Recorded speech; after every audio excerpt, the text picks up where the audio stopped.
Rage at maximum.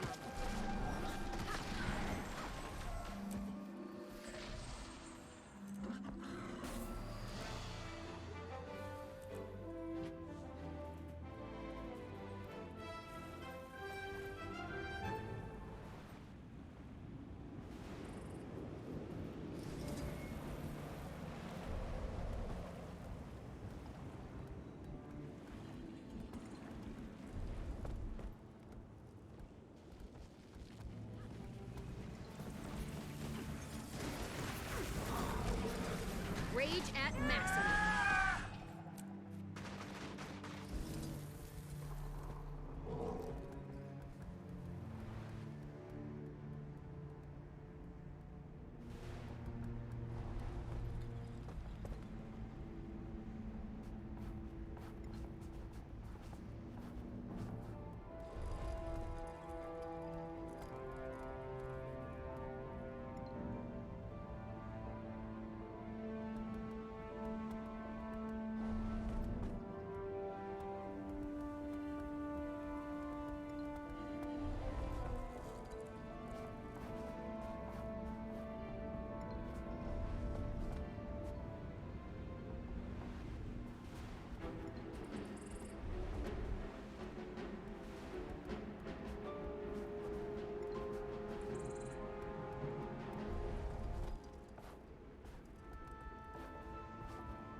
I am dead.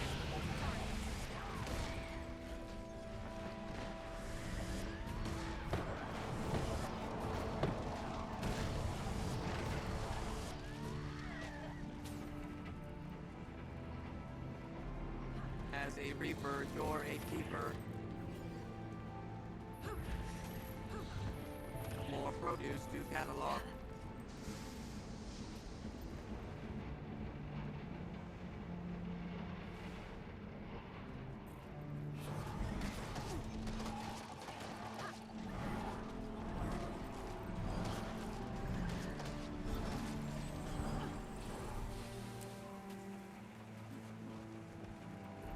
It's not showing off if you earned it.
Rage at maximum.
It's too late to run. Getting healthy. You're vulnerable.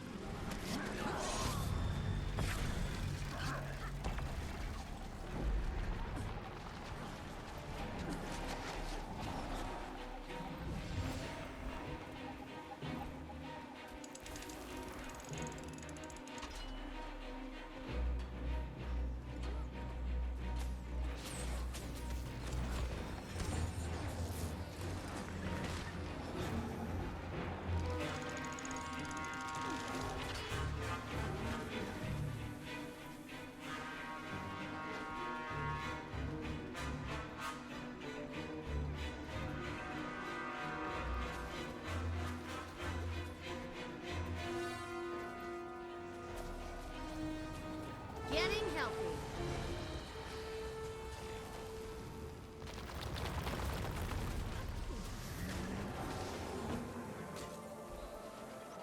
Armor enhanced.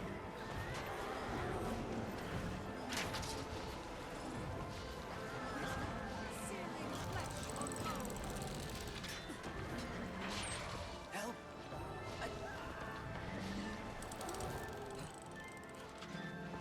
Getting healthy.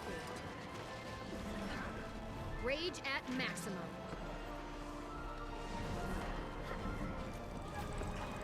Armor enhanced.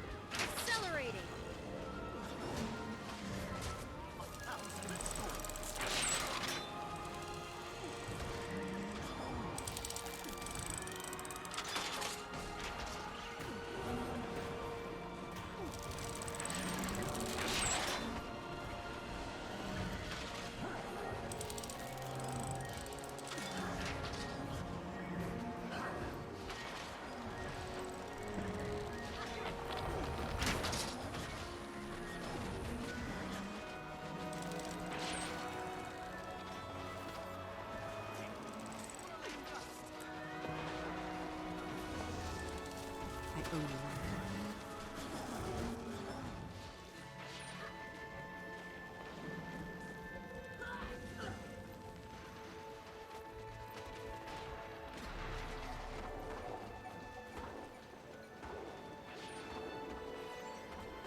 There's the power.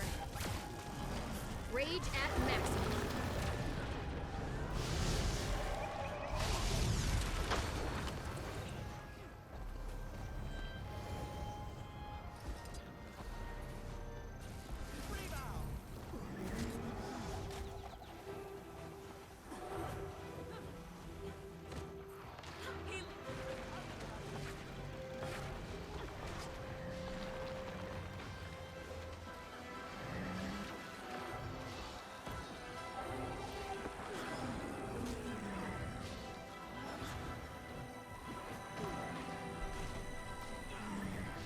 Getting healthy.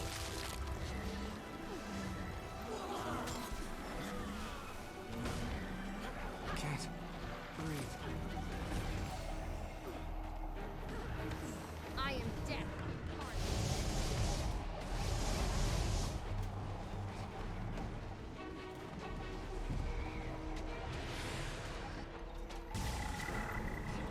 Lacking endurance. It's time.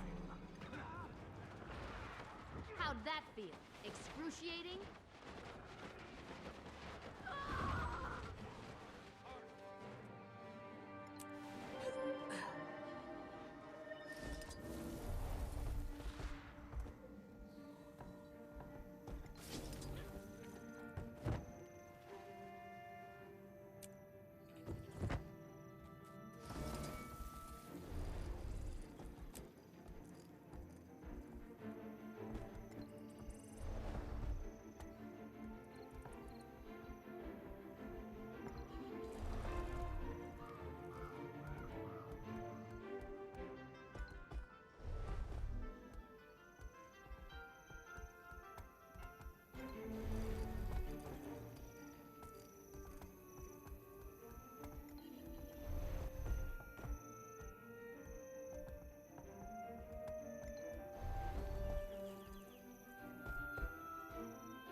Yeah, just pretend I was talking that whole time.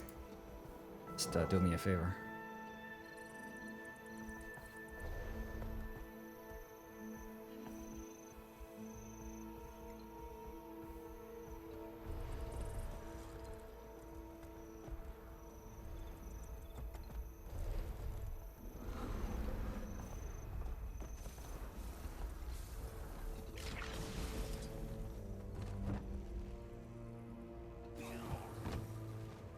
They really, really want to get everybody in this Discord, into their Discord. I just don't want to. It sounds like a pain in the ass. Rage at maximum. Plus, I don't have 2 audio tracks, so that would make the stream really, really weird.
I've got the target.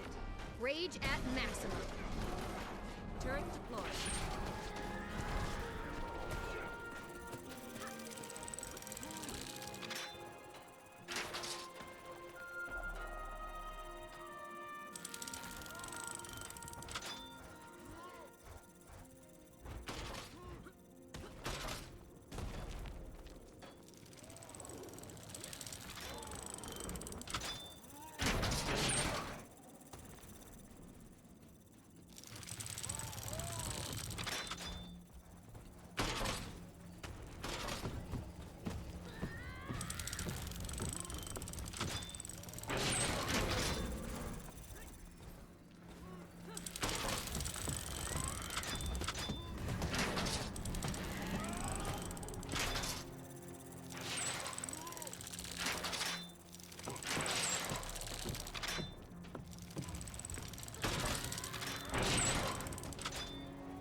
I've got the target.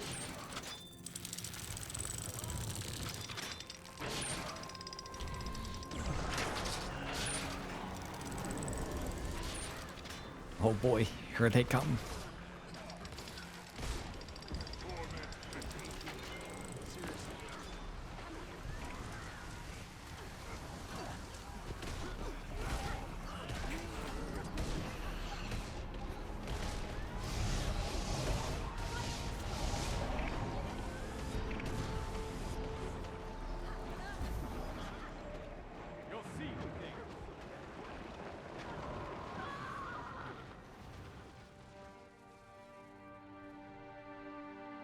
That's the whole squad. That's like double our numbers.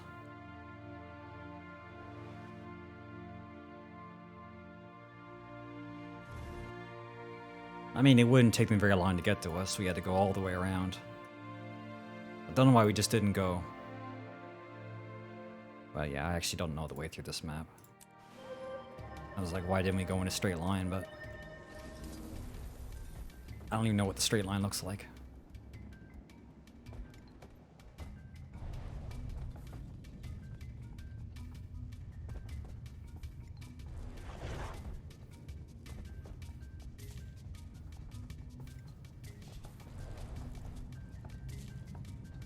Guess I'll tell them.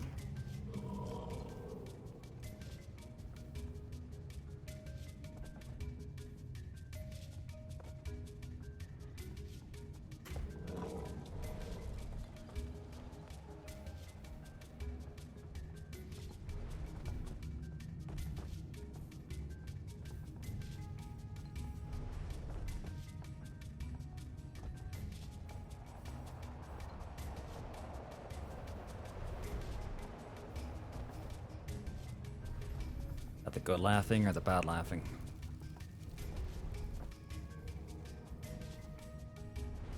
I'll be drone bombing your house.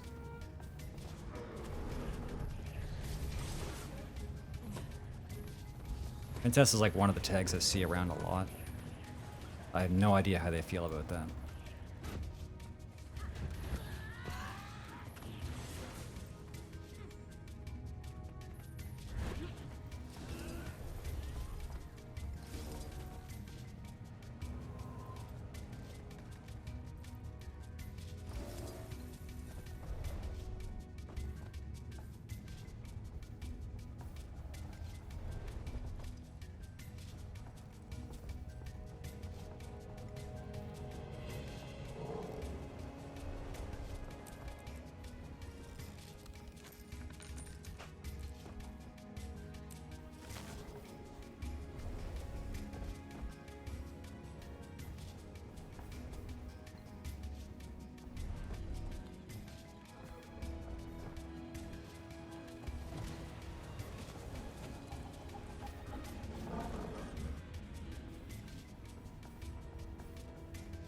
I also need to not be lagging behind. For some reason, I can't keep up with the tag. I miss a lot of captures.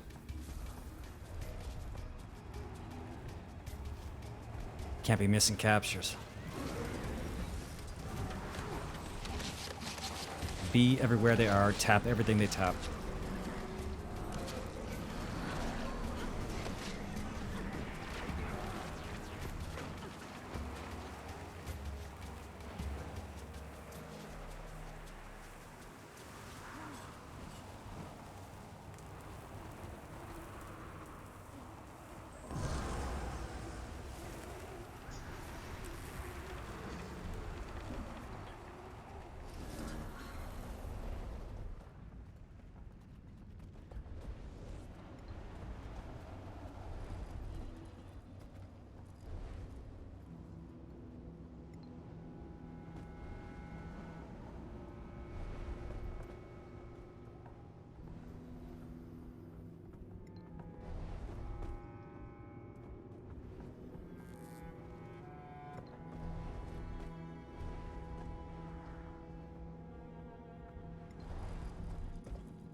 managed to get down 2 walls at once.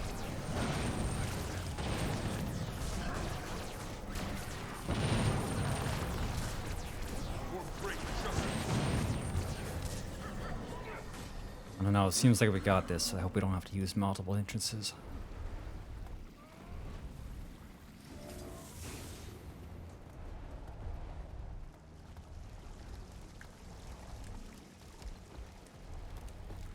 Once we open the gates, I've actually never failed a siege on this place. I don't want there to be the first time for everything.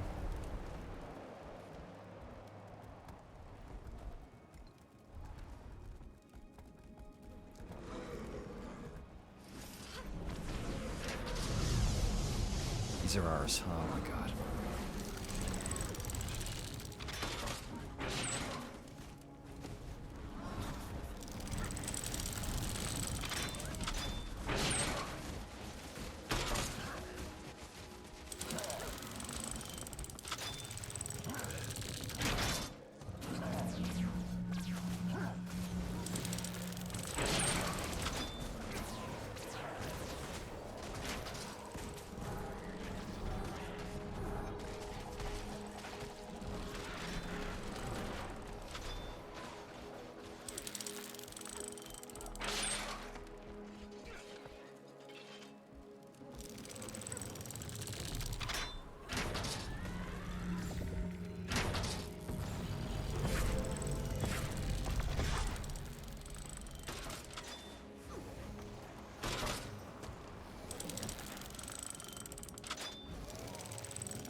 Return, my friend.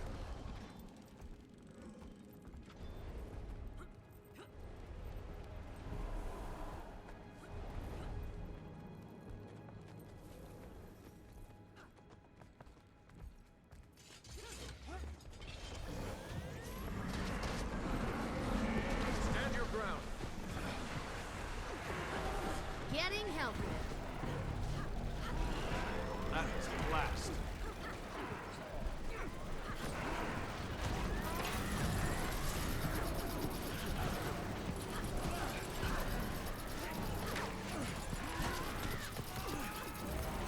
For great justice. Rage at maximum. Maximum pain.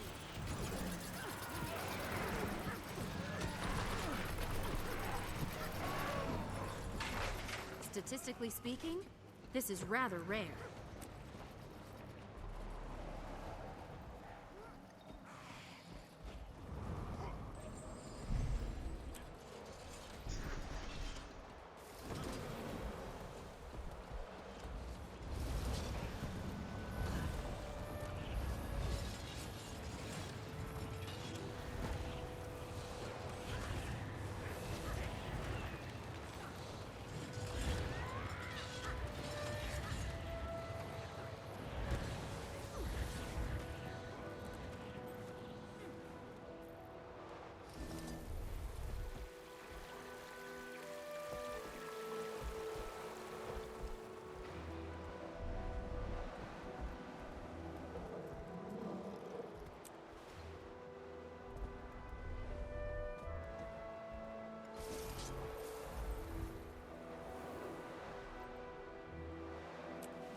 This is rather rare.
That looks real safe down there. Can't even see them. A bunch of share. I guess we're gonna fight them.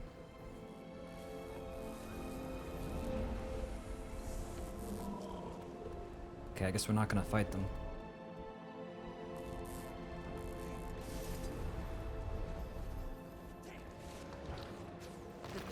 Come on, you son of a bitch. Knowledge is power. Smash him!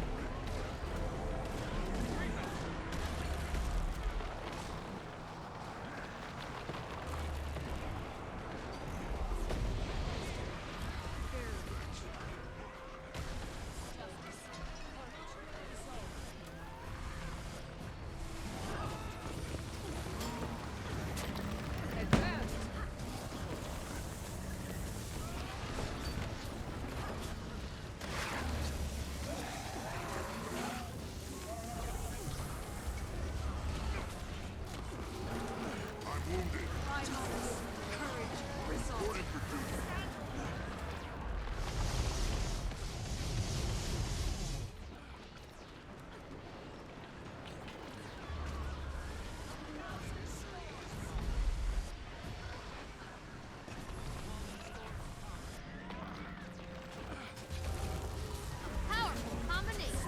Shield us.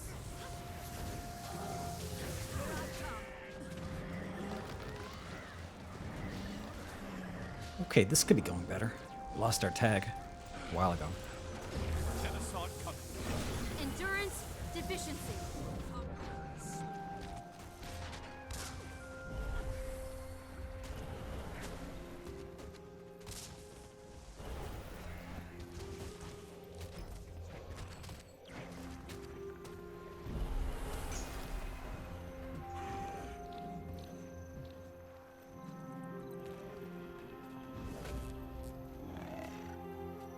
Mount Wen? Jesus.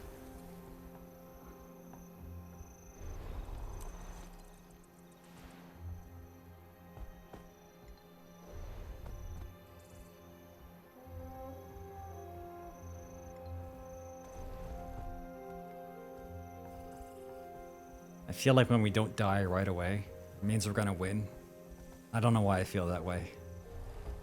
That's not the right conclusion. I was just used to, like, years ago, going into a Zerg and dying. And then I never got to see how the fight turned out. Now I tend to survive all of them, but we don't necessarily win.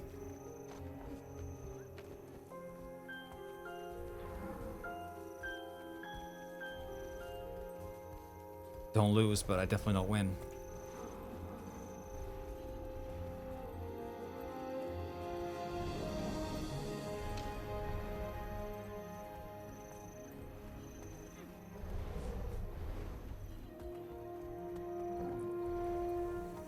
Only arrow cart mastery affected my damage of what is walking arrow cart.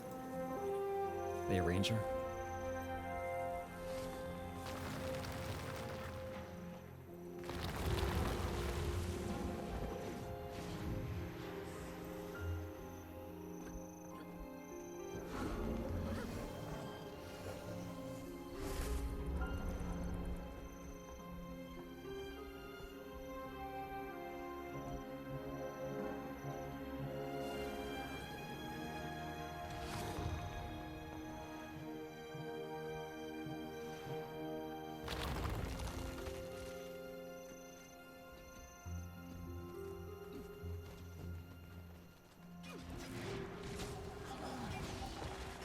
There's the power.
You've been struck. Help! I don't have long.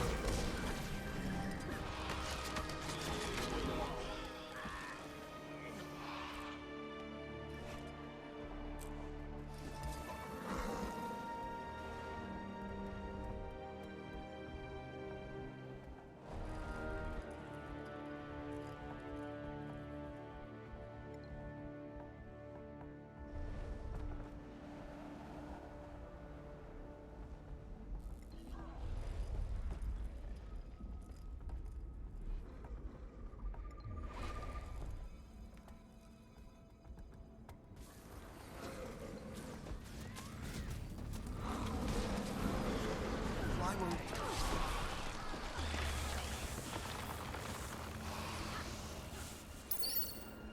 Daddy. Daddy. Hi, Butter. What time is it? 2 in the afternoon.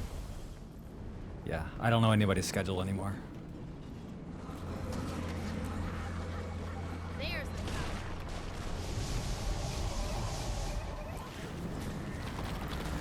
Oh, what a pleasant surprise. Lightning bolt!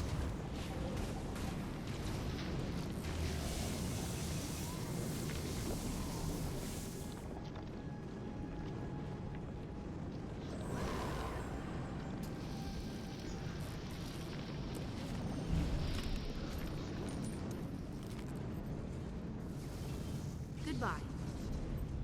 I didn't really have anything else I felt like doing, so I decided to start like really early. And then I might try to go like all the way until I was like usually stopping. But I think what's going to happen is I'm going to go until I'm too hungry. So we'll see how long that takes. I wanted to start doing morning streams, but I can't sleep lately, so it's not really working out.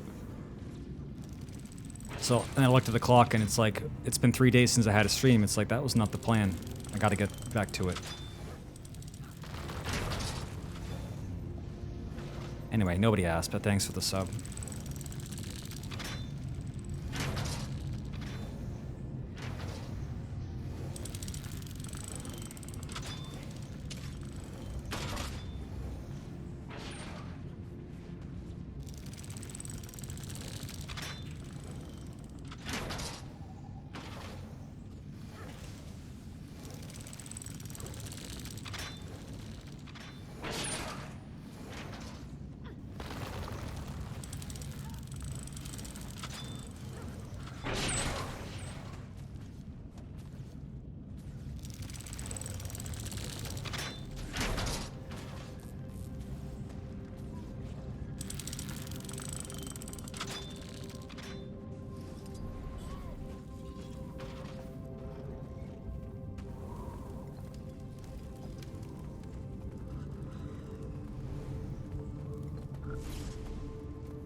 Okay, good. I'm just boring.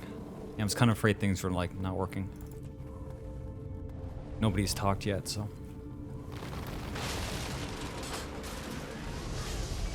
Okay, well... Sure, I didn't want any XP for that or anything.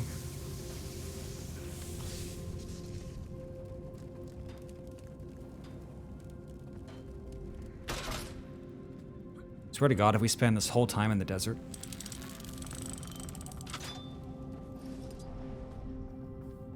Actually, thinking about it, I don't really mind.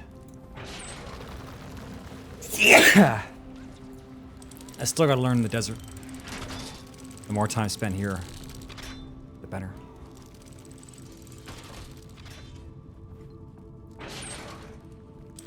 Because that's where there aren't any enemy players.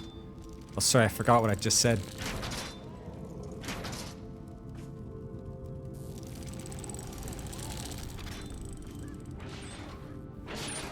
You're unpacking?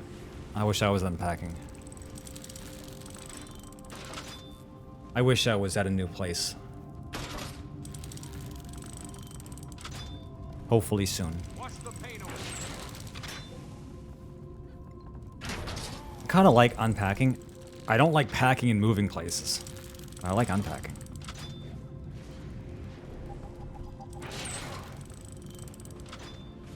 I guess there's like a lot of people like me because they made that game about like unpacking at a new house and people seem to really enjoy it.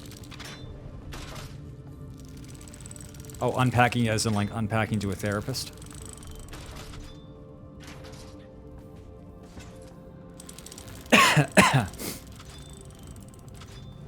Oh, a work trip.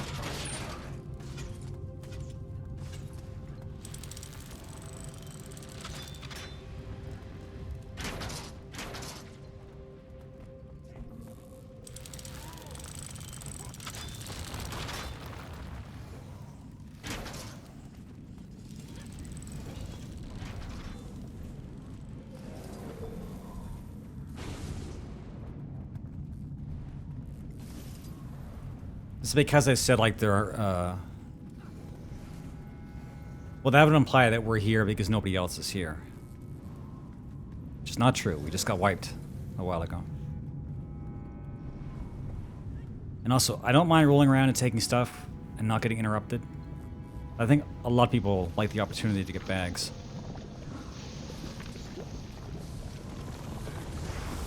I mean, I do. When we're winning, it feels nice. When we're dying, it feels terrible. What is that sound? Where are they pinging? I can't see shit.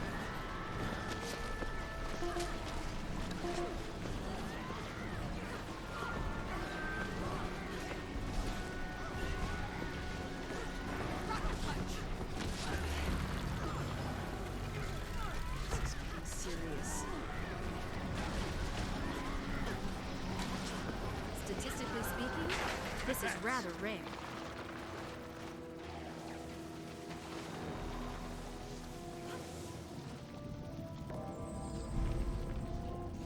Cool. Dailies.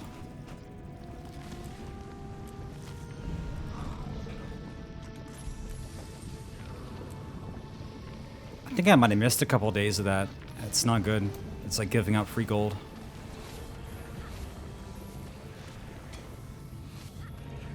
There's just a few days where I wasn't really doing A lot of guild wars. And I might have forgotten to like go and do the easy ones outside.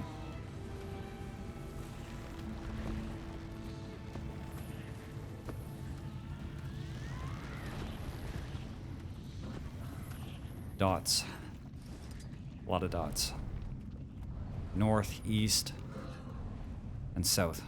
Basically everywhere where there could be dots.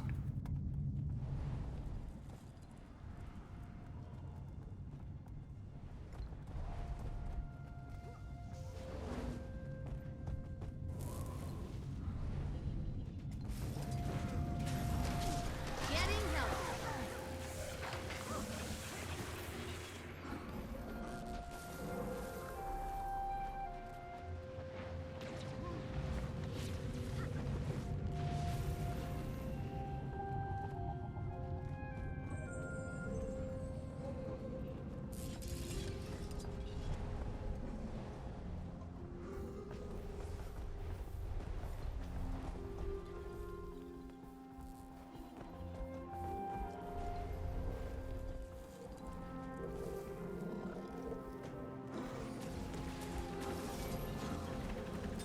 Three and a half minutes. Yeah. Maybe I'll think twice next time. My brother in Christ, what were you doing? Okay, I guess we're gonna come back.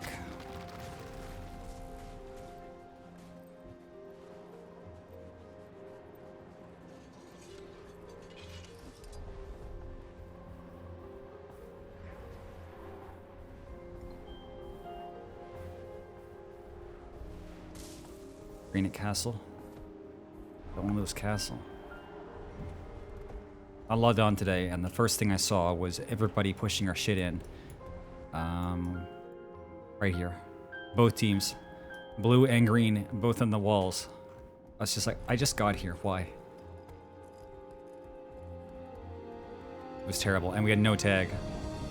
So we were just getting farmed. It's really bad.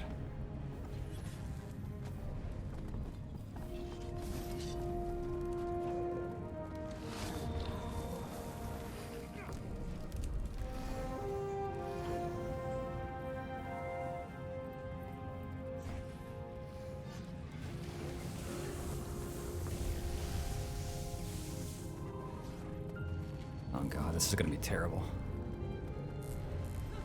I think they got the whole squad here again.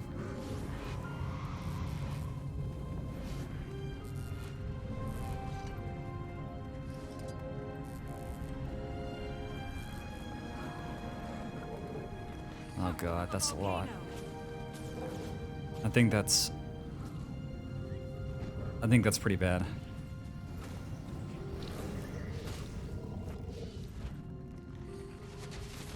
But maybe.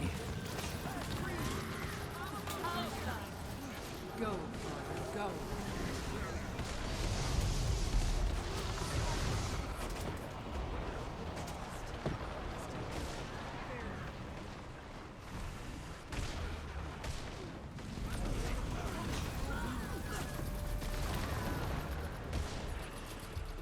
Okay.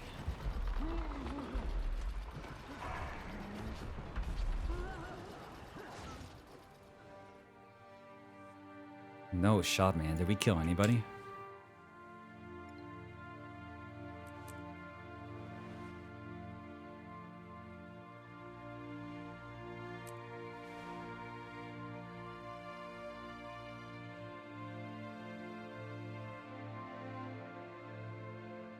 Tag's alive.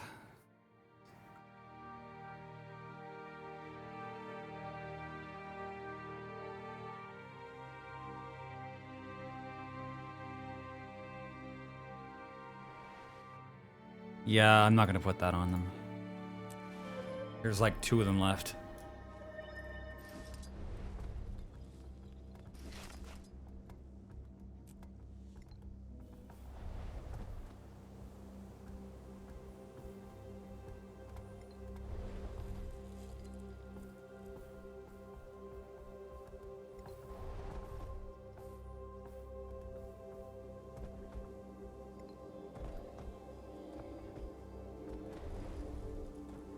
I don't know, I'm kind of always thinking about like what's the best way to help.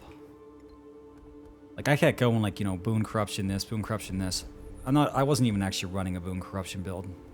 I didn't realize that if you want to do that properly, you play Scourge, and then go, like, the curse tree, and then everything you do is just boon shenanigans. So then I switched to that, and I'm like, okay, well, there's a lot of boon shenanigans, but now I have no shroud. And so the first time he had a Zerg, the enemies rushed over me, and I died. Thanks to @certifat_3 for my sub gift. Okay, do you see? I'm trying to, like, monologue here. Holy shit. That's all I do now on stream is just talk to nobody. But thanks for the sub.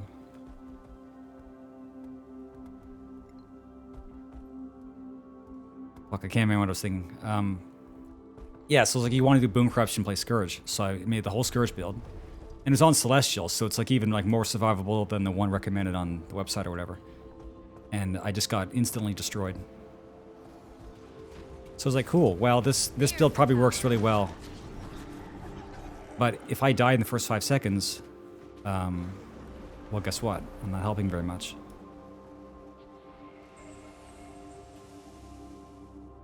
So now I'm running kind of this like super tanky core necro, suck the life out of them build. And it seems like even though it's not like a real build, I survived the fights long enough to end up doing quite a bit of damage. So that's kind of the paradox. It's like, well, the one real build that I can run, Scourge Boom Corruption, I can't play it in a way that allows me to live. Because it has no... all its traits are for Boom Corruption, so it has like no escape. Like you have your dodges, and that's basically it. You don't have your Shroud. And like the recommended build in meta battle is like Marauders, so it's like just health. So it's like less survivable than probably the full Celestial. Actually, I'm not sure if Marauder, like how Marauder's survivability relates to Celestial, like which one's better. I thought Celestial might because it has health and armor, but whatever. Anyway, point is, I don't know how to play this game, so shit sucks. I feel like if I was playing a Scourge Boon Corruption correctly, I might be able to win, but then again, these are Pug Zerg battles, so there's like not really any coordination. So it's like, what are you supposed to do when you play a class where its only survivability is 2 dodges in a Zerg? You rely on your teammates, right? It's like, well, relying on teammates is the wrong decision in every single game, says me. If you're not selfish, suck it. So it seems like the most selfish survivable build that can actually do damage would be like Hammer Vindicator. So maybe I'll try to get that. That sounds good. Problem is, whole different class, whole different armor set. Yeah, I guess there's also healing too, so it's the vitality, toughness, and the healing power. But a lot less damage. Or not a lot less damage. On Marauder, it would shift everything away from dots to power, and according to chat, which I think is probably according to you, Ginsu, don't use dots. Ginsu here every stream to fucking baby my ass. Sees my name, logs on the stream, be like, what the fuck am I gonna have to babysit this guy again today? I mean, I did do some research, but some of it's frustrating because it comes down to like new gear, new build. So everything's just more time, more money. I'm like halfway down the tracks to get Gifts of War though, so you know, progress is still being made, it's just slow. I have to stream like 26 hours every day to make like acceptable progress. Yeah, last week's check. I need to check. Can you write me a check? I could use some money. I'm dying out here. Well, Pocket, just make sure we're talking about the same game. See, you don't play any games, you just talk like you do. So I could say whatever to you and you'd have an answer. Which is kind of funny, but also kind of what? So, basically what I'm trying to say is that in World v World and Guild Wars, you can't really use dots because this is a game where you can just like dispel dots. So that's what I'm saying, like running dots in this mode is shitty. But in PvE, running dots is amazing. Because bosses just stand around and die to poison. So that's all I'm saying. Maybe if you play this game, I could teach you. Or maybe not. Also, I didn't figure out the back walking strat, and I didn't do any of my homework. So I'm sorry. You're gonna have to discipline me after class. I mostly spent the last 3 days in bed trying to sleep, and it didn't work. So I just got up and decided to Rage stream. at maximum. Life is pretty funny, chat.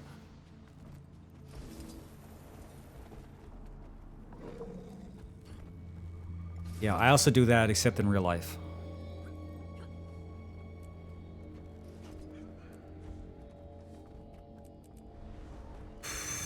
Anyway, hopefully I like to kind of have like a longer stream today.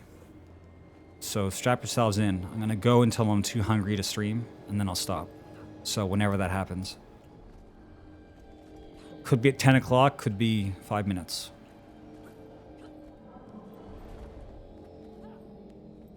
I could take some caffeine, but then I would be up for like a day. So that's not good. Alright, so we're gonna have to go somewhere else. Because Green took our fucking castle, and we need to fucking get it fucking back. Chat. This is where the fun begins, trying to take back Stone Mist.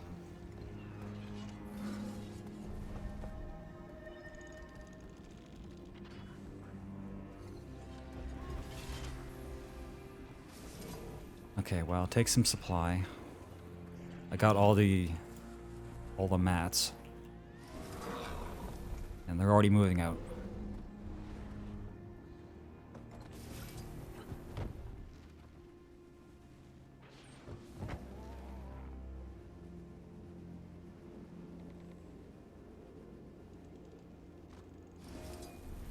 I mean, I haven't tested for myself whether dots work or not. But one thing I did do is I went back and looked at all the builds in Meta Battle, and I noticed that, yeah, like none of the ones under Zerg run condition damage. There's like condition builds under roaming, but there aren't any under Zerg that I could see. So apparently the information I was given makes sense that you don't really use dots in Zergs. Which sucks, because it's funny to see all those numbers. And it's even funnier to see all those numbers disappear off your target.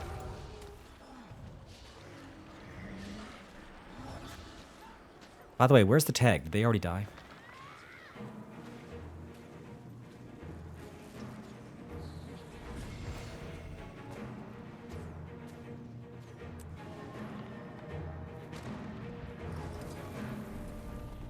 Yes, we didn't eat. I've never eaten before. Give me a reward. That 10% is so helpful.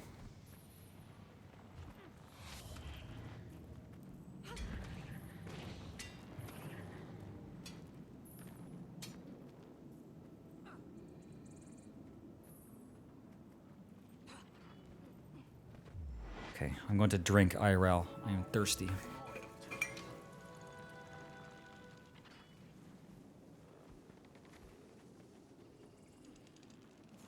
Excelsior, Speak. do you require my assistance?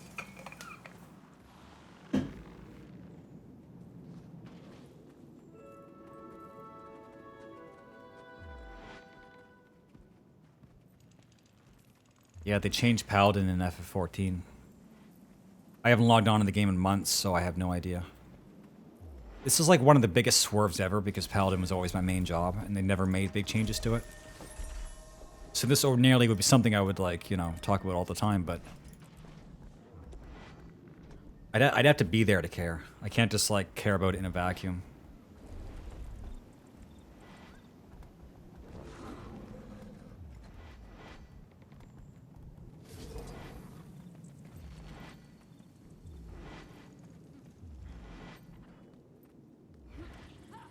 We have banners too. Spirit. Guild. Whoops, that's not a banner, that is a fucking golem.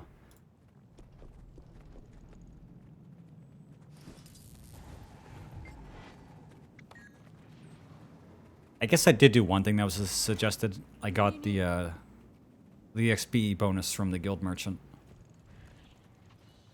I'm not sure which one it is. Yeah, there it is. So, I got that. Wait, you guys can't see it. Accelerating.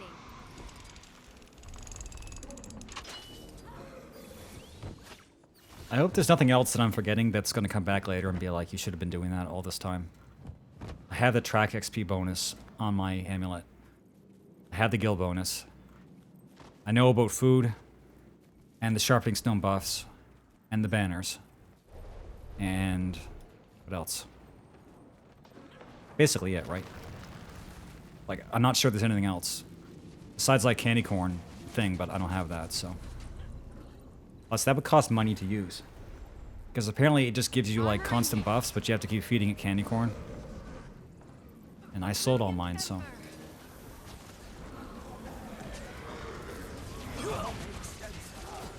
Wait, he's invulnerable. For a minute. Accelerating.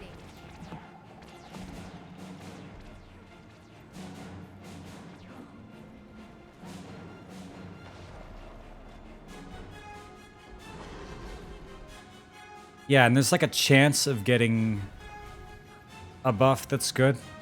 Like, I think it's the speed bonus is the one that's actually, like, useful for combat. Which, to be honest, does sound really useful, but I don't have the device. And I don't really have the money to, like, jam into it. So I think that one's kind of a luxury for now. I'm thankful that it's not, like, really, really huge buffs. Definitely helpful, though. Fuck it, what? Kill shot.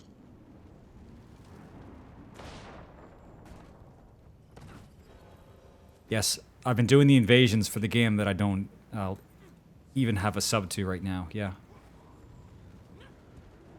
The only new content was the raid and the dungeons. You know, Final Fantasy, am I right? Rage at maximum. Come and get me. When the deep dungeons come out, everyone's gonna be pinging me like, why? There's like, anybody still around. What a pleasant surprise. It'd be like really sad and ironic that I would not be around to do that content, since that's the content that actually made me a streamer, like, you know, 7 years ago. Just doing that all day. It was kind of like this. It was like doing the same thing every day, except there was less talking, and I had a camera, but there was no lighting, so you couldn't even see me. Really good times, dude. It's funny. Look back on it. Good shit. Oh, well then who was saying that they used the candy corn buff? There's like 4 of you who come in to like give me Guild Wars tips, and sometimes I can't remember who told me what. But anyway, if the buff doesn't work in here, I guess it's kind of a good thing. Because sometimes I'm running behind the Zerg, and I wish I had more movement speed, and not had to use this. If I don't use Quicken and Thirst, I can't keep up with the Zerg. Like, I don't know what it is. I always fall behind and get picked off. Like, this is, like, really crucial. I was thinking maybe I should get the runes of quickness, but again, they only work when you have swiftness on you. So if I don't have a way of applying it, it doesn't really do that much good. Like, if you don't have it, it's not helping you. Plus, it would take the entire rune set just to have that one bonus. Which I'm not sure if I want that or not.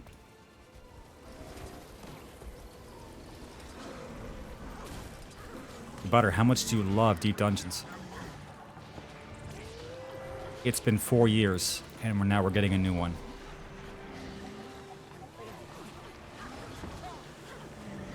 I might sub to 14 just to go through and get the amount of clears it requires to get the mount, or whatever the reward is, and then unsub. Solo 200 becomes easier every day, but I never know when it's going to be easy enough for me to actually do it. And I mean like off stream, because there's ain't no way it's going to be on stream. But yeah, it's like more and more people are getting it these days as the game becomes easier. And I imagine because of some of the mechanics they're using for the new one, that it should be easier to do it on solo, like anyway. Like they're changing some of the palmenders. And they'll just like necessarily make soloing easier. Like there's gonna be a palmeter that's basically gonna be anti-mimic. Which was always an issue for solo, that if you got a mimic, you typically just got fucked. So I think there's gonna be a lot more soloers of this one. It's funny how it's a Eureka. It's Eureka content. It's like Koyo Eureka. Pretty wacky. Yeah, like, I think it's actually a really good ruin because, yeah, it is like 27 gold for a whole set. Or, wait. 5.5 gold times 6. Yeah, 30 something. So it's like, obviously this is like really good. But the thing is, maybe it's just really good for PvE, because people just want to get places faster. I'm not sure if it's expensive because it's used in World v World. Like, I was pretty sure most people in World v World just use like Scholar or Strength or whatever the defensive one is. Like, people don't get like excessively fancy. Until we convert Like, them. even me using Melandru is kind of like unnecessarily fancy. Rage at maximum. Or maybe not so fancy, because they're like 3 silvers, so obviously nobody uses Melandrus. Use Eagle. I stopped using... Well, see, I used Eagle for PvE, but I was like, if I have somebody below half health, I'm probably winning anyway. Like, I don't want to lock my power behind having to get somebody down to half health. But yeah, I was using Eagle on my Reaper for PvE, which is like nice synergy because they already have the traits to make them like assassins. So once the boss got under 50%, it was like a really nice boost. Getting healthy.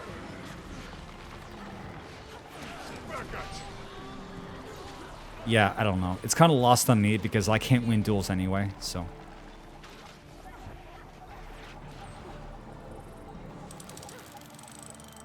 Getting healthy. I'm happy how to win duels when I like finish up Celestial and get Harbinger. I think Harbinger is a good duelist, I've been told. But right now, I don't win duels.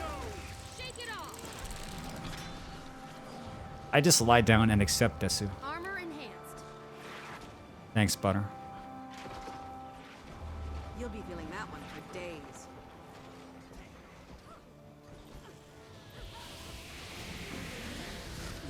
He one-shotted you.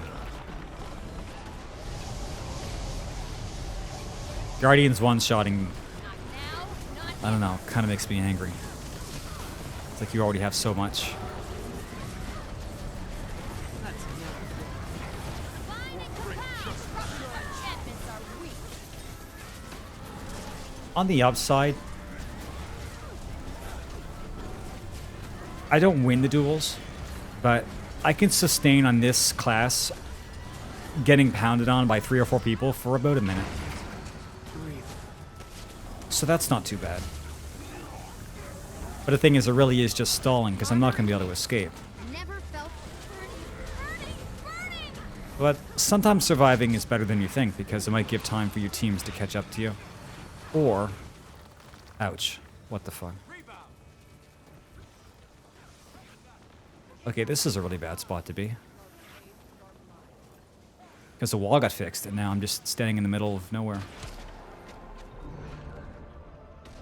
Can I get to the door? Can I have a door? Thank you. They said door. How was I saying? Oh yeah, sometimes just surviving is okay. It's not as good as, like, escaping, but... I'm okay. Oh, it's ore. Whoops. A 12k hit one-shotting you. You must be, like, running full glass cannon.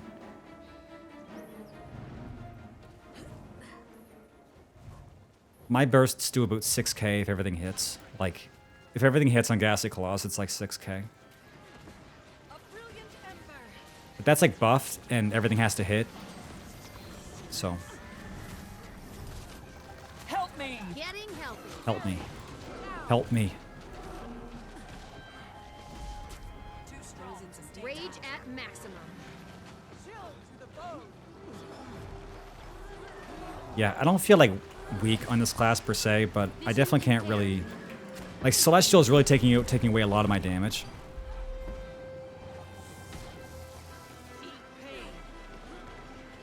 So I start to feel more and more like a brick and less useful. Armor enhanced. But again, there's one consolation is that, you know, even if you're not doing a lot of damage, if you can stick around in the fight long enough and survive, then your damage just comes from, like, just being in the fight for a long time. If you go in on a Reaper and spin into a crowd and do a bunch of damage and die, well, you know, that was cool, but now you're dead. And so now your DPS has gone down to 0. Yeah, we should, like, get out of here.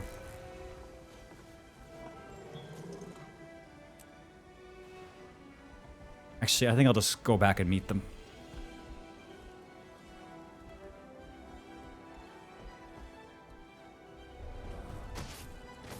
Princess is like really adamant about getting on voice. Oh, they're going the other way.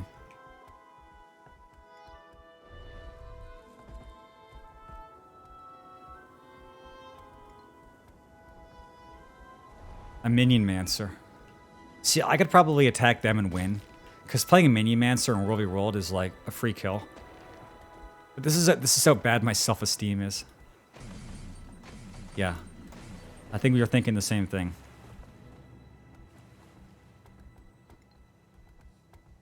I don't think any minions are really good in PvP. Or World v World. I mean, the worm for teleporting. I think that's basically it. And at that point, that's not even really a summon, that's an escape tool. Still, moving only makes it hurt more. Okay. It's like, it's a minion, but you're not using it because it's a minion. You're using it because it's a shadow step.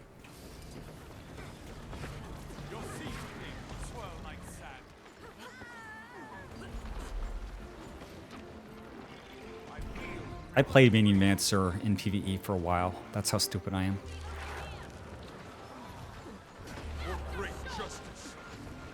Trash, have you seen me play this game very much? Have you seen how fucking clusterfuck these battles get? Imagine one ball of 70 people rolling around and there's 3 teams and it's just ball v ball. Accelerating. This is why I end stream and I can't sleep. Because I close my eyes and I just see balls.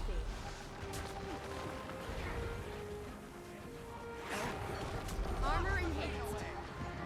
Well, minions also make it almost impossible to get out of battle. Like, that alone is really bad.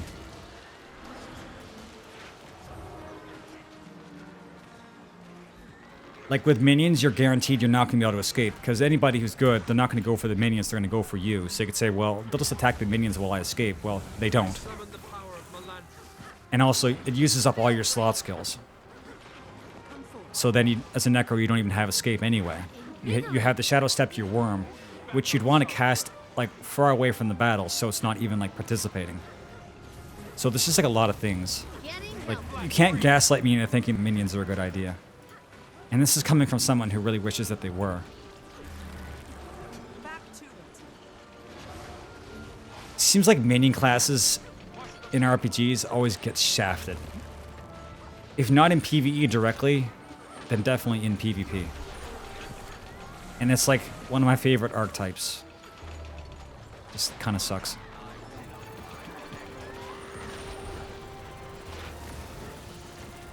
Like, the ranger gets a pet that they can at least control. You can't even control your minions. You can't even tell them to stop.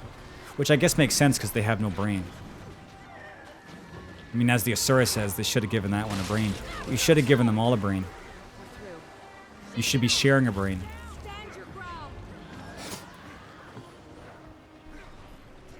Anyway, what am I even mad at? Why am I yelling? For great justice.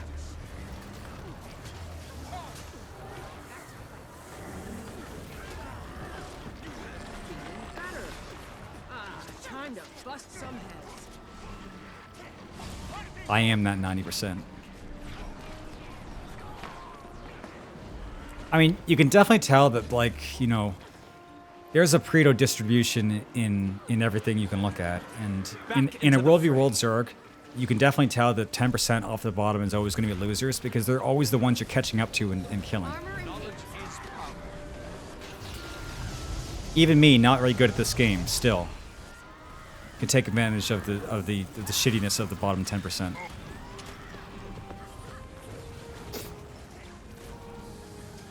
Which is confusing because, you know, most of the people who play this mode are all like lifers, right? So they're just lifers who never got good, and yet they can still have fun. I'm not sure whether that's inspiring or horrible.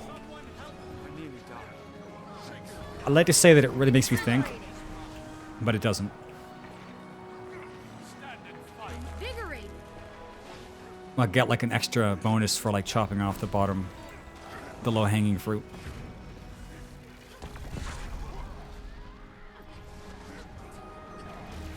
A lot of reason why I tend to fall behind in groups when I do is that usually it's because I'm in staff and I'm trying to cast marks behind me.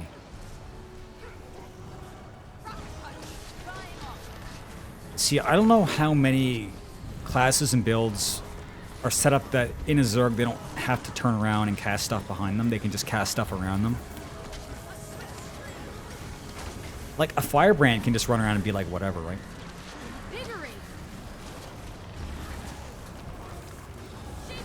I always have a fear of the Zerg turn around on me, but it actually doesn't happen that much. But every time it does happen, you always think to yourself, I should have not been standing there. But it does seem like the Zerg is focusing... is like almost never focusing on me. Which is cool. Because in my nightmares, they always focus on me. Yeah, they got the books, which they can cast. Like, I did play Firebrand a bit. Just another reason why Guardian is just fucking, you know, LOL. Anyway, I think we're getting this castle for free.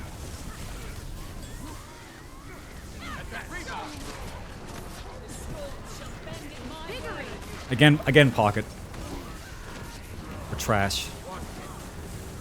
Pocket, Trash, Esquire. Firebrands are badass. If you play them, you realize they're badass. But, you know, Paladins are always dorks. So, the dorks in 14, the dorks in this game. It's dorky.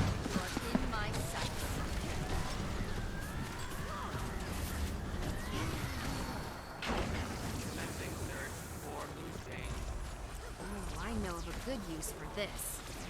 Alright. Here they come at the last minute.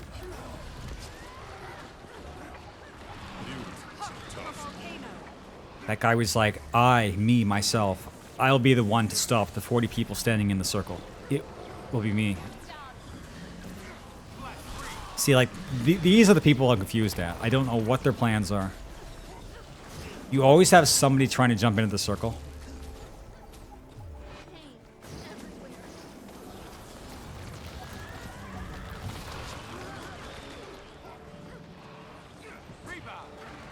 But yeah, like, I guess if I have any goal, it's just to be like that guy as little as possible. Like, not being the guy trailing behind and getting destroyed.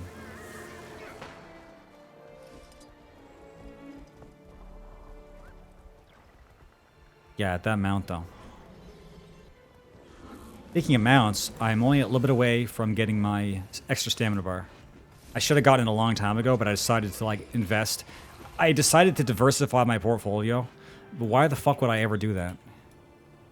The thing is, it's hard because I want to get, like, the siege bonus damage and stuff like that, so it's kind of hard to, like, not click the button. But I want to get the extra stamina bar.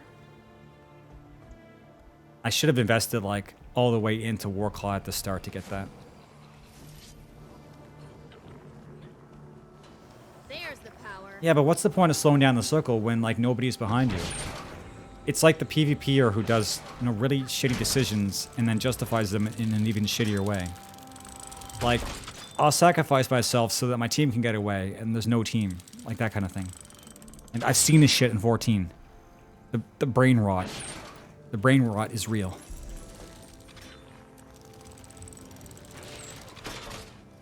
It's free. No, it only costs me thousands of hours.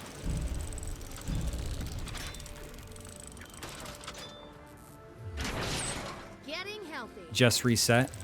Just reset what?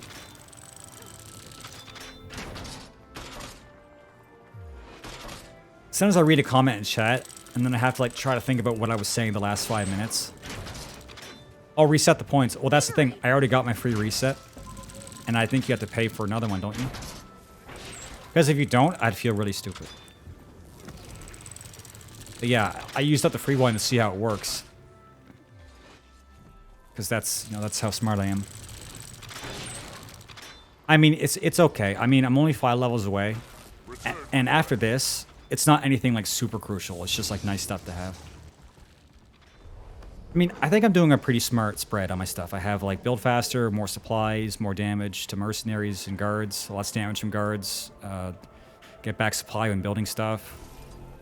Like, I don't think I made any bad choices. Just that I should have had Warclaw earlier. I mean, I would like to have that ability where you drag somebody else off their mount. But it might not be so useful for it might not be so useful for me.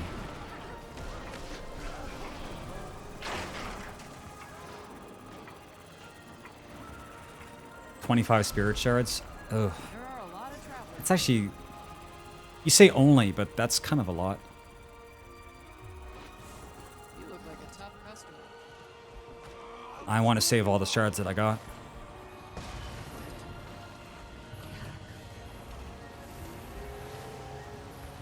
Yeah, I think I have like 1,000. Someone said you need like 800 for a set of legendary armor. And, you know, one day I want to eventually get like multiple, so 25 for me is kind of a lot. Because 25 spirit shards is like the equivalent of like 25 ranks worth of using the XP book to, you know, get a shard, right? You know, you have thousands because you've been here forever, you know? I know what the feeling is of being so far into a game that you can say, fuck you, I'll use whatever I want.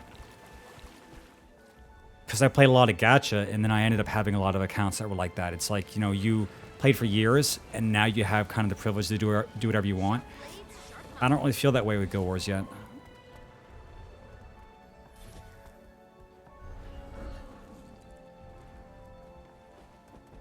Because that's just the legendary armor, right? Like, there's other uses for spirit shards that I don't actually know. So I don't want to go like gung-ho on them. I know it sounds dumb because it's like 25 whatever, but it's just kind of the way I feel. Especially for like such a small game, when it's only five levels away. Yeah. So I know it seems like I have an answer for everything. Because I do. Yeah, I do have an answer for everything. There's the power. There's a lot of things people ask me where my answer could just be like, I don't want to. And that would be like an okay answer, but I have to like go into these fucking ballads and like explain everything about my thought process.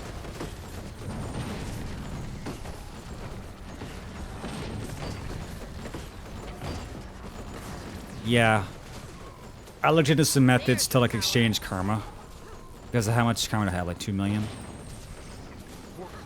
And it's like, that seems like a lot, but there's probably something I could do that would like drain that away. And I don't want to like waste it on gold if it's gonna come back to bite me in the ass. Also, some of the karma methods are like time gated. So you really wouldn't go and blow it all at the same time anyway.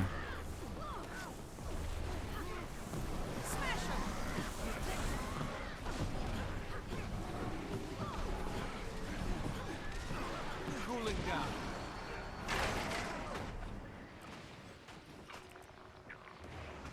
Embrace simplicity. Again, since last time we talked, 8 million karma.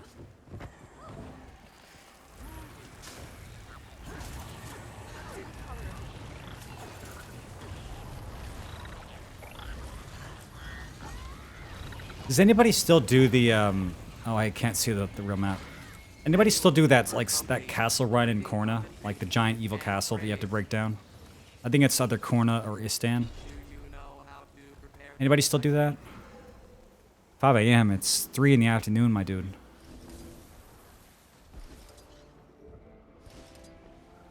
I wanted to try doing a stream at 8 in the morning, but I can't sleep. So I sat around half the day feeling like really zombie. And just decided to turn on the stream. So I know it's like really weird. I get all these plans, and then I'll lay awake at night thinking about them. Getting healthy. And then I don't sleep. And then the next morning, I don't have any plans anymore because I have no brain. Many such cases. I just thought to myself, like, it would be like really healthy to wake up at 7 in the morning and have your day. And I was like, great idea, Mock. Let's try waking up at 7 in the morning. So then I go to bed at like 9 in the evening and then just lie in bed all night. Just like, okay. That was fun. Tell you, dude, sometimes it's hard to be a person. Anyway, what's up with you, Hut? I need to rely on you to give me stuff to talk about because I'm insecure. And if I stop talking, the bomb goes off.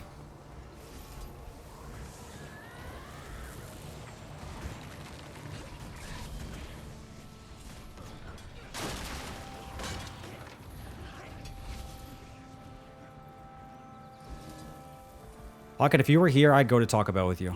But we're in different places and we're different people.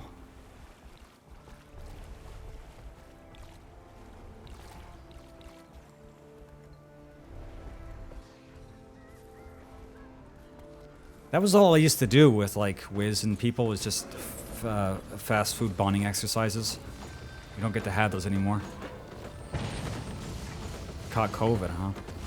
I don't know if I ever caught COVID. I actually don't. I might have and then not known it. All I know is I got the vaccine and I felt worse than I had felt in years. Because the vaccine makes you a little bit sick. Whereas me, naturally, I never get sick. So that was my experience. I don't know if I ever got the disease. I don't think the vaccine made a difference for me because I never go outside. Armor in hand. I live inside the doors. COVID can't get me in here.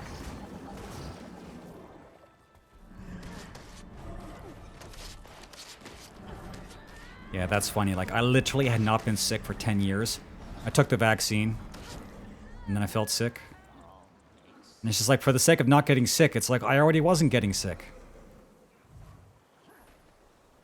Like, I don't have a very strong constitution, but I think I have a really good immune system. I don't know why. But I never get sick. I just always feel shitty.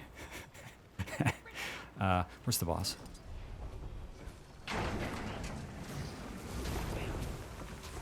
Yeah, I'm kind of like naturally very low energy, but I never get sick. What do you need?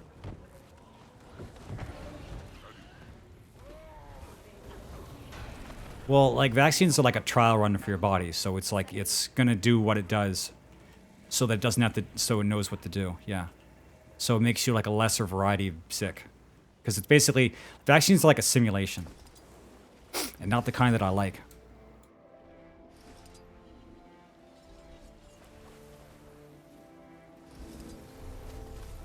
Oh yeah. Oh yeah, I would.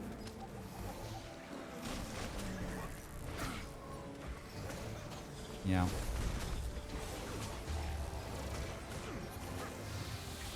Dude, I'll take the microchip. I don't care. Anything for advancement.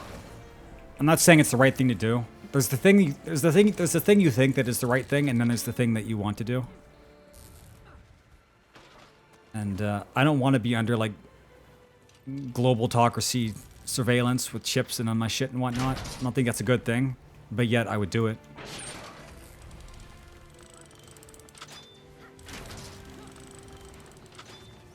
Rage at maximum. The global autocracy. It's a good word. Yeah. Well, not ex-human. Well, I guess ex-human.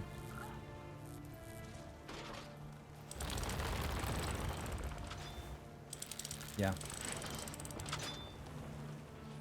Yep, chat. Yep, whatever I was just saying. Yep.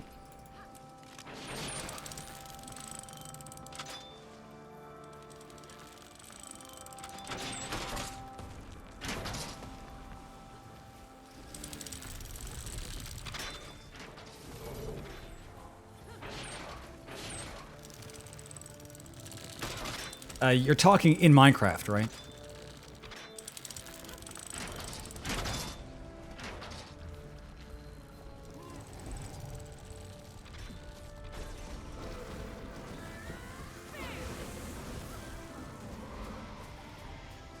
Human Revolution, pretty good game. Though, I came from the originals, so not as good for me. It's like you compare Deus Ex games to other AAA games, and they kind of kick the shit out of them. But you compare them to the original, it's not as flattering, you know? That's never fair. Oh, well, he can choose to have the badge or not. The storm shall bend at my word. It's either that or he's just like I wield great a wisdom. fucking 7D chess and just knows what I'm gonna say. But yeah, you can choose to have the badge or not. Because like people talking on a stream and they have like no audio, no visual. Rage at maximum. And you're like, wait a minute. I am dead. Yeah, sometimes Trash is no audio and then he makes up a conversation, and me being the nice guy that I am, I believe him. Armor and And then he doesn't even give me the reach around when he's finished. It's bullshit. Currents flow by my will. Yeah, Twitch chat has definitely proven to me that it doesn't take having any amount of literacy in order to contribute to a conversation. It's true. Stand your ground. Then again, I used to argue on Gaia Online forums, so honestly, nothing Twitch chat says is surprising to me. People haven't really changed that much. They might actually be better than they were, to be honest. Well, then again, if you go and read YouTube comments, sometimes that's pretty indefensible. Like, that kind of makes you scratch your head, like, This seems like what the fuck? spot. Chad, are we winning? I can't tell. I haven't gone down, but yet our team is dying.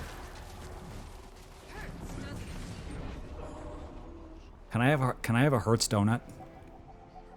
Yeah, sorry, I'm gonna walk away. I like to survive my Zergs. Oh no, he's chasing me. My brother in Christ, what is your... Oh god, they're over there too.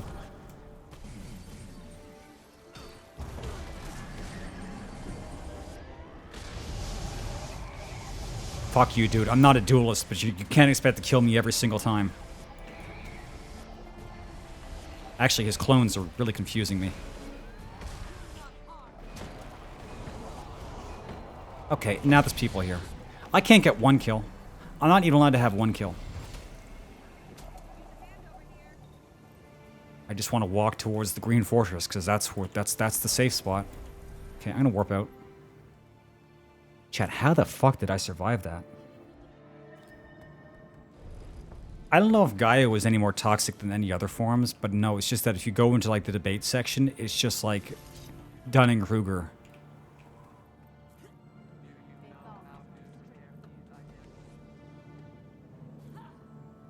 See, I was like a fedora tipping atheist teenager, so I used to go to Gaia and like do like religious debate. To be honest, the story could end there, because I think now that kind of explains everything. No. I'm a necro. I am the one who knocks.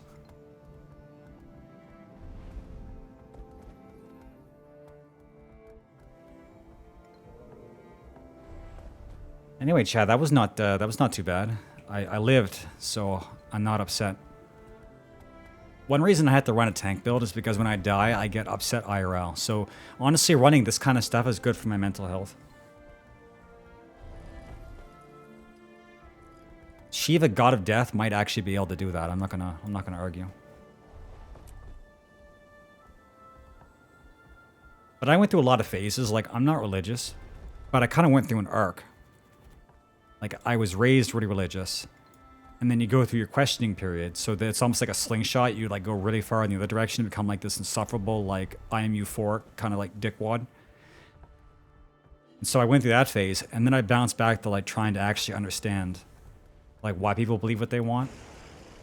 And then a lot of times with that, you kind of end up in the center, where it's like you still have your beliefs, but you realize that like it's not your place to have everybody believe what you want them to believe.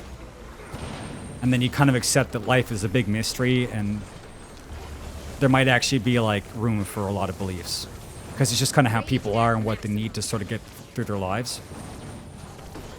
And it doesn't mean that there isn't like some super solution out there one day to get everybody on the same page. But what are the odds that you, the singular you that you are, has the answers to everything, and you can just tip your fedora And, you know, then the world will be a utopia. So that's kind of like the arc that I went through. I mean, I can still debate people on religion, but I don't want to. But I just wrote down to I don't want to. I don't want to do it. Yeah, well, as a Twitch streamer, you're already kind of half being a cult leader. It's true. Ironically, big streamers are becoming like the leaders of cults because people just naturally do want to have something to look up to, and streamers are becoming, like the cult of e-celebs is becoming like small like denominations of like this kind of like new global like parasocial religion. I know that sounds schizo, chat, but follow me on this one. Just think about it for a second. It's true, I swear to God.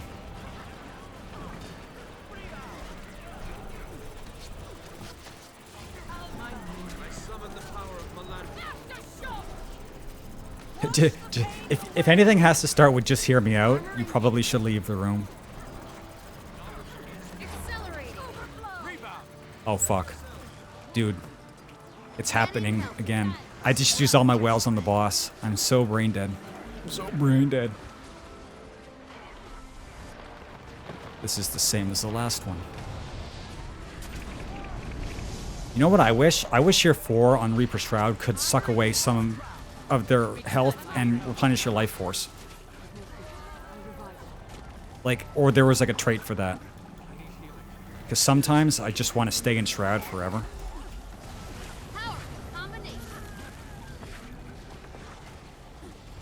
Okay, well this is not going that well anymore. I'm gonna... Okay, that was good. That was good. See ya.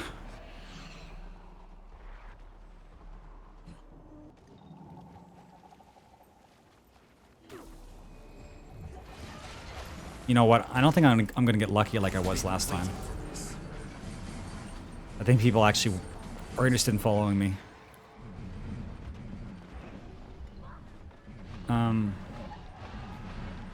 Yeah. No, I'm not invisible. They can still see me. That's not stealth. It's like a secondary, like rage mode where you get different skills and you have like a second health bar. But yeah, they can definitely still see me. And if I was Reaper and I went in that mode, I have like a really good dash move to get away. But since I'm playing Core Necro, my number 2 ability is like a very shitty shadow step that doesn't allow you to disengage. It just allows you to get fucked harder by shadow stepping you into your target. So when I'm playing Core Necro, I don't really have any escape. I just kind of made that choice for this build because I thought this will be the build that just kind of fights to the death, and then if I can't get away, it's whatever. Because then I can like use all skills that has something to add to a battle, and then if we lose, you know, you did your thing. Because you can take all the escape tools you want in Necro. Sometimes you're just not going to get away. Whether just by luck or whether because you just chose to disengage at the wrong time. I just, everything on my class is set up to just like try to sustain in battle as long as I can. And then the last ditch effort to run away usually doesn't work, but sometimes it does. No, it's definitely not a meta build. It's it's kind of my own homebrew. It's honestly not too bad. But it's not amazing. It's kind of just like something that I would do. It's like, yeah, it's the mock build. Yeah, you should get like a track reward for like being one of the last to survive in a Zerg. It's true. Because sometimes it's pretty hard. Yeah, I was running a worm for a while in place of this Well of Darkness. And I could switch that out, still, probably. But having 3 wells is kind of nice. Like, the chance that you could swing a battle with, like, all your marks and 3 wells, sometimes it actually kind of works. Whereas the worm is, like, taking up a whole slot skill just to, like, yeet yourself 1200 in one direction. And a lot of times that does work. Sometimes it doesn't. I just like wells. But yeah, you guys are you guys are kind of picking my brain a bit. Like, it's either this or Worm. It really is. You know, we'll see how much I die and how mad I get, and then maybe I'll switch it out. But it does objectively make my fights worse, because I'm giving up a whole well. Thankfully, this well is kind of, like, not amazing. Still not bad, though. 6 pulses.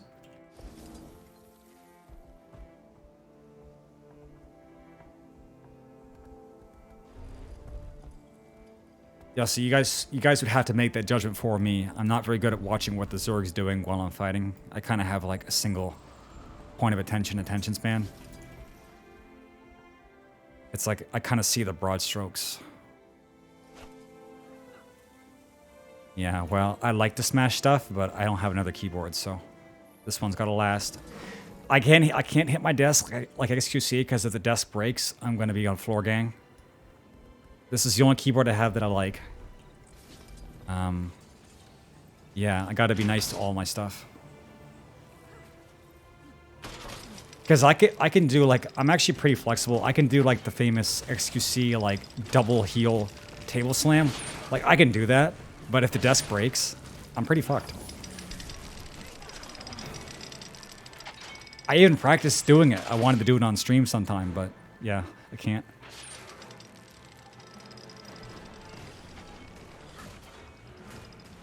The Genshin keyboard, no. What even is the Genshin keyboard? I'm investing enough in Genshin by actually playing it. I don't need to give them any more money. Or sorry, I'm giving them my time. I don't need to give them my money too. Like, I got all the achievements for world clear on Genshin, and I said, okay, that's enough. I'm not gonna play any more Genshin.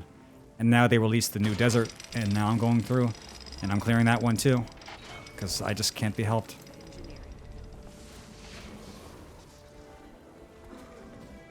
I don't know. I did some rolls, and I was really, really lucky. And then you start to think, oh well, I guess I can keep playing Genshin.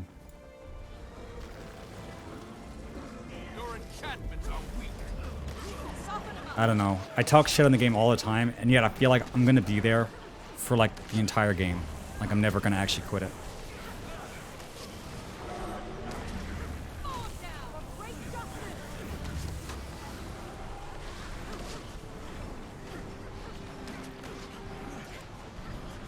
I'm not saying anything, chat, but I am saying that I,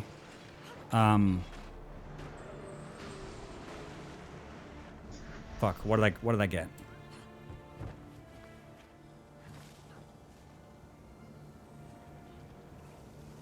The story makes me so angry.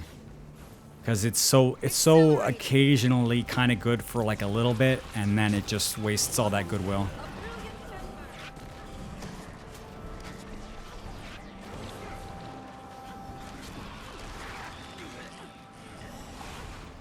Well, to be fair, the rap wasn't good in any language. So I listened to it in JP, and it still wasn't that good. But I think in English, I would have went into a cringe coma. There's the power. But the story for this year's Lantern Rite is actually not too bad. And also, they throw down this huge teaser about, like, potentially having playable Adeptus. Because they all have human forms, and it's like, okay, I didn't actually think of that. But it might just be a bait and switch. Well, everything sounds kind of like blah in CN, because their voice acting is, like, okay, but it's not very... It's kind of boring. But listening to Genshin in CN is actually kind of okay. I think it's the only acceptable language to listen to Paimon in, because every other instance of Paimon makes you want to die. So basically, my rolls were like, I think I got a I got a 5-star off of a Spark, and then I got a new 4-star, and then a Chi-Chi after 10 pulls. So a Chi-Chi off of just rolling. And then, in 6 more pulls, got Yao, and then got Zhao.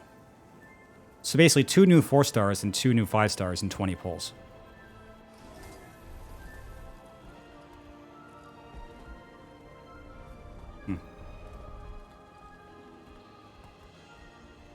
I'm not sure if that's a compliment or not, Ginsu. Yeah, that's good. That's actually the best roll I've ever done. The thing is, though, now I'm kind of running low on rolls. I have like 63 rolls, and I need to get Hu-Tao. So I might get fucked. I need to get Hu-Tao and then start saving for the next Archon, for Fontaine. And the only way to do that is to map clear so I can get extra primos because I'm not paying. So it's like you want to get the characters you want and also prepare for the future. It's kind of difficult. Well, isn't Playboy like now all articles? But yeah, legit. I mean, you make a joke. I'd be the one reading erotic fiction to like evaluate the pros. Like, I'm just stupid.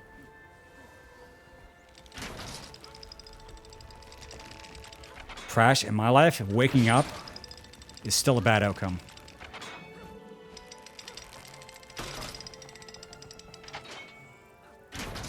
You can't ask him that, Hud. He doesn't even know. He doesn't have an answer for you.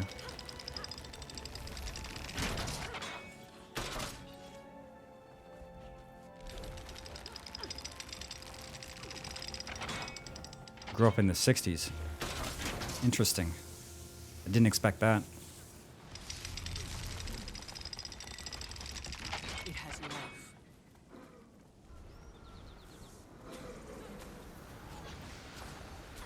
The funny thing is, Pocket does play gacha. Not Genshin, but gacha. Spirits, no! I just don't know what they are.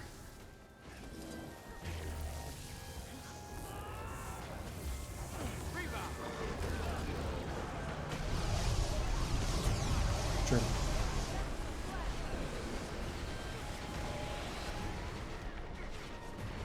No, one thing you can do though is launch Diseased Cow with the trebuchet.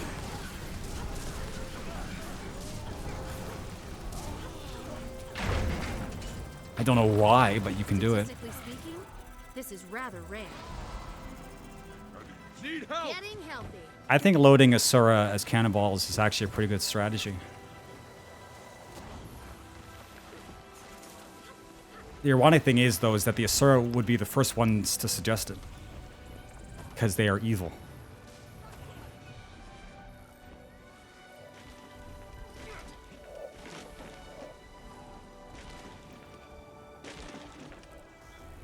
Well, in other games, I wouldn't really make such a big deal out of it, but the thing is, the 5-star drop rate in Genshin is 0.6. And it starts to slowly climb up, I think, after 40 or 50 pulls. And then if you haven't got one by 80, you get a spark. But the spark is only 50-50 of the unit that's the limited time unit, and then another 6-star. But if you do another, is it 80 or 90? It's either 80 or 90. Anyway, if you do another set of those pulls, you'll be guaranteed to get the limited unit after the second one. So it's like 180, I think 180 pulls. So getting something off Spark, just as kind of like that 0.6% chance, pretty rare. I think it's only happened to me twice in Genshin. Getting healthy. Sometimes it makes it feel like the rate is even lower. Because the drop rate for ultra rares and Azur Lane is also 0.6, and I pulled a lot more of those than I pulled off Spark 5 stars in Genshin. I mean, they do. Gacha games are required to make their drop rates public. But who knows, dude? I don't know what kind of algorithms they're running. Probably they don't even know. Yeah, I wanted to try tweeting and then I found it was shitty. Invigorating. Tweeting to nobody is like being on stream and talking to nobody. You can do it a few times, but then once you ask yourself the question why, you're kind of already done. Because once you ask yourself the question why, Armor enhanced. it's game over, brother. I'm not saying like I want to make one tweet and they go viral, but when you do tweets and it has like no, what's the new metric they use now? Impressions?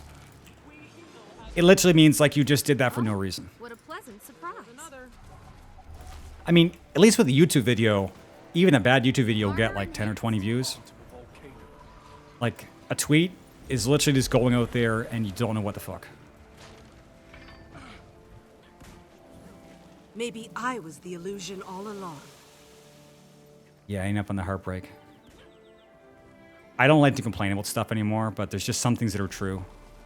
And one thing that's true is that if you want to start being a social media fucking content goblin, you have to be out of your mind.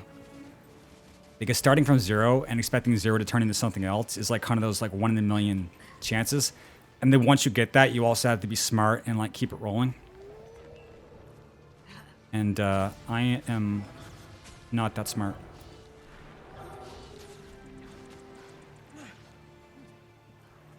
Ginsu in Minecraft, right? If you preface, or sorry, if you like end everything with in Minecraft, that's the only way you can get away with saying what you want to say.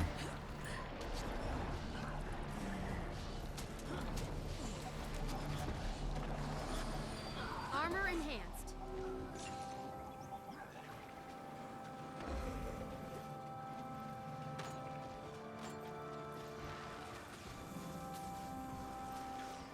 Rage at maximum.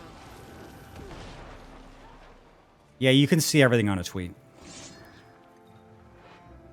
You can see more as the creator than you can as the person just looking at it, which makes sense. Like on the YouTube videos, you can see a lot of metrics. Sometimes I wish that I couldn't, because sometimes you upload a video and then you see like how it's doing, and you're like, oh. No food buffs. I also have no tag. I'm just kind of here for free. I need to group back up. I'll just walk.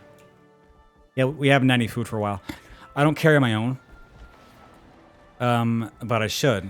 Because I can get some filler stuff to give me the 10% damage. Which really, for me, is the important thing. But that's like sharpening stones. I'll go get those later, and hopefully they're not too expensive.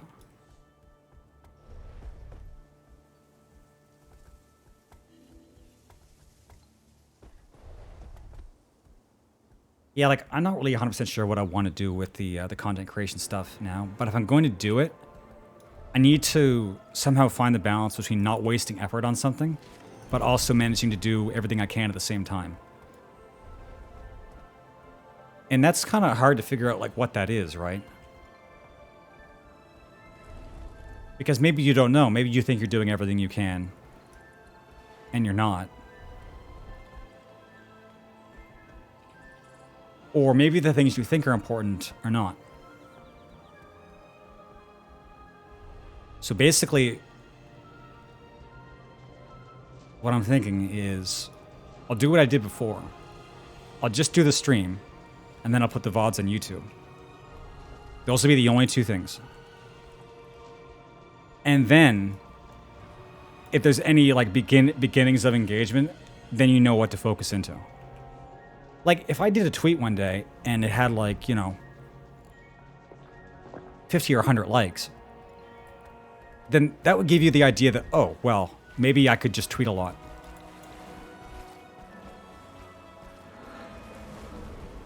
That's just not like a content creation strategy. That kind of works in real life, too. Like, you kind of figure out how to do something based on, like, where life pushes you. Based on, like, things you tried to do. It just is frustrating when you think you're doing everything and getting no results, because then it makes you think like the game is not really a game that's able to be played. So the trick is not to get down too fast, but also do things that matter, and to follow up on things that actually get a reaction, and then build that way. That's what I'm thinking. It's just difficult though, because it's not really a path that you can have all the steps laid out to you, because then everybody would be able to do it. So I feel like people who get like really successful don't actually share the tricks that actually work. They just make up some bullshit and then sell it as an online course. Because if they gave away the tricks, it would kind of like defeat the purpose. And also, a lot of people get to where they are and they don't necessarily know exactly what they did. Because sometimes they just did things that sort of like co-mingle with their talent. So they make it and then they probably don't even know all the reasons why it worked. That was a fucking mistake.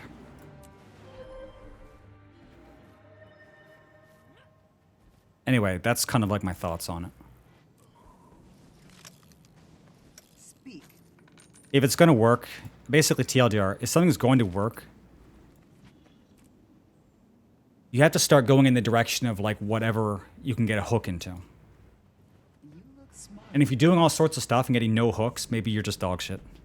And that's the ultimate thing that scares me. It's like, I think I made like a clip of one of my YouTube VODs. I said like, content creators will always just say things like, well, if you're not getting anything, it means you have to make better content. And then I said, well, maybe, what if you can't and you're just dog shit?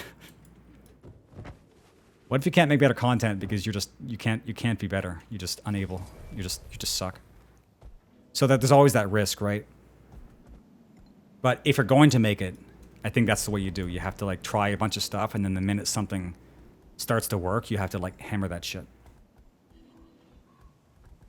And I know some people do that because they get like, they start getting traction because they're like really weird, or they do something like really degenerate, and then they're kind of like a freak show, and then they double down on it. Like Nikocado. So it can be kind of dangerous too. Like you can double down on something that's like really terrible.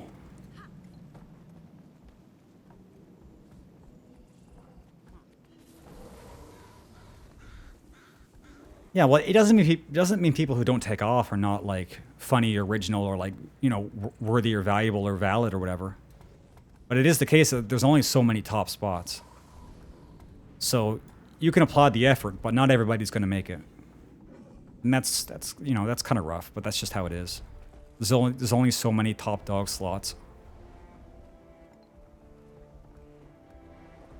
There are a lot of people I know who put in a lot of effort, but don't really get anywhere. And the funny thing is that until you start to get somewhere, you might not be able to like reach your full potential, right? Actually, I would say in a lot of cases, sometimes it's luck or unluck that somebody who might have come to prominence and like been like a really influential part of whatever never got the chance, and so that we'll never know. So it's like, you know, we're not living in the right timeline kind of thing.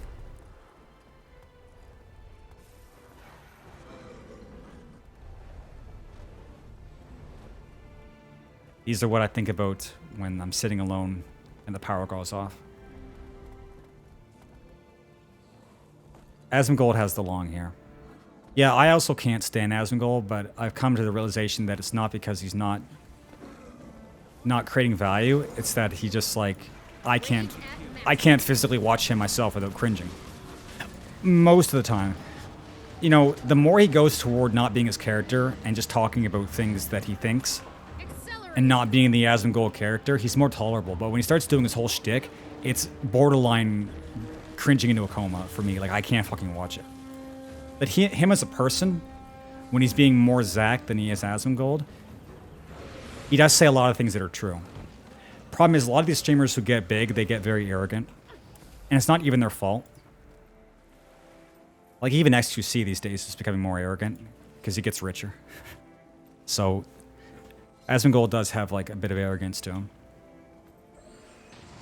And it's kind of inevitable, but it's also kind of like, you know, whatever. Hard to watch sometimes. But yeah, Asmongold is the MMO guy. See, I'm more apt to be jealous of him because he's what I wanted to be. He was like the degenerate basement-dwelling MMO gamer who just happened to be like the king of that and became like, yeah, the guy who is that and is a streamer. So there's lots of people out there, myself included, who are like, well, I could have been that guy. I could have played dog shit WoW for 10 years and never washed myself and became a content creator.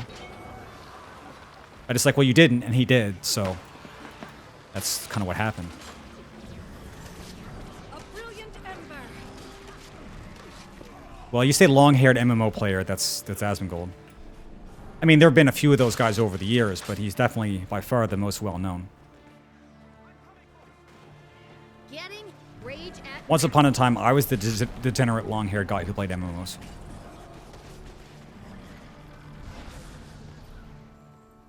Maybe that future still exists, but I don't know. We'll have to see.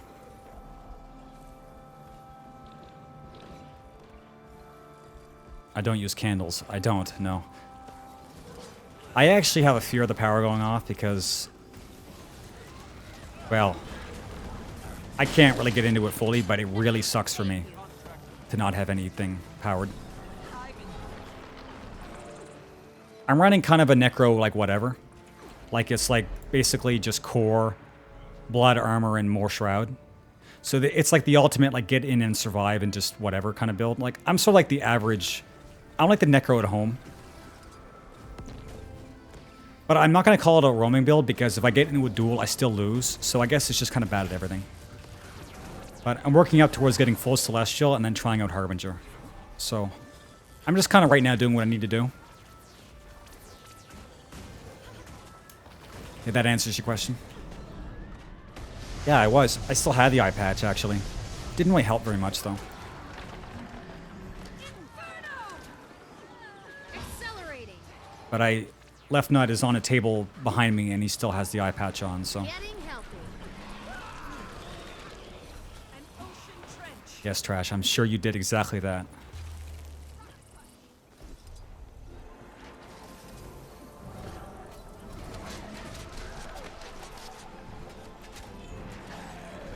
Rage at maximum. I will like one day to do camera again. It doesn't mean it's going to happen, but I just wanted to say that I am I'm thinking about it. I just need to move to a better place first.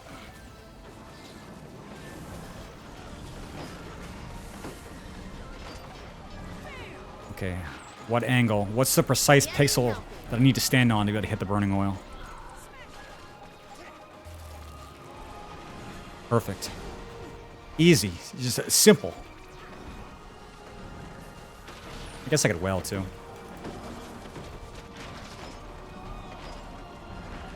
Dude, hitting cannons on walls and hot oil and mortars and people, I gotta say, is like the most frustrating thing I've ever seen in my whole life.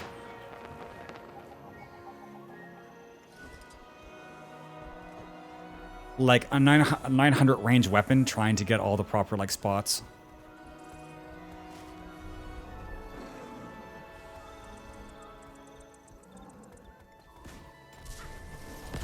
Yeah, so speaking of like making shitty content, putting it on YouTube, I have 3 streams from last week. I could just, they're already on YouTube. But I think I'll set them to unprivate, so it'll just be like 3 streams that I can have archived. I wasn't going to put them up because I didn't feel like making thumbnails.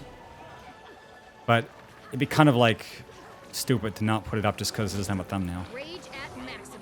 I'm not sure the thumbnails really make much of a difference anyway. Now it's all power. Justice, courage, resolve. I can actually make a pretty decent thumbnail. It just takes too long. Like for no like it's what I was saying before. It's like it's something you can do every day, but it doesn't have any effect. Like it doesn't affect the views of the videos, and it takes like half an hour to make a thumbnail. Yeah, 2 thumbs. Well, it'd be easier if you did camera because you could just make like a new reaction face and just plop it on top of a PNG, and as long as your mouth is wide enough and you know shove enough onions in there, then you can use it as a thumbnail.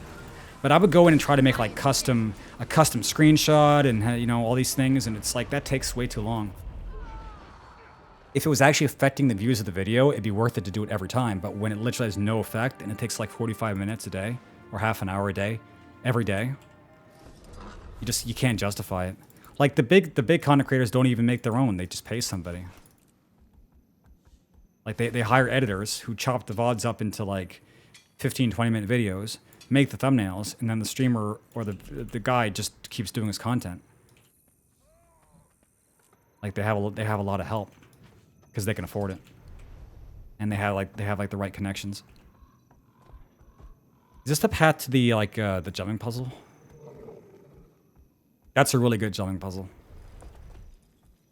And you can still PvP while you're in there, so sometimes it's just dog shit, but it's a good puzzle. Well, who is Booba? Mine?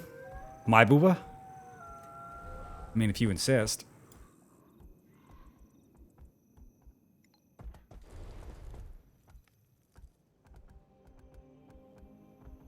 I had to use kind of a placeholder thumbnail for the last of my 14 thumbnails because I wasn't subbed to the game anymore, so I couldn't actually log in and make screenshot thumbnails, so I just had to use what I had. I made a couple for Guild Wars, but doing like G-Post style thumbnails for Guild Wars is really difficult because they don't have GPOs. So that took like a long time. And I definitely can't do one every day. I'd like to, but...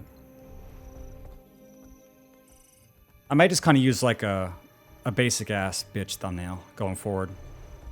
Until things start to take off. The most important thing to do is to actually have the stream. The other stuff really shouldn't get in the way of that. It's like, first you do the content,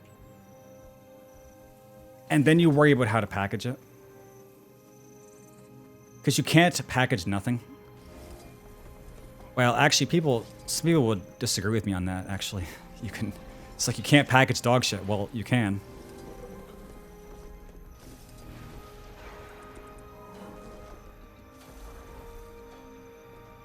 What do you need? Yeah, I'm just like physically unable to do clickbait. Like, I feel terrible and I can't. Like, make some like scandalous title with like a picture of me doing the sad face. I can't do it.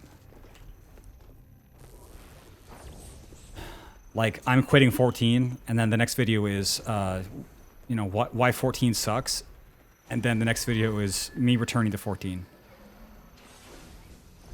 And then just keep cycling that, and you'll get tens of thousands of subscribers. It doesn't matter what the content is.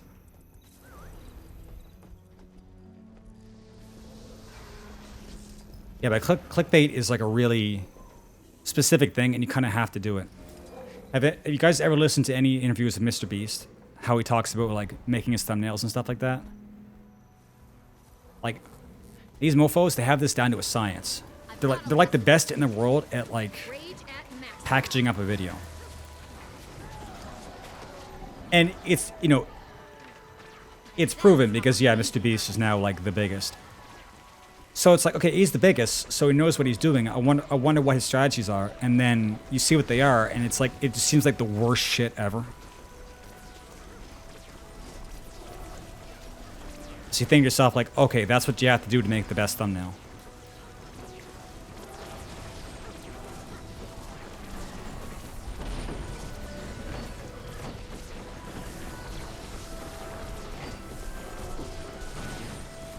Because now the format is pretty much all the same thing. You have a rectangle, and you separate it up into three or four sections. And either the first third on the left or the first third on the right, you have the picture of the content creator themselves. Doing a pog face. Okay? And then the other 2/3 is whatever the content is, but like super exaggerated, impossible to miss, blown out saturated colors, arrows pointing to things that are happening. And it's like, we did the biggest, craziest, ate the biggest thing, gave away the biggest thing. We are the biggest thing. We fucked the biggest thing. Chat, you are the biggest thing. And then you do that. And that's how you make a thumbnail. And it's important that you learn how to do the poggiest pog face. Because if you're not pog enough, if the camera cannot see your tonsils and halfway down your esophagus, you have not pogged enough, your content is not exciting enough, you are dog shit, your life is nothing. So it's really important you have to pog like there's no tomorrow, because there isn't. Yeah, Pocket Trash Esquire, they have videos on all sorts of stuff. Like, you think this stuff is organic? It's not. It's becoming kind of like this well-oiled machine. Because that format I just described, it wasn't that Mr. Beast that started it, but he uses it, and almost every React... Actually, not even React, like every video now has to have the same shit. Because otherwise people don't click on it. They've proven that that formula gets people to click on a video more times than it doesn't. Even if you don't want to click on a video like that, you'll be more likely to click on a video that has that format. 100% of the time, it works 120% of the time. No cap, no hat on a tower. Telling you, dude. And thanks for the follow, Pop and Boom.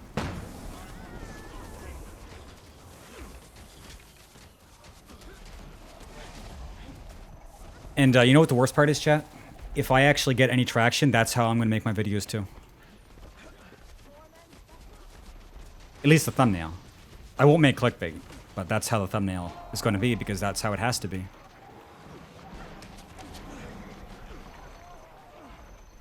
I require more energy. It's the current meta for advertising.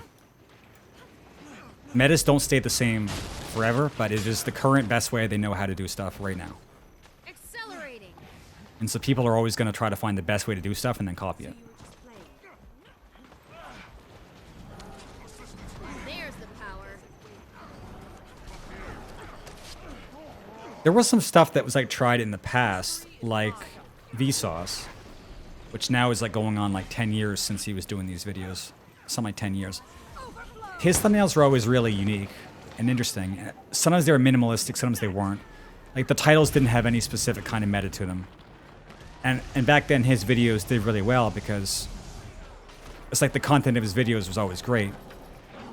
And so like the thumbnail and the title was kind of focused on like making as much intrigue as possible. And so that worked, but that doesn't really work anymore. Like even like the Vsauce derivative channels that have popped up after him.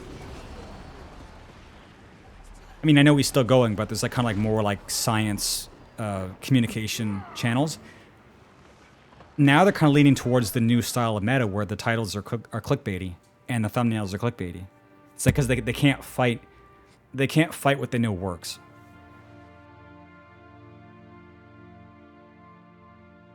Okay, I'm not gonna lie to you, chat. I wasn't paying attention to that fight. Interesting. I was paying attention to my monologue. Should try to actually like do good.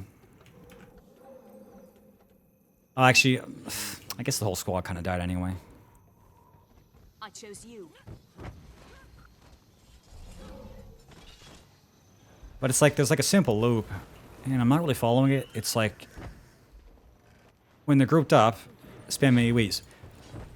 When you can snipe somebody, do like axe, axe, ghastly claws. Or even if you have to, like spike them with a well. But I wasn't really doing any of that.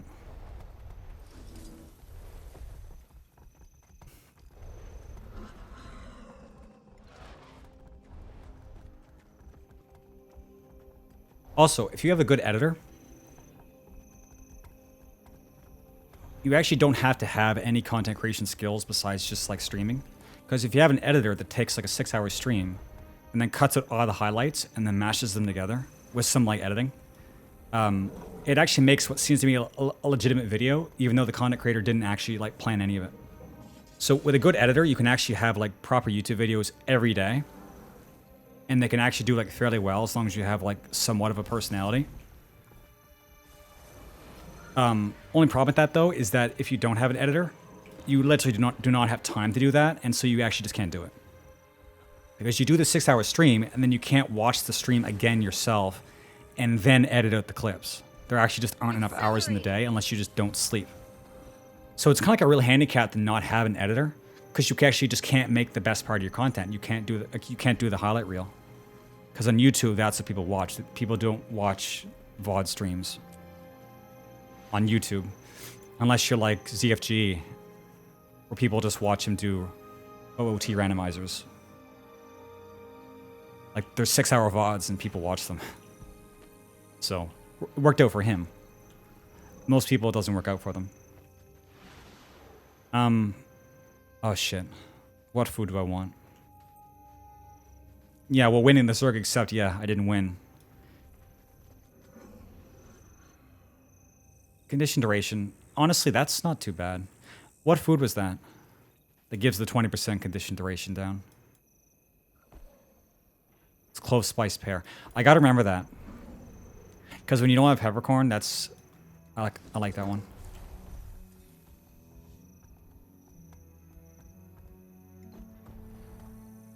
You know, even my dog shit World v World streams, if you went through the VOD, you could find about 10 minutes of actual content.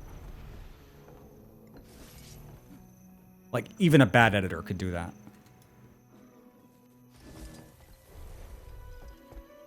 Yeah, I just, you know, can't afford it, so just you just go without.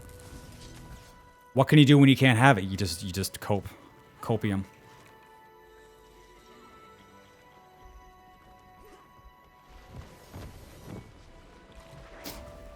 Accelerating. Well, if it makes you feel any better, Trash, I think I have a personality, but I'm still fucked, so. Sometimes you don't know what it is about you that can get you off on the right foot. You can be surprised sometimes. Getting healthy. Like, even if you were editing... Like, if you could edit videos, Trash, and I asked you to do it, I'd feel bad because I couldn't pay you anything. And I know how I am, that the minute somebody gives me somebody, I'll demand everything. So, if you offered to do it for me, I would slave drive you so hard. You wouldn't even know what day it was. Well, apparently, there's a few people in my community that stream, and I had no idea. Like, even Glue apparently streams Guild Wars 1. I had no idea. And probably nobody else does either, because I don't know if Guild Wars 1 on Twitch is anything.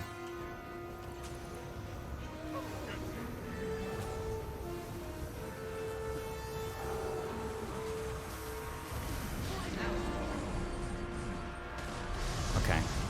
Well, apparently that battle didn't go well either. I was like, oh, the tag's on the other side. I'll go get to them. No, you won't. Wait, I'm in combat? Oh, I didn't die yet. I'm too tired to be upset. Okay, try again. He's been streaming large cheeseburger.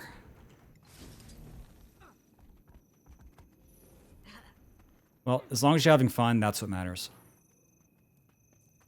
If you stream seriously, there's a good chance you will stop enjoying video games. And that's quite a hell to find yourself in, is you don't want to play games. I spent my entire childhood playing games to escape from other stuff. And then it was like the switcheroo, like I would do other stuff to escape streaming. Not even to escape streaming, it was to escape the feelings of guilt of not streaming. While I was too tired to stream. Is that making sense? It's fucked up. I can't explain the inside of my own head.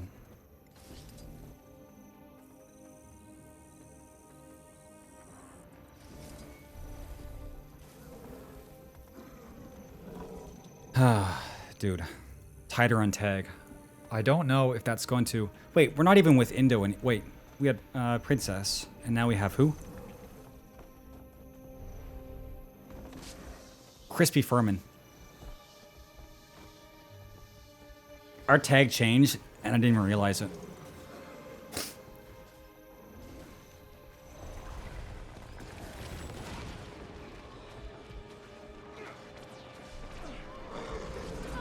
Yeah, well, I mean, I like streaming when it's good, but... The more activity there is in the stream, the less I'm actually playing the game. And I just stop and talk to chat. So gaming was never really the play. It was something I didn't even realize until I got really deep into it, that I'm actually not that good at games. This is rather rare. It was like surprise to me. I thought I was good at everything. There's the power. But no.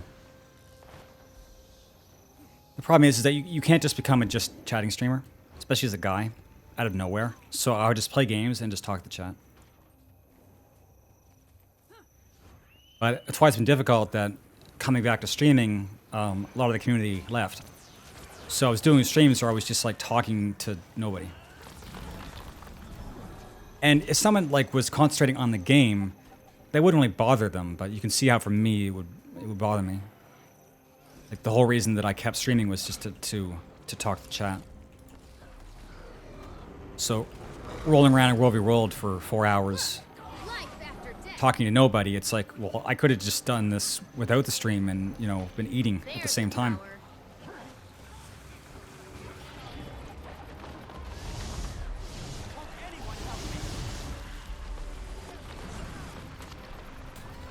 But that kind of has happened to Twitch overall. Thank you. That like the chatting aspect has like been outstripping the gaming aspect. Like less and less people are tuning in to watch the games themselves. I need They just want to be with the streamer while they do stuff.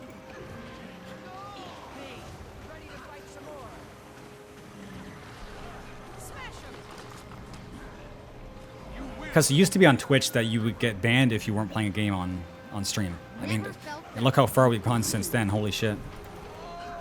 Streamers now might, you know, make gaming half of their time and then just do React Dandy for the other half.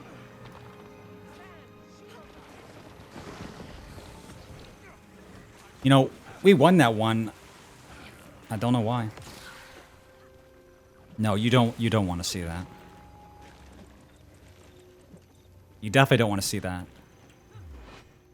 Chat, have you forgotten what I look like? Never felt better.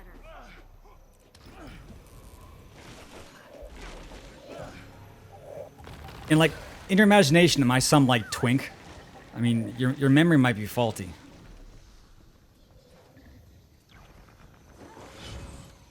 I am 3 cats in a horse suit. Let me just remind you of that. Oh, you mean like they can do that? I thought you were suggesting I do that.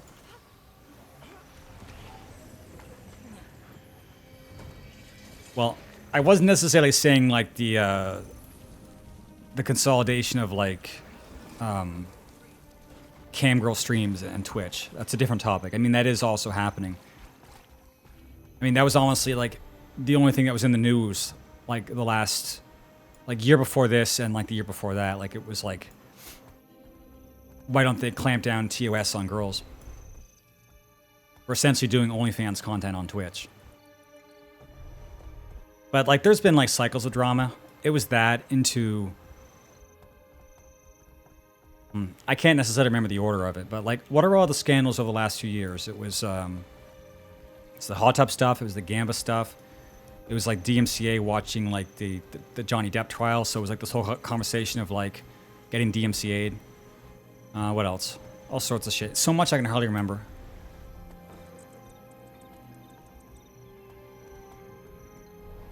Back then, I had nothing better to do than to log on all day and just watch Twitch drama.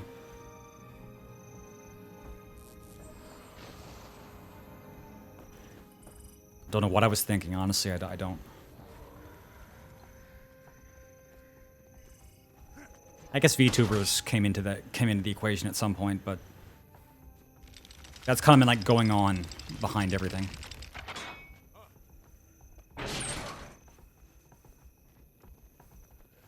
Finding game drama. You mean like them engaging in the wrong kind of grooming? Yeah, I guess reacting technically could be part of the dump because people were upset that people would just do that. But that's probably not going anywhere, to be honest. Because that's actually just part of the Twitch experience of like being with a streamer and hanging out while they do whatever. Well, like reacting to stuff is part of being whatever. Here's the funny thing. There's some people who are against React just as a concept. And this is them looking at the people who are best at it. If you go to some of these like literally who React channels on YouTube, the fucking acting makes you want to cringe into a coma. Like, you think like React streamers are bad? Try watching bad React streamers. That's a whole other ballgame.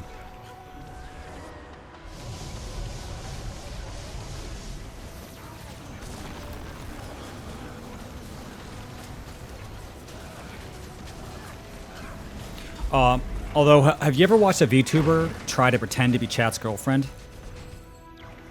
That'll also make you cringe into a coma. Holy shit, you've never seen such a thing, I swear to God. Goodbye. Trash, don't you? Wait, you guys probably do that. Don't act like you don't. Actually, I think Wiz might. But he would never admit it. They do that? Yeah, it's called the GF experience. That's why a lot of... Okay, I'm going to get myself in trouble here, to be honest. But a lot of these VTuber streamers, the girls... And this comes somewhat out of idol culture in Japan, which makes sense because VTubers in Japan came out of the idol culture. Like, a lot of the terminology and, like, practices are the same. But it's basically just like, you can pretend to have the fantasy that the VTuber is your girlfriend. It's not just like you pay them $5 and they, you know, say your name or whatever. It's just like, there's kind of like this unspoken, really weird crossway agreement that, you know, you can pretend to be the boyfriend of the VTuber as long as you don't actually, like, try to contact them in real life or say anything too crazy. And everybody in chat is kind of like living out their own version of the fantasy. It's honestly... It doesn't surprise me, but like a lot of stuff, I just get sad. Because I knew what idol culture was before, and to think that this is the evolution of it, even worse, that the fact that it's Western girls doing it who are just pretending to be Japanese. Yeah, it's a lot, dude. It's a lot. Hey, what's up, lols? That sounds cringe. I like to steel man every argument, but there's some stuff that even I can't defend.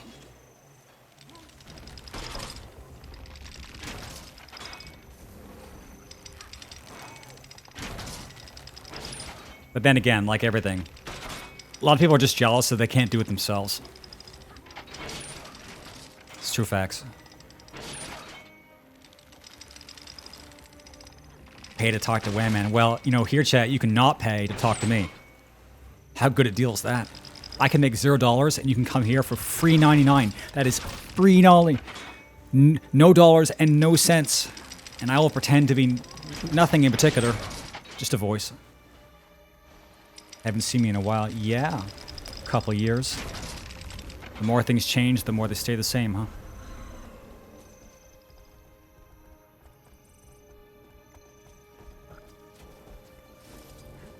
I mean, you could get into the complicated psychological shit, but it honestly doesn't... It's honestly not that complicated.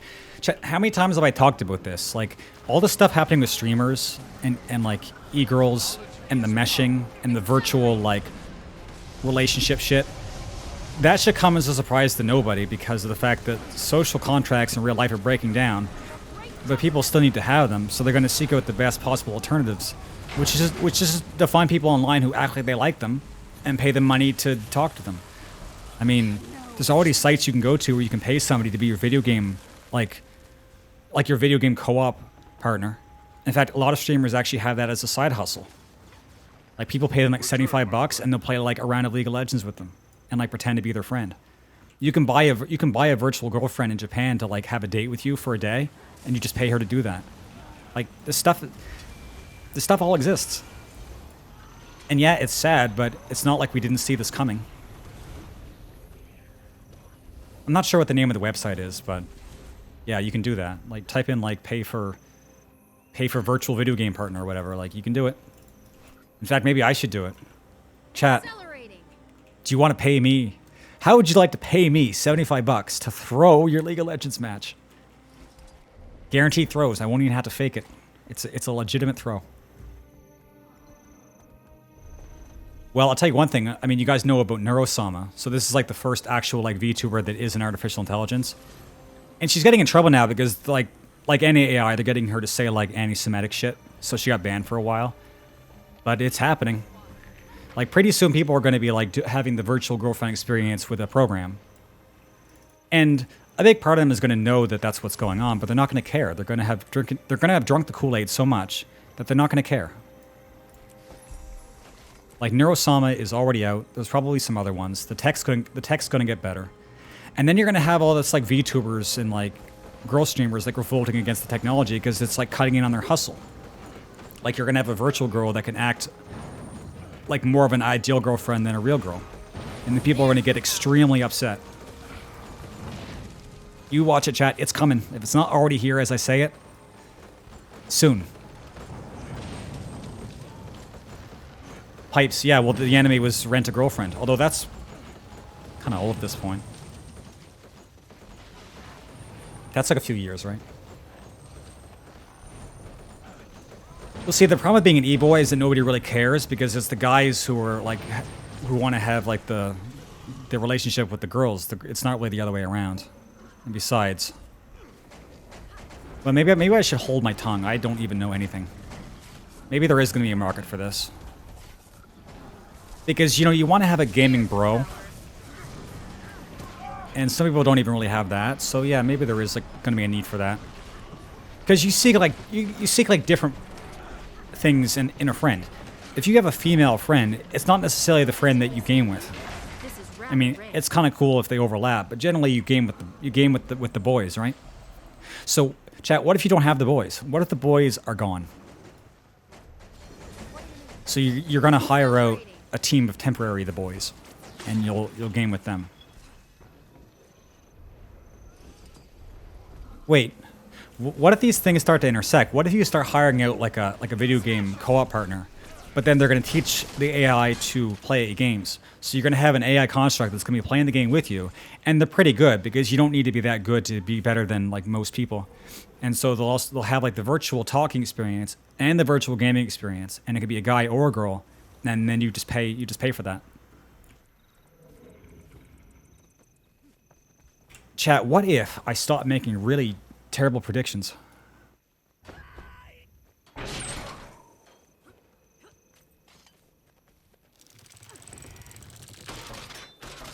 Isn't that just an escort? Ah, it's not an escort, it's an escort. It's an escort, chat.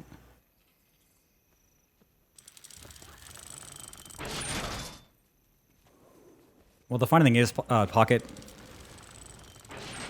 is that you would never really know, because some people are just worse than bots. I mean, Donkey even said this like 5, 6, 7 years ago, whenever, because I lose track of time, but he's like, people don't even play League of Legends, they just put it up and just fucking walk around the lanes while they watch YouTube. Like, basically they play League the same way that I play Guild Wars 2 on stream. You know, barely.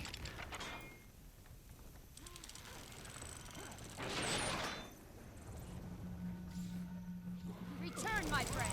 I chose you. It's true. Getting healthy. They might even call it escort. I mean, it's kind of funny. It doesn't sound very good though, so they probably wouldn't use that. But yeah, it'd be an electronic escort. It'd be like a virtual person to play games with you.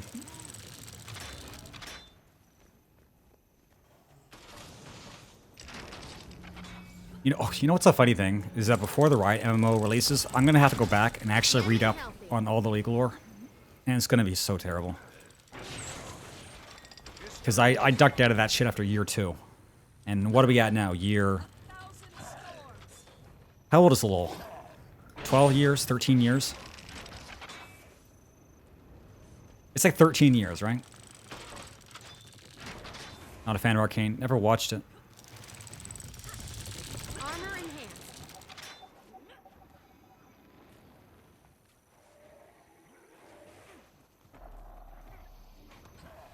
It was second year university, which would have been 2000...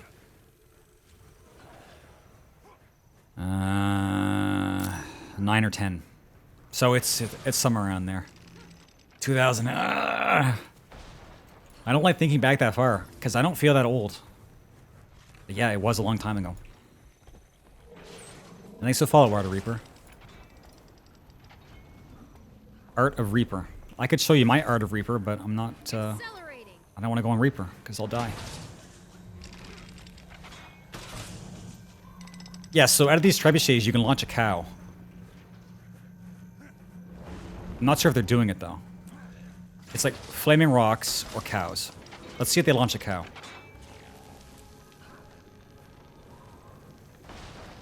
Hi, Blink. Rock. Rock. Oh, God, they're getting... Oh, this is a trebuchet battle.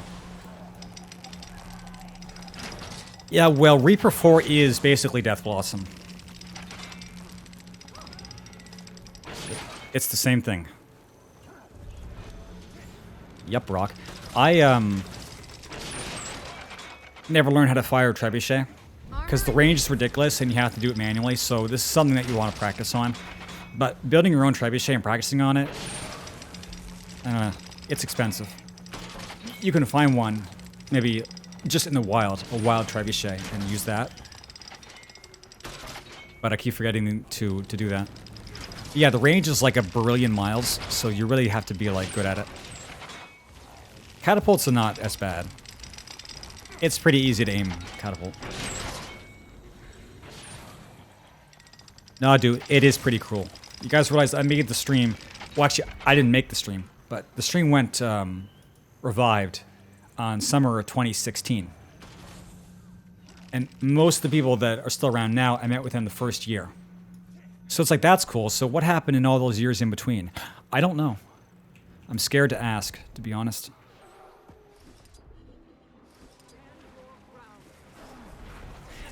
And I don't like saying that stuff because it freaks people out.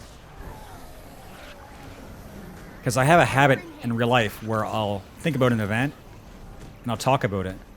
And then I'll say to the person, so you know that was this many years ago. And they just fucking look at me like they hate me. Because nobody wants to be reminded of that stuff. And I think it's because almost everybody has the sense in their life that they're not going at the pace that they want to be going at. Like things are not getting better the way they want. And so you remind them about all the time that's passed, and it's upsetting. And I know that, and yet I keep saying these things. Because I just want to act so smart, like I'm such a good keeper of time.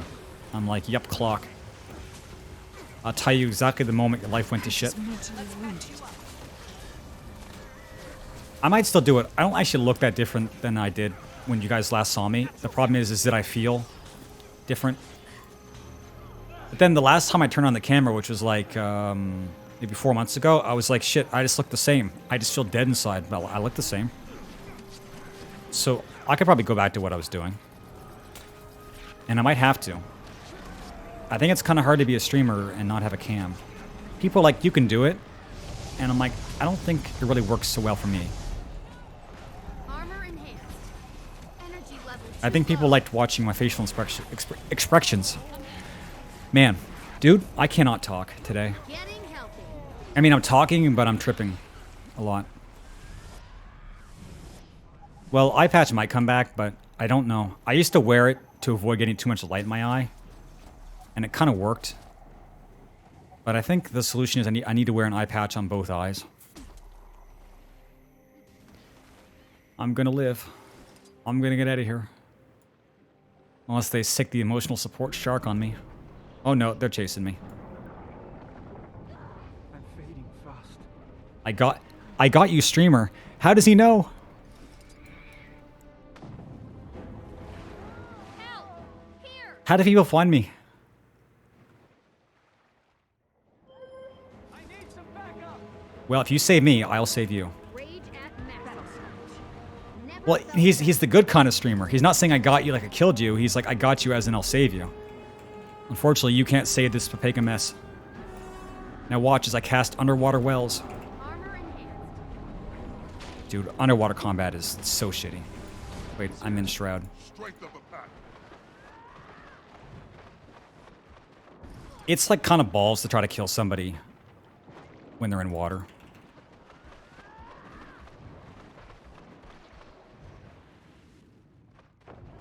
Don't fuck with me. Oh god, the shark got me. The fucking shark, dude. I called it. I hate it. Fuck. Dude, they shouldn't. Underwater combat belongs in the garbage. I actually even have an ascended, fully kitted out weapon. And I still can't do it. I can't get it done. I was thinking about making like a PNG like frame thing of that bird I have as my avatar because I think me screaming with a picture of a crow would be a really nice combination. But that's just on the list of things to do. It's like that's the halfway point between that and actual VTuber. But I kept saying I might wait until like VR VTubing becomes a thing because it's gonna happen. I think this like 2D VTuber thing is kind of like a phase. And once you move into like VR chat but good, the whole experience is just going to move over to that. People will be like commissioning actual 3D avatars, and they'll actually be good as opposed to like what's going on in VR chat. So I might skip that step. It would save some expenses. Imagine paying for a 2D VTuber thing, which is like $6,000 probably to get like one that's not dog shit. And then 2 years later, everybody gives up on 2D rigging and just goes over to like full on 3D shit. And then the price doubles and then your wallet is fucking gone. My character's cool, thanks. You're the first person who ever said that. Appreciate it. I've used this Asura model for years because I just like it so much. It's like an actual good face. Unfortunately, it makes up for the terrible gameplay. At least I wish it did. Sorry, I gotta scroll chat up. I missed some stuff. No, I would not be a female VTuber. I'm not a degenerate. I have a female design because I just like designing girls. But for the VTuber, it'd be the male version. And I'll put a lot of work into it if it happens. But this is definitely not the time to do that. I have no money and no time. No bitches, no gains, all soy, all onions. No content. You know what I'm saying? So this is not the time to be working on VTuber stuff. You don't play Guild Wars? Currently downloading. It's good. It's very good. I hope you enjoy it. Yeah, if they're a booba streamer, you have to take that with a grain of salt because my dream, and I have many dreams, but this is my favorite one. I want to actually have like a VR environment and actually have like the boys. And it not be some like weird parasocial shit, but actually like have like a VR crew you roll around with and do shit. And it actually be like real. That's what I want. The parasocial stuff, I'm really good at picking it out. Because I am a streamer myself, and I watch a lot of streams. And I read a lot of bunk psychology. So I can pick out parasocial really fast, and it makes you really uncomfortable.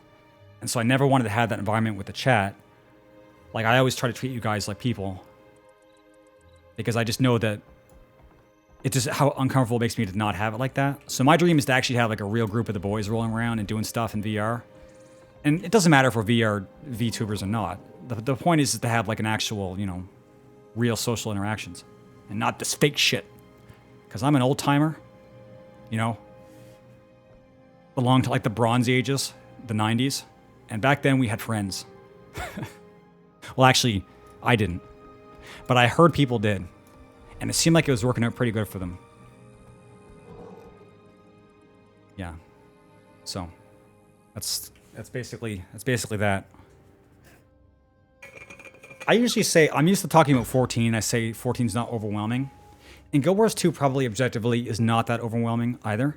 But I do find it kind of a more, like, it's easier to do terrible in this game because it actually has like builds and decisions you have to make.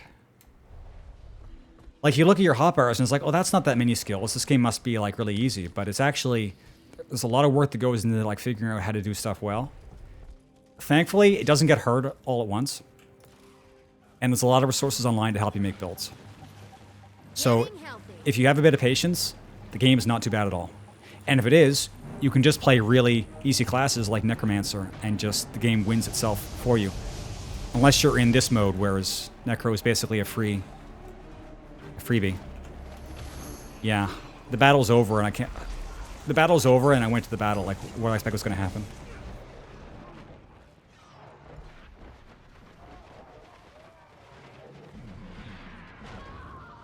Cool. Dude, you play 14. 14 is my main game before this. I know everything about 14. And I know some stuff about this game.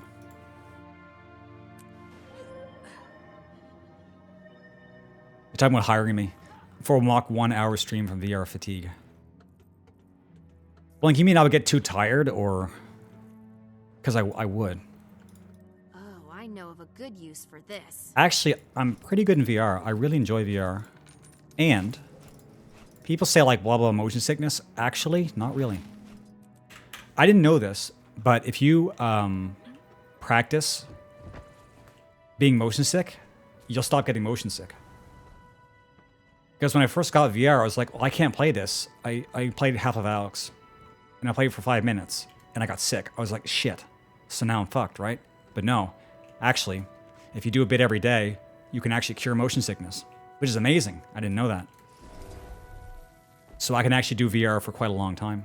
Which is nice. Because, you know, they're coming out with an Attack on Titan VR game at some point. And it's like, you need to not have motion sickness to play that, for sure. Like, stuff like half of Alex and Blade and Sorcery, they're good trainers, because Blade and Sorcery you can train like jumping off of high ledges, Because not only can that make you sick, it'll make you like dizzy and like really uncoordinated. Because it's like the idea of jumping off a ledge and you hit the ground. You didn't actually hit the ground, but your brain thinks you did, and then all of a sudden you're all fucked up. But so you can practice that also. Like Blade and Sorcery's Star Wars mod, where you get the force jump. You can practice basically jumping around everywhere at high speeds and getting used to how that feels. And that's like a really important skill to have, I think. Because the VR games, if it ever actually hits the mainstream, they're going to be like really intense, I imagine. So the more training you can get, the better.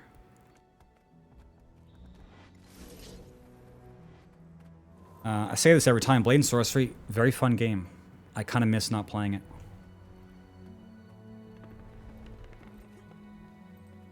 Yeah, well, I was just more thinking about, like, I played a really rudimentary Attack on Titan game that was made in Unity, like, years ago.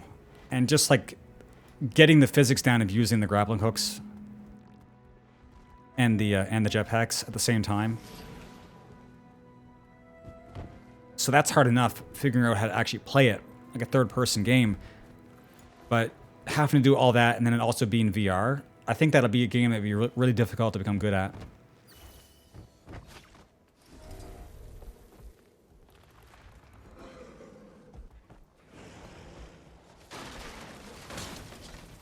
Yeah, it took me about 3 weeks to get over it. Like, I was playing Half-Life Alyx, and that's just kind of walking around. So that's a good start. And then Blade and Sorcery, that took a few more weeks to get over, like, the jumping off ledges and stuff like that. Like, I think probably the sickest I ever was in a game was trying to learn how to climb ropes in Blade and Sorcery. Because that wasn't just, you know, the motion of it. It was that if you have any kind of height phobia, the game is just realistic enough that it actually can fuck you up a bit. Like climbing up a rope and looking down 50 feet. Doesn't sound too bad, but when you're actually doing it, kind of rough. But you can get used to stuff like that. Or like doing like climbing rocks around a ravine. Because Blade and Sorcery, you can, you know, put your hands where they are, so you can do kind of a somewhat simple form of rock climbing. And like one of the maps required you to like rock climb over a ravine. So if you fuck it up and you fall, that's pretty good practice. My pet needs help. I'm not with the tag. Where did they go? Rage Oh, at they're maximum. going around.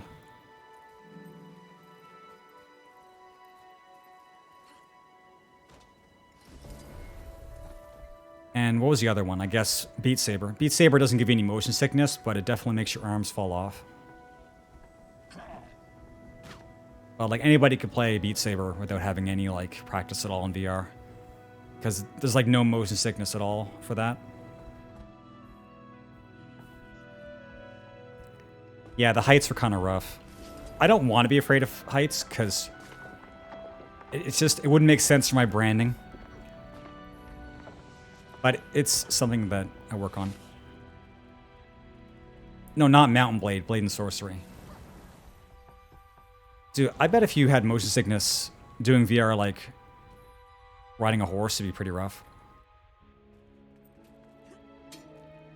I kind of wanted to try VR Elite Dangerous. Apparently that's like one of the best sims you can get. And it's even better in VR. But I didn't own it, so...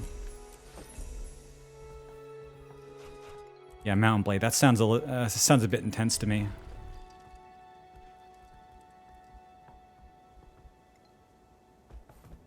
Yeah, I guess it was the vertigo. There was some vertigo and like some just straight up fear.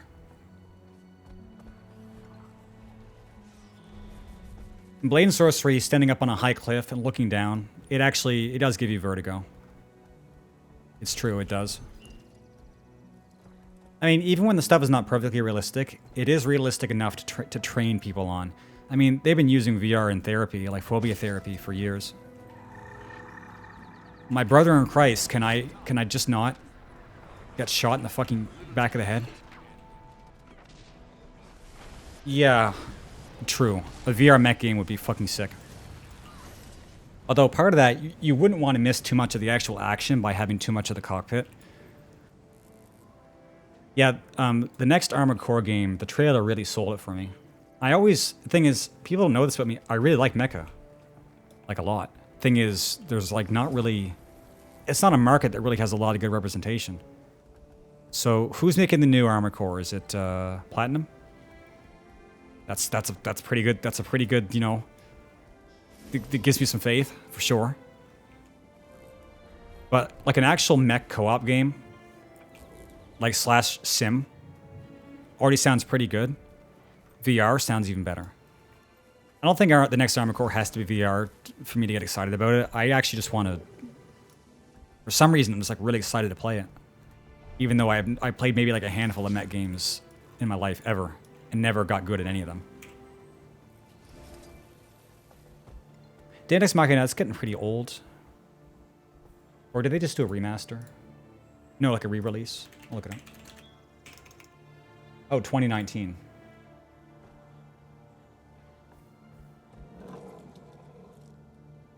Switch. Well, I might still be able to do that. Well, thanks, Trash. The worst Gundam.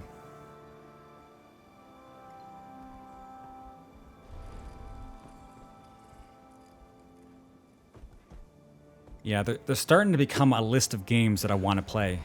It's really dangerous. During my huge hiatus, I played every game I ever wanted to play. You know, that I could reasonably play.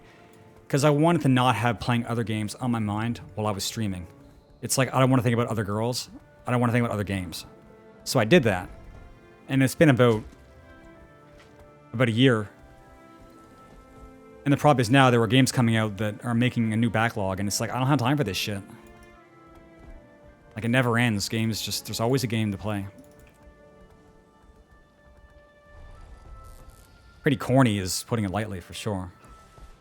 Unicorn was the worst? Unicorn's not the worst. Although, I've only watched about, like, maybe 4 Gundam. Unicorn's definitely not the worst. But you could have that conversation with Shki, not me. You know, it was the first trailer for this new Armored Core, so it's going to be like many years. I just kind of want a nice game, because there's like a lot of people in my old group who are into mecha, and it'd be nice to kind of have like a reunion to people we used to play a lot of games with in a genre that we kind of all like, but does not really have the most amazing games to play. Even like 4 people out of my group to have like a co-op mech game that's like next gen, realistic. I could really see myself paying whatever the price of AAA game. Sorry, quadruple A games are in the year 2029 when this game comes out.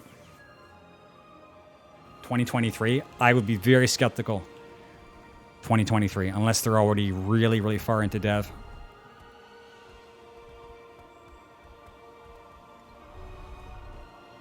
But then again, time just kind of run away on me and other people, so...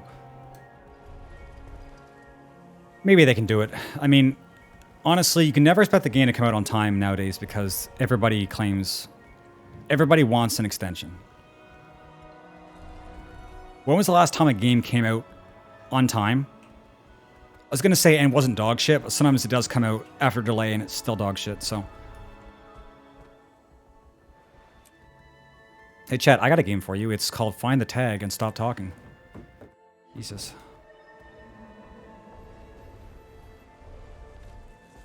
Yeah, to be honest, I don't know if we're ever going to get a game on time and complete ever again. Cyberpunk. That's funny. The funny meme trash. That game got delayed for how many years, and then it took another year for it to become playable. And even then, it was still pretty janky. And then it's like, we put the most money into our expansion pack that's ever been put into the... Sure. Whatever makes you feel better.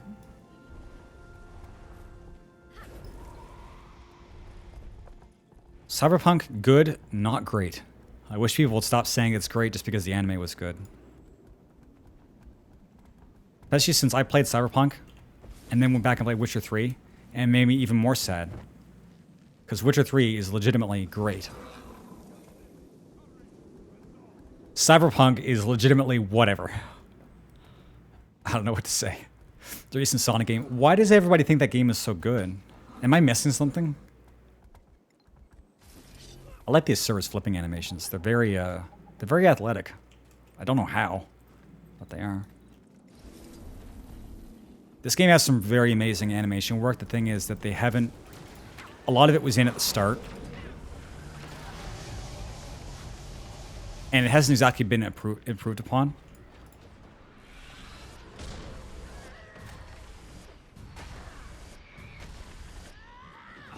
I require more energy. Okay, well, okay. Getting healthy. Chat, I should take a shot every time I fuck up a team fight. I'll be on the floor in seconds. Okay, well that wasn't as bad as I thought. Whenever I see people at the end of a tunnel, I assume it's a Zerg. Sometimes it's not that many people. Well, the thing with 14 is that it's a different animation approach, honestly. Like, everything in Guild Wars feels very floppy, but like things are always kind of moving around. Whereas 14 has a lot of really well-done animations, but the way that they're integrated into how things move is more stiff. I'm not saying it's stiff. It's still better than almost any other game.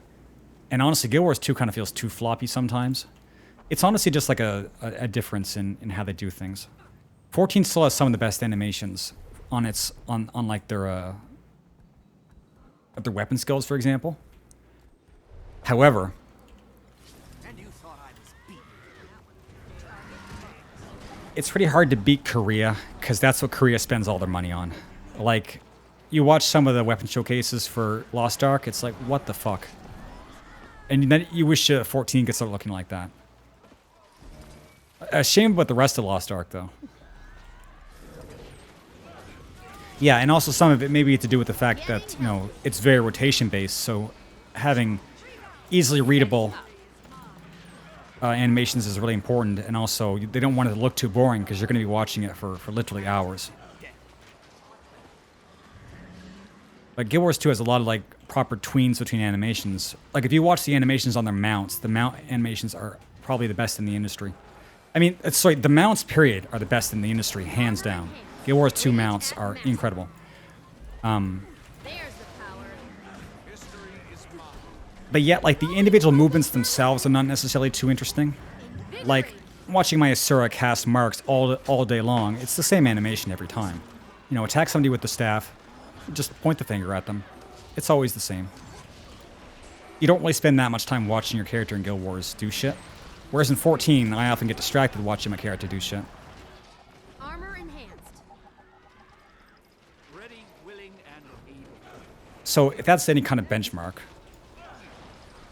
I could use a hand over here.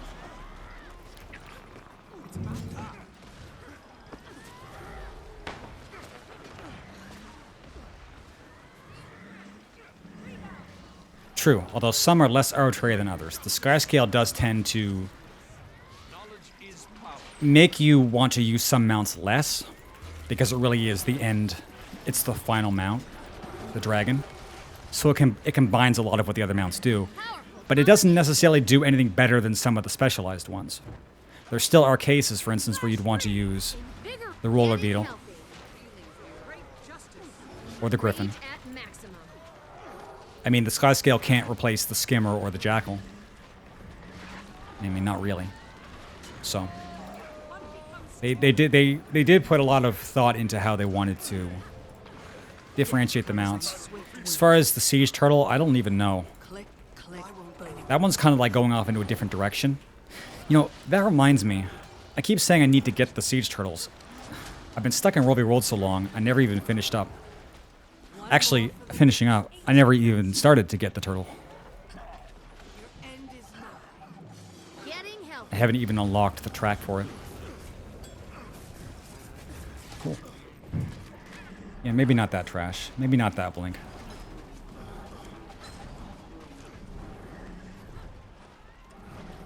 If Guild Wars 2 has a modding scene, I am not aware of it.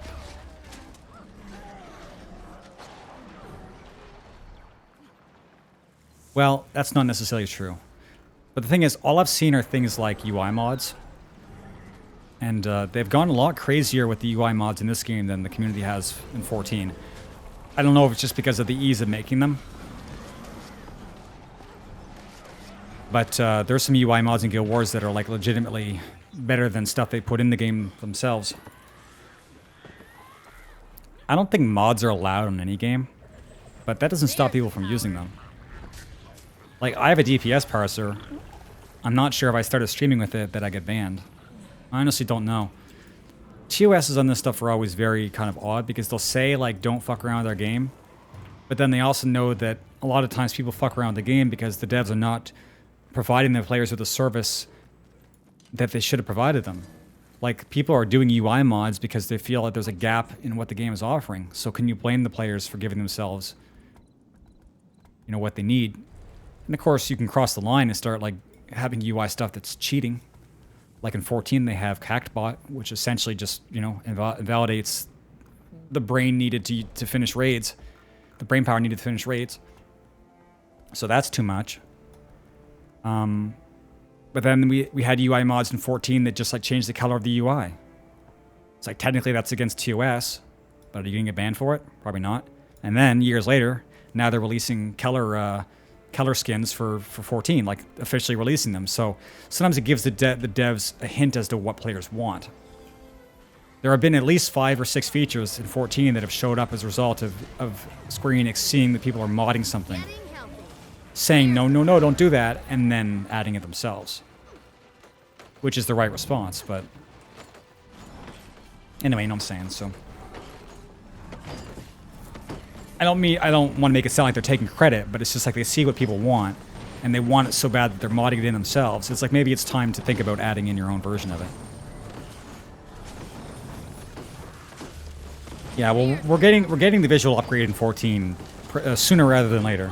They've already shown like concept images from they're beginning the visual overhaul for 14, so we might have a next expansion after that. Who knows? But Yoshi's big thing is that now that Endwalker's over, they want to start setting up 14 for the next 10 years, and a good start to that is the visual upgrades. Hey, thanks for the follow, Proto.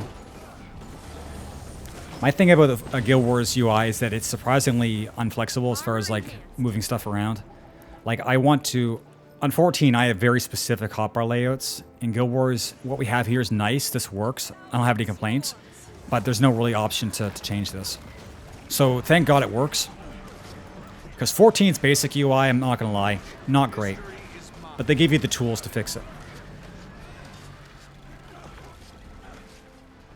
And if you don't like that, then you can mod it. Statistically speaking, this is rather rare.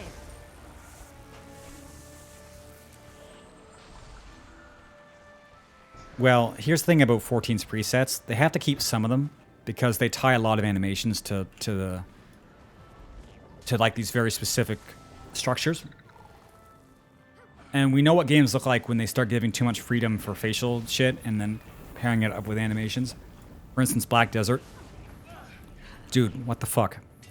You think you have a good face in Black Desert? Start doing some emotes? No. You didn't. You have a monster. There's going to come a time where they'll be able to have more freedom. We'll see. It's actually a lot easier in anime MMOs. Because you can hardly do anything with the faces, but we'll see.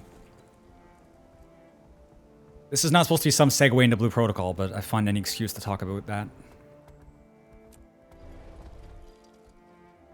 This isn't me, like, jerking my own dick.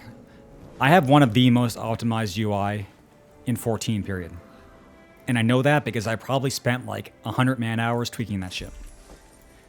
Because I always had a problem that with games that are heavy on cooldowns, a lot of skills, they're all down at the bottom of the screen here. And so you don't necessarily see when things come off cooldown. You're focused on the boss or the arena. You're not focused on your hotbars. So I set up some very optimized stuff where it's kind of like all within the center of your character. We have skills here and here.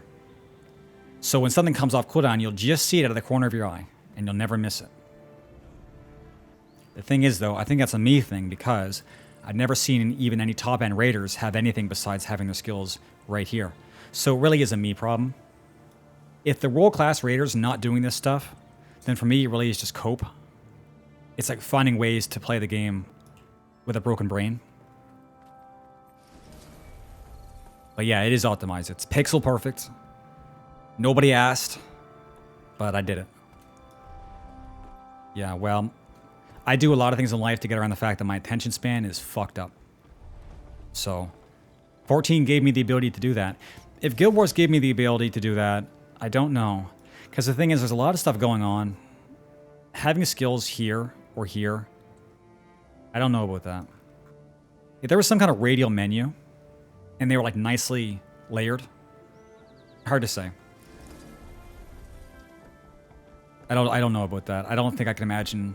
I don't know what would make Guild Wars easier for me, because my problem in Guild Wars is not the UI. It is the fact that the game is, you know, it's Guild Wars. So, you know. Yeah, well, I like radial menus. They're good. But a lot of MMOs have like blocky menus because it's very space efficient, but it makes it look old, you know? Okay, that's the person. It reminds you that WoW was the first MMO ever made and was indeed the first game ever made. So when UIs are square and blocky with, you know, blocked out skills and layered like that, it brings to mind old style RPGs and of course old style MMOs. Modern design is not like that, so you think that modern MMOs would not be like that either. Thing is though, there aren't any modern MMOs because of that rant I had last time where we're not going to get any. Because we've been bad boys. We don't deserve new MMOs. A lot of top players do that in BDO, do they? Yeah, kind of think of it, BDO does have a pretty customizable UI. Probably even more so than 14, to be honest. But imagine playing BDO. I tried. It's hard. BDO is for a specific kind of person. Which I mean Koreans. Auto-rotation mods. There actually are auto-rotation mods. But I can't talk about them because UHP will call me on my cell phone and cut off my monthly allowance. Controller UI does have the somewhat layered actions, right? I wish I could have that style on keyboard and mouse. Or maybe you can. Hey chat, why am I here? You can tell I'm doing a lot of thinking today because I'm not paying attention to where I'm going. Need to get out of combat and then... See, I thought I was getting hit by a player, but it was actually just the worm.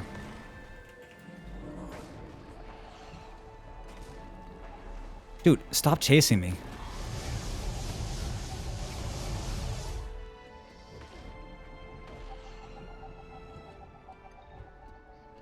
Okay, well that's another group of people. I wandered pretty far. Trash, you're thinking of Blue Archive, not Blue Protocol. Blue Protocol is not out yet. Also, you play Blue Archive, do you? A little to the left. You can tell a lot about a guy. Energy level too low. It's time. Anyway, I was trying to say before I wandered into the death ball. So if you switch to controller mode in 14, you do get somewhat layered hotbars. I like to have those on keyboard. Getting healthy. Because it looks kind of nice, and also, even though you can't see all the skill, you don't need to. You just need to see when it lights up. I mean, for those of us who don't have like their cooldowns mapped to the back of their brain, and they know when all the skills are coming off, seeing that button light up is kind of a good cue. Or at least sort of seeing where it is so you know when to start lining things up again.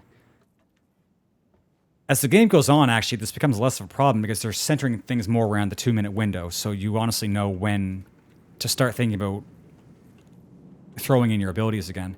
See, back in the day, it was kind of like Wild Wild West. Like, every class was just random timers, random bullshit. Now they're lining up everything to be the 2 minutes. So they're making kind of the skills, the timings easier. I mean, I guess. I wasn't raiding, so... Now they took my boy Paladin and made it a whole different class. Wait. Chat, let's try one more time to actually stay with the goddamn group. You're a warrior main. Warrior's pretty easy. You want to shut your brain off, play Reaper.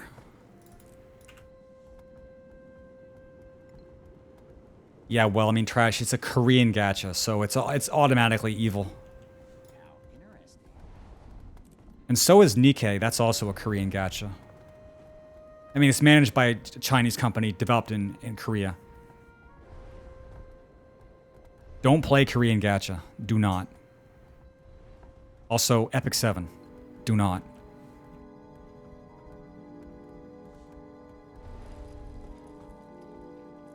I say this from a place of experience. Just don't. Play actual games. Like Animal Crossing New Horizon. Yeah, I also play lots of Epic 7. Which is funny. I didn't play it for that long. It was only a few months, and yet I feel like I played it for years. Just, ugh. I hate how it looks so good, and yet it's so evil.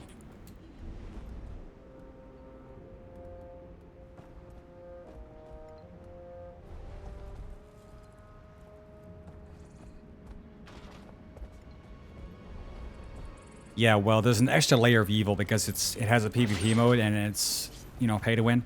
I can't get behind that. Because that's the only reason it's big on Twitch. Is the fact that it has that, so people just go in and flex. You should not be allowed to do that. It's really, really predatory. Because you're adding on another reason why people would be goaded into spending money. Because now they have the pressure of wanting to be good against another person and not just good against, well, more directly. I mean, if you think about it, all the power you build on a gacha account is for the sake of flexing to other people. So with PvP mode, it just sort of like makes a more intense version of that, where you can go in and see your account trash somebody else's account. More like directly. So I just think it's a step that should never have been taken, but now that they've done it, you know, now we're in this timeline, and so we have to like deal with it. The best we can do right now is just not to play the games. But there's gonna come a time where this shit's gonna be unavoidable. If Blue Protocol has any PvP, it's gonna be another fucking clown fiesta. Because people are already debating whether you can pay for power in that game or not. And then they're like, well, the enchantment. It's like, oh, okay, here we go. The enchantments. What about the enchantments? Tell me the rates of maxing out your weapon for free to play based on maxing out your weapon for a paid account. And if those numbers are any different, I don't want to hear your bullshit. You are dead to me. This is just T.H.A.R all over again. All the Korean MMOs did this years and years ago. It was shitty then. It's even shittier now. Because people are primed to accept it.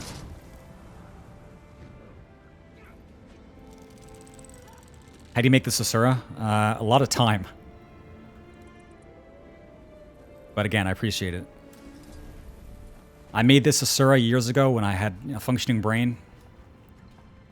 It took me hours. And what's nice is that this is like a small race in a game where you don't feel really creepy for playing it because they're not sexualized at all. Like, who in the hell would ever? An Asura, ugh. So I can give her a nice costume and not be like, you know, horribly degenerate. The only issue is there's not that many cute looking costumes for Asura. There's like 5, and basically they're all cash shop. So I don't have like a lot of costumes I can use, and that kind of feels bad. Luckily, Necromancer's my main, and this costume works really well for a Necro. It looks exactly how you would think a Necro would look.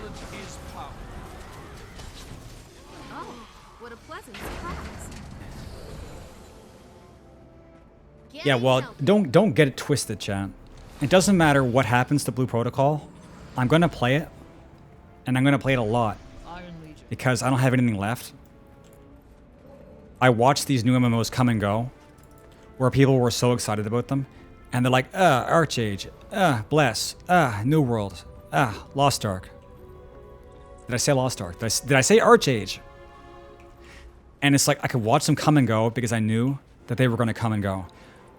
With Blue Protocol, I feel like it's going to be... I feel like it's actually going to stick around. And then I'm going to have like serious FOMO. Because what if you like wait on it and then it blows up and then you weren't there, chat? What if you weren't there? Imagine how stupid you'd feel. So I'm just not going to be able to help it. I'm going to have to.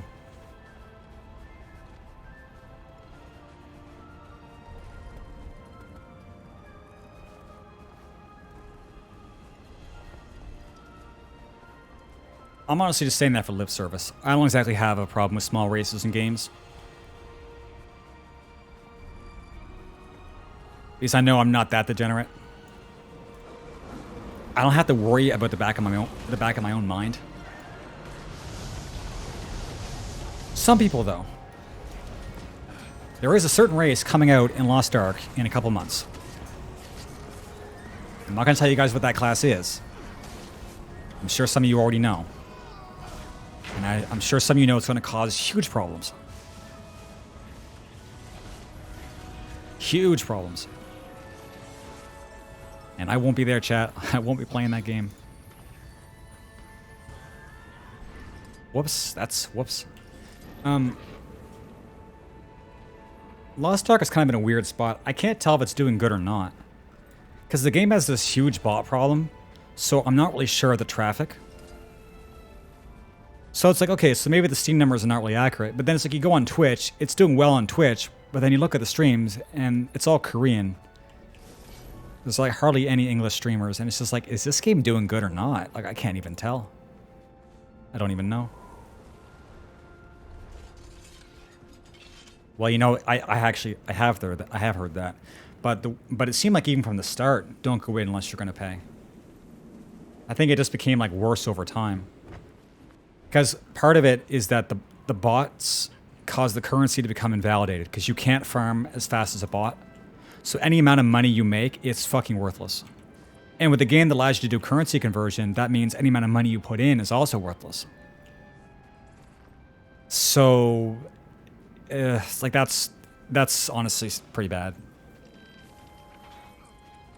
So, you know, they're losing players. I don't know if we're going to have any of these next-gen MMOs actually survive.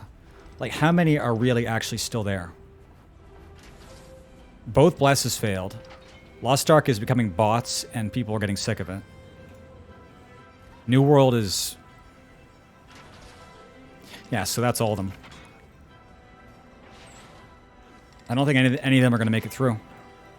Why is it that WoW and 14, and to a certain extent this game, the old ones continue to live while the young ones just keep dying?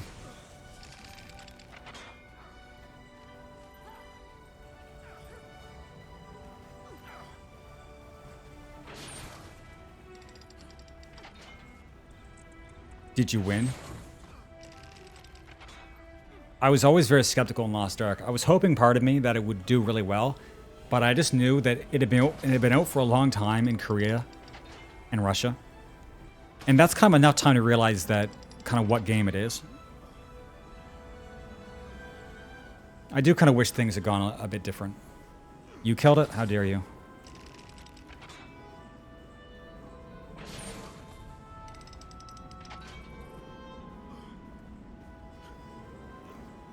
Well, you can't discount how much nostalgia factors into it for sure.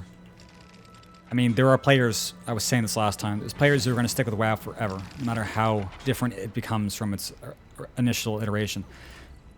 As much shit as WoW has gone through, WoW still does amazing on Twitch. I mean, yeah, it does. And 14 does pretty well. This game is about as popular as 14 was before it got like the huge influx. So Guild Wars on Twitch has stayed around the same place. I always have to think about things in terms of Twitch, because that's just kind of how my brain is. So if a game is doing well on Twitch, in my mind it means it's doing well. Which is true, but the opposite is not necessarily the case. Some games are doing very well, but they have no presence on Twitch.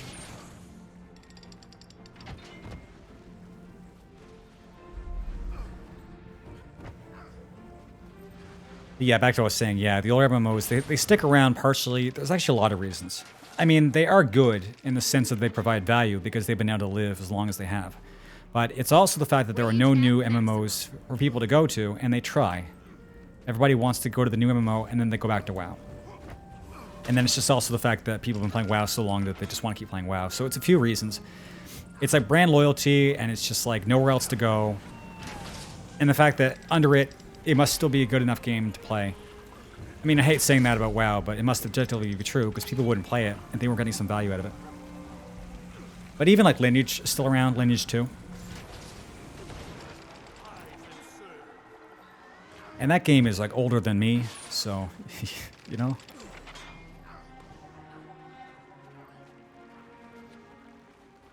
Yeah, Lotro is actually still around. That's a blast from the past. That game is still getting updated. I mean, eventually they're gonna run out of things to do.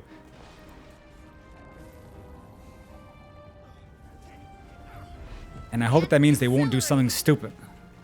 They'll do like a tie-in with Rings of Power and do like a whole new world in the past. You just wait, chat. You'll see it. You've never seen selling out shilling this hard before in your life. Rings of Power expansion. God damn it. No, devs, I will not play your game. Shut your fucking mouth. Armor enhanced. Getting healthy. Yeah, you'll get your next Monster Hunter MMO with Blue Protocol. Just wait. Well, not really. If I was to compare it.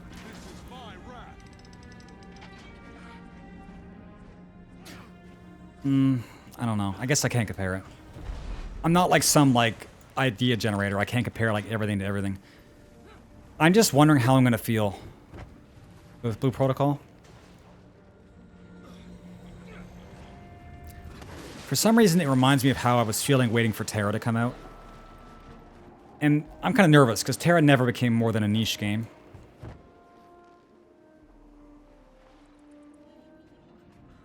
I don't know, we'll see. Just have to wait and see. Ashes. I try very hard to never talk about Ashes. Dude, I say it every time, I'll say it again. I am in that camp. I feel Ashes is going to fucking crash and burn. It seems to me closer to Star Citizen than it does an actual game. There is so much work to make it seem like it's legitimate that you wonder how much is legitimate.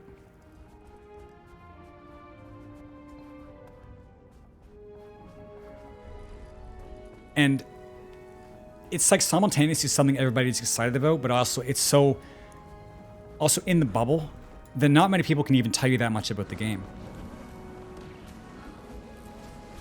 But yet you can buy into it so much. All these packs you can buy into.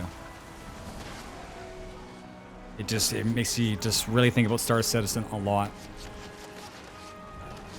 I guess what it comes down to is that whether it's just like a premonition or intuition or whatever it is, I don't trust the director. It doesn't seem like he'd be able to make an actual game. I'd be glad to be proven wrong. Maybe he's another Yoshi P. I just don't see it yet. And until I see it, I don't see it. You know what I'm saying? So we'll wait.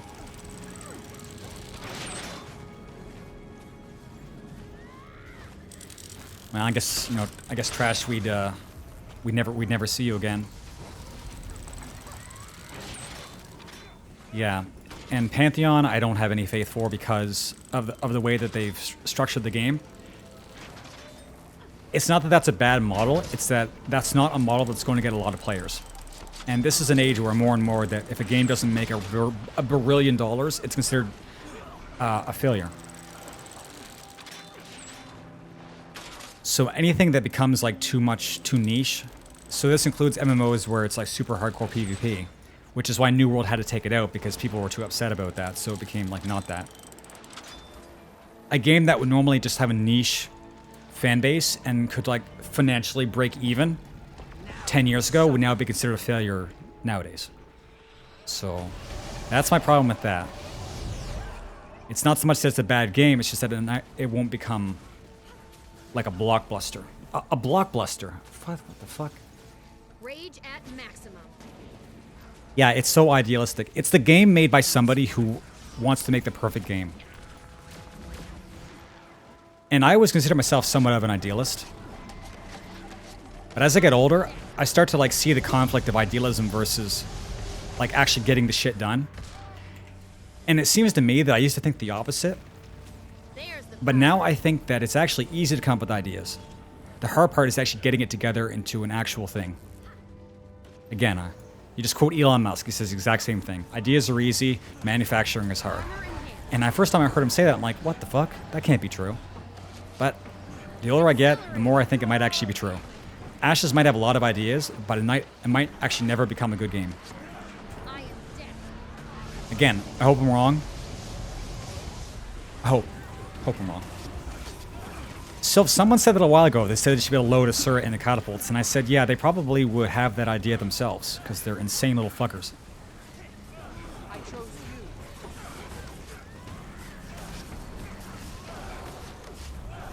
But you said small Asura Necromancer. You're not saying that I should do that. You want to load this into a catapult? Are you kidding? Statistically speaking, this is rather rare. This is a rare Asura. I'm not loading into a catapult. I might never get her back. Anyway, so what do you got? Ashes, Pantheon, Blue Protocol. Every day, it's the same discussion. Every day until we get an actual game.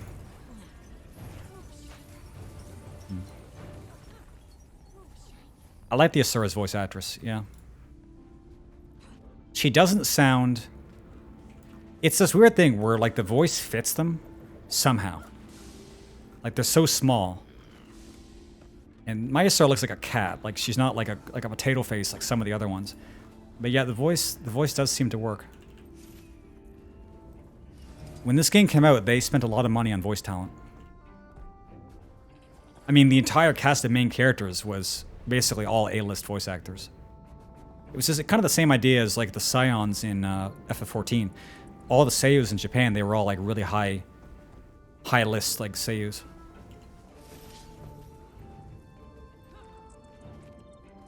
They spent so much money. I don't know what they're spending nowadays.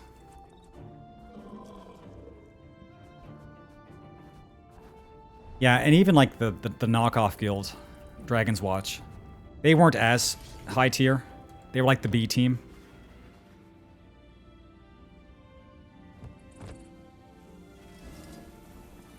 They were still pretty good. I liked them.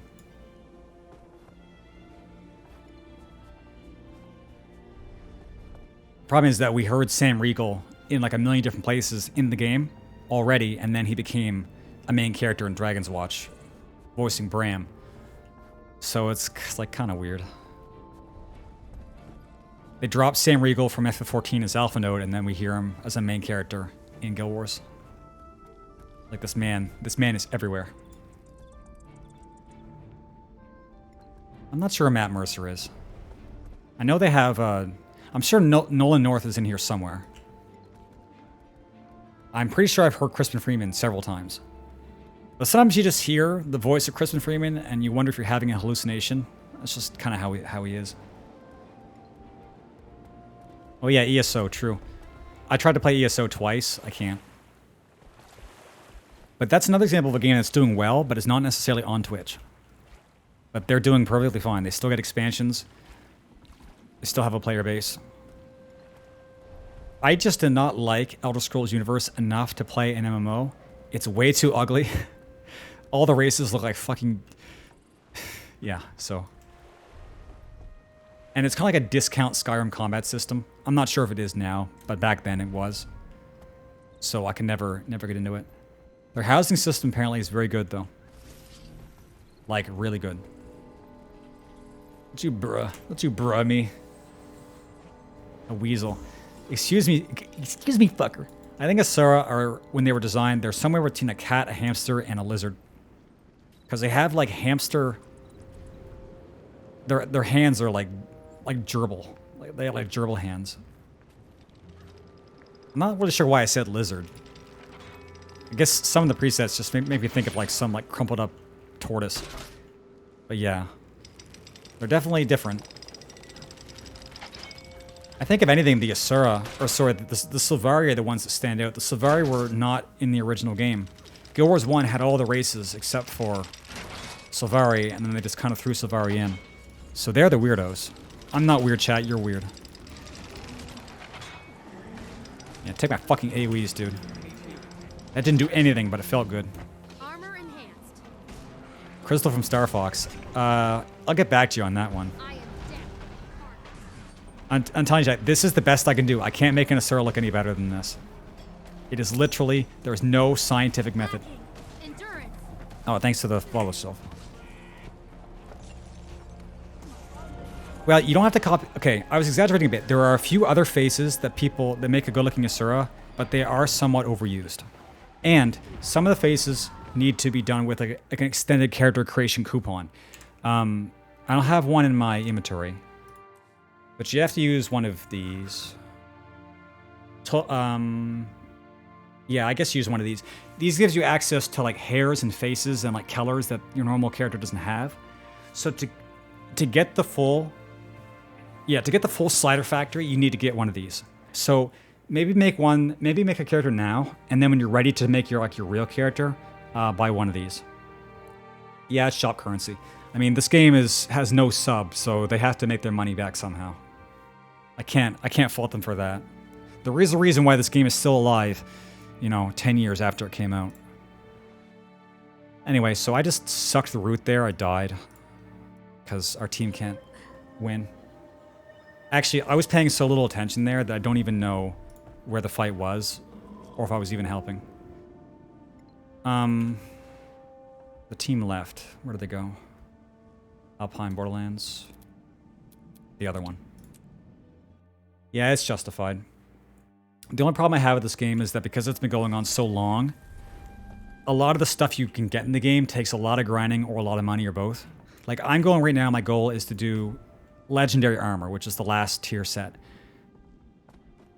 But if I had been playing this game every year and doing my dailies, I would easily have enough money to completely buy out everything and just have to do the grind part. But I am poor. I'm a poor bitch. And so, because I didn't play the game, and because I don't have money to put into the game, everything has to be done the hard way. Thankfully, none of that's necessary. You don't have to pay any money to have a usable build in this game. Just get a full set of exotics, which is like super easy, and then you can do everything in the game. It's just for people who want to do like the extra little bit, get the best stuff in the game. It's like welcome to hell. I'm gonna bend you over and cornhole you. Redwall wives. I haven't heard Redwall in forever. That'd be kind of nice to have like an adventure like Redwall. Like you're like a tiny animal in an MMO world and everything is just giant. That'd be fucking cool. Redwall MMO win. I'd play that. I think you guys would play that, right? Trash, I tried to do the math. It's a lot. So I was kind of off on my numbers, which chat was kind to point out that you can buy a legendary weapon in this game for like somewhere between 1,500 up to like 4,000 gold.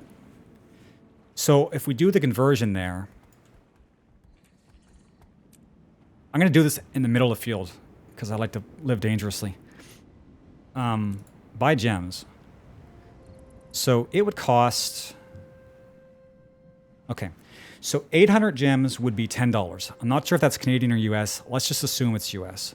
So $10 for 800 gems. The currency exchange would be to get 260 gold for 800 gems. So let's say $10 is 260 gold. So start doing the math. These things start costing thousands of dollars to buy at the market board. And that's just the weapons. You can't even buy the armors. But you do need to pay gold to craft stuff, unless you want to get everything yourself. So it really is... It's a lot more than getting a raid set in 14. Like, in this game, raiding can start you on the path to getting your armor, but it is not the armor. It is just a part of it. I mean, the reason for that is that the legendary armor is extremely good. It's the best stats in the game, and you can change its stats to whatever you want, whenever you want, and you can switch it between most of your characters, as long as they have the right armor class, like light, medium, heavy. So it's an incredibly good tier, and you can get armor, weapons, sigils, ruins, and trinkets. So yeah, if you get those, your account is fucking bussin'.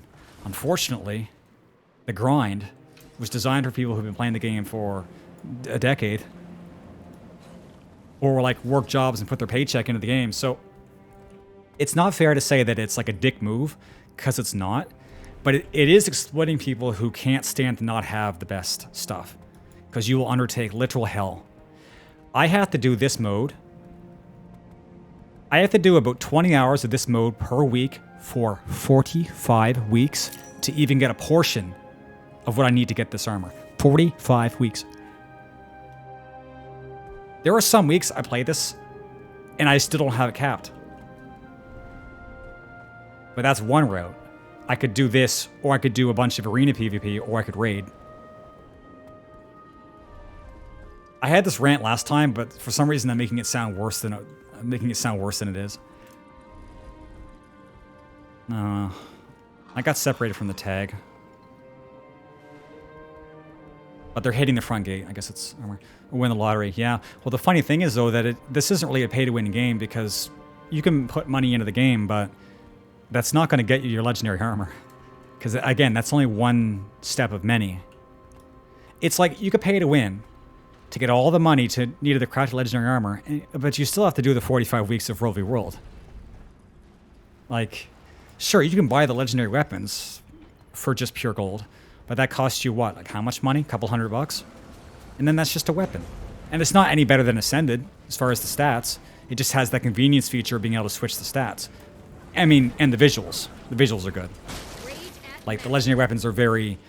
They have a lot of dev time put into them, as you'd expect. So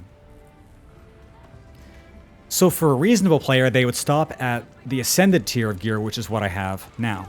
This is quite a bit of work, but it's not hell. And once you have them, it's the best stats in the game, period. So that's about as much work as you take to get a raid set in 14. Maybe a bit more, a bit less. Because there's a lot of ways to get them. And a lot of ways to fuck up your substats, but, you know, just pay attention. Stand your ground. Yeah, the weapon definitely is very important, because the weapon can be transferred to any character as long as they can use the weapon, and especially nowadays, almost every class can use almost every weapon. So, weapons are very important. Weapons are also very interesting to grind, because they have a lot of collections involved, and collections can send you all over the map.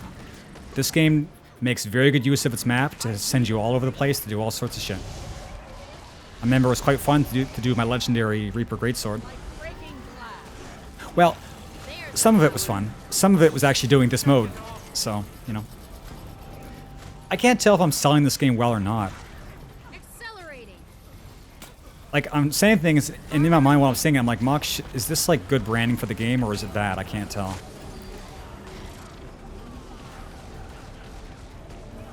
Yes, very horizontal, for sure. That makes it a good game, but the more you do stuff like this, the more niche it becomes. So Guild Wars was always a game that had like a shit ton of good ideas, but was never able to compete with WoW, because WoW was kind of just like the crack that made sense. Anybody who doesn't play Guild Wars usually says that it's not their style, or they didn't know what to do. But if you know what to do, a great game. I like it, not quite as much as 14, but it's very different. Okay, so we got fucked there again. But you know, the whole tag's dead, so whatever. Try again. Yeah, fucking up substats. I kind of made it sound like a joke, but sometimes if you're not careful, you can spend like a week grinding something and realize it was the wrong thing. And I mean, yeah, you could send it to another character, but you have to be very careful that when you look up something to grind, that you actually know what the stats are before you actually start the grind. Because you can grind a lot of Ascendeds in this game, like Ascended Trinkets, and you're like, oh, I'll get that, and I'll make it Berserker stats. And then you get it, or that's not a good example. I want that to be like Trailblazer stats or whatever. And it's like, okay, that was the wrong item. It doesn't have Trailblazer stats. Get fucked. Or Marauder stats or whatever. So the wiki is your best friend in this game. You want to very carefully research stuff before you start grinding for it, because you don't want to be like -1 week.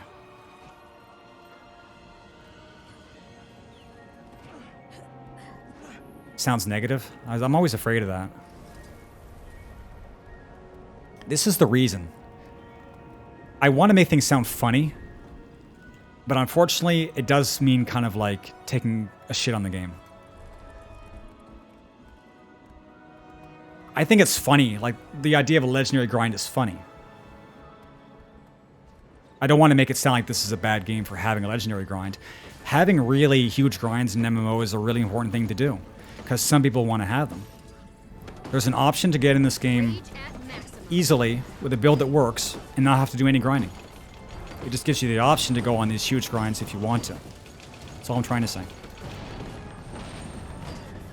If you took it the wrong way, I'm sorry you took it the wrong way.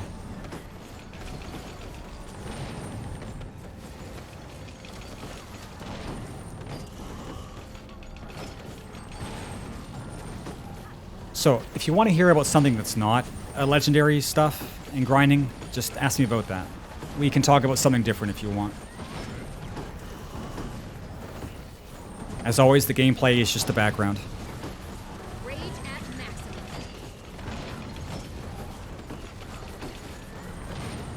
Well, it's sort of part of more modern MMO design because they need to make sure people want to keep playing.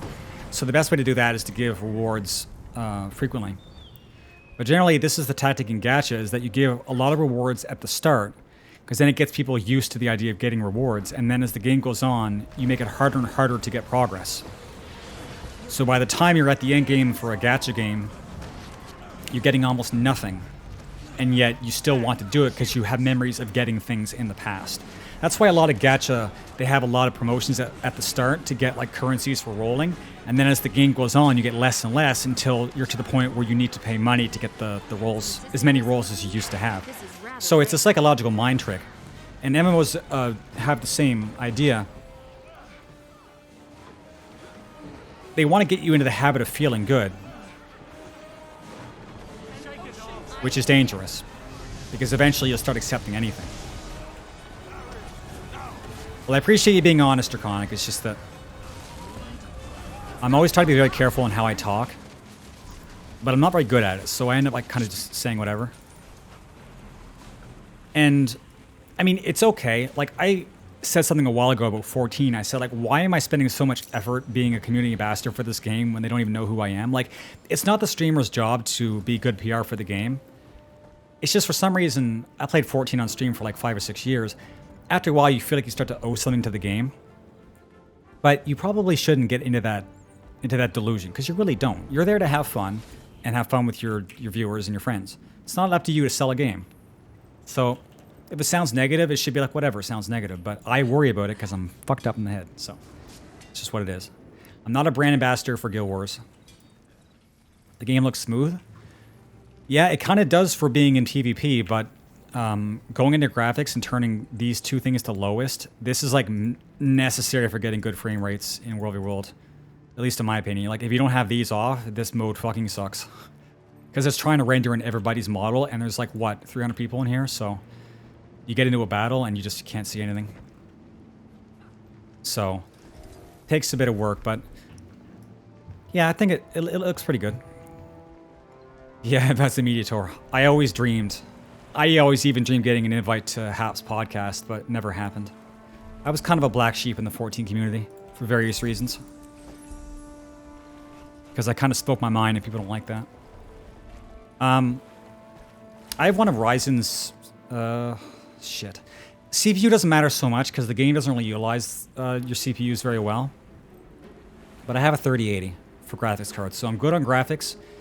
CPU is the Ryzen 5900X. I can't remember if it's 8 cores or 16 cores, but it's good hardware. I mean, this game's 10 years old. My hardware is pretty overkill, but Guild Wars doesn't always really use new technology to its fullest, because a lot of games back in this age were like made to work with like 2 CPUs, cores.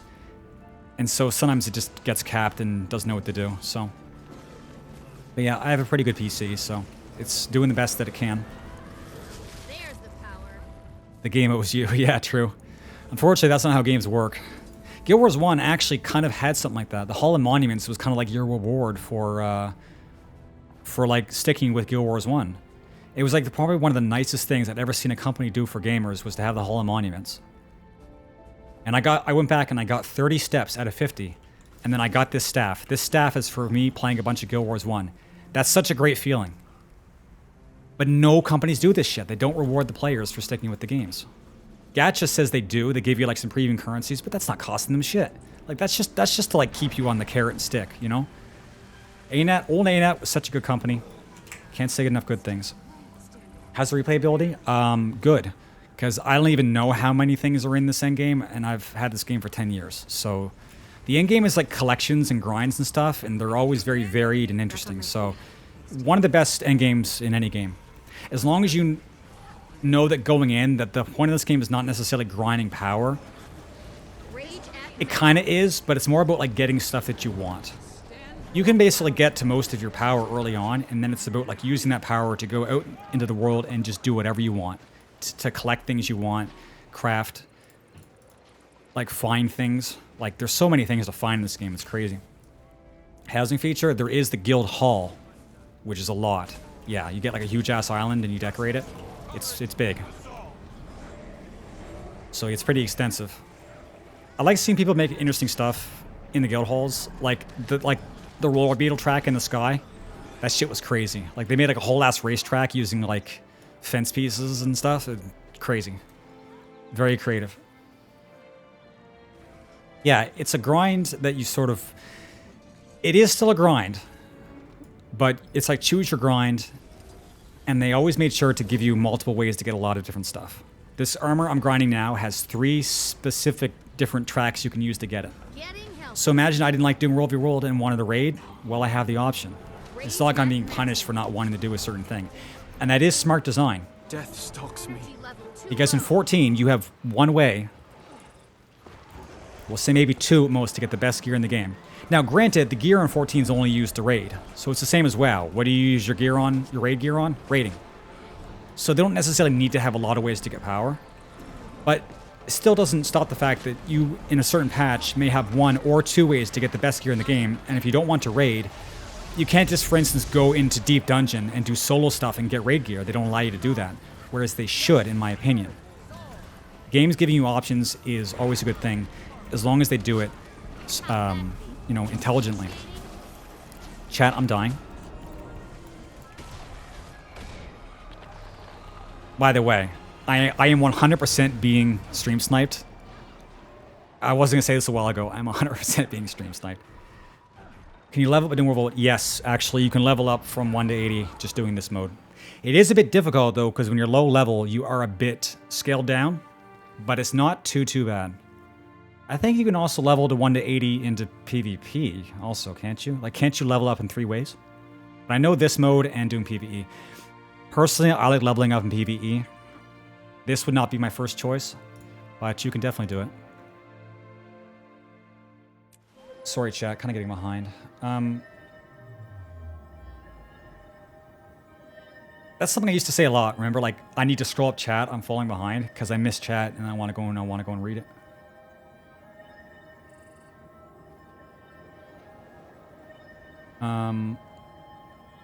Well, sorry, if I missed a question, I apologize. I think I answered everything. Okay, I'll see you later, Blink. Yeah, the target in Guild Wars 2, not amazing. I always struggle with it.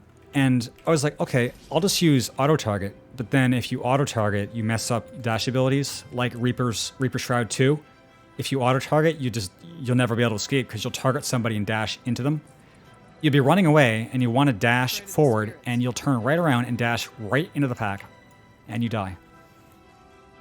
So, okay, turn off auto-target, but then you're in a Zerg, and you're trying to, like, tab and click names. It's not perfect. I don't exactly know how they'd fix it. But I remember doing a lot of PvP in 14, and I never had a problem clicking names there. So I think it's not really a philosophy thing. It's like getting the details down correctly.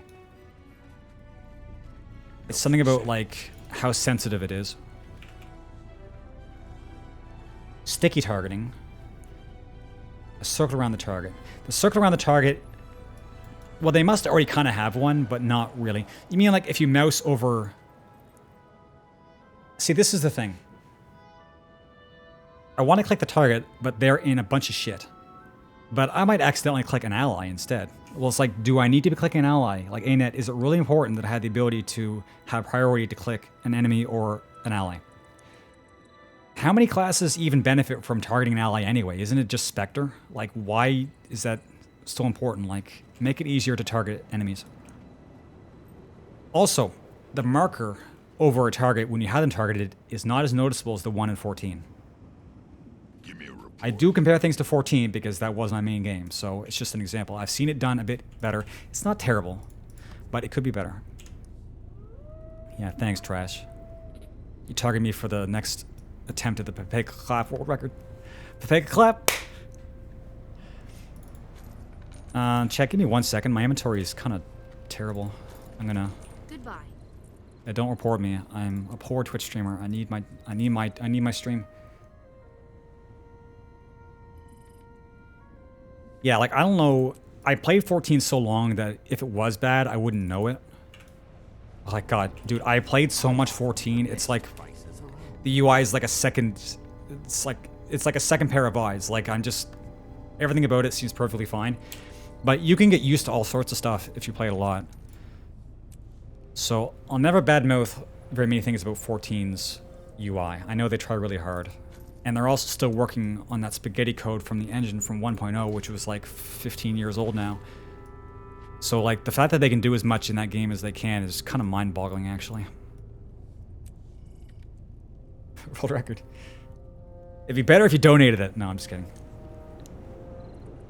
Yeah, there is one thing that does happen is that I do lose my target a lot. That's true. Sometimes I'm hitting something in a group. What happens exactly? You don't know when you're exactly hitting something or not. So, I was talking about this a while ago. About throwing projectiles. In this case, it was Shroud 1. Throwing the energy ball into groups. And I was saying, it seems to be really hard to know if I'm hitting something or not. I must not be targeting, or I must be at the wrong angle. And I think it was, who said it? My first Guild Wars chatter of all time, I can remember his name. Anyway, he said, it might be projectile blocking. And it's like, oh, makes sense. But I'm not really getting that feedback, because if you get a projectile blocked, does it give you the text to tell you that your projectile is being blocked? Or do you actually have to like look into the Zerg ball itself with your eyes and see that your dumb fuck ball is not doing anything? And it's like, okay, maybe the onus is on me, but it still seems to be like too difficult to figure out like where your shit's connecting.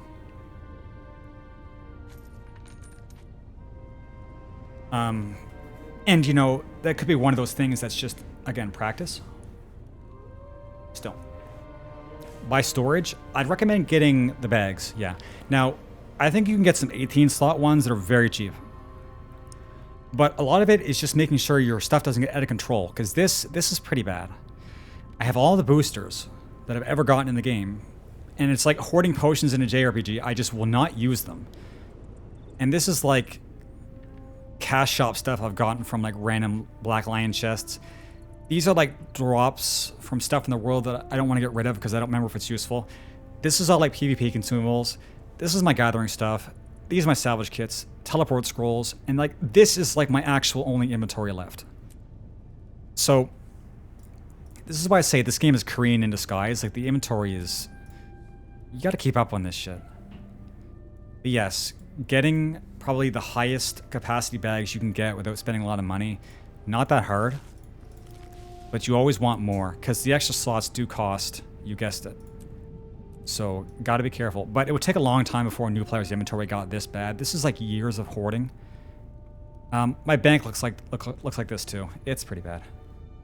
Yeah, item bloat. Well, see, part of the issue is that there's a lot of consumables, and a lot of consumables, and a lot of world drops. And these things aren't even useful unless you're like doing the thing that they're related to.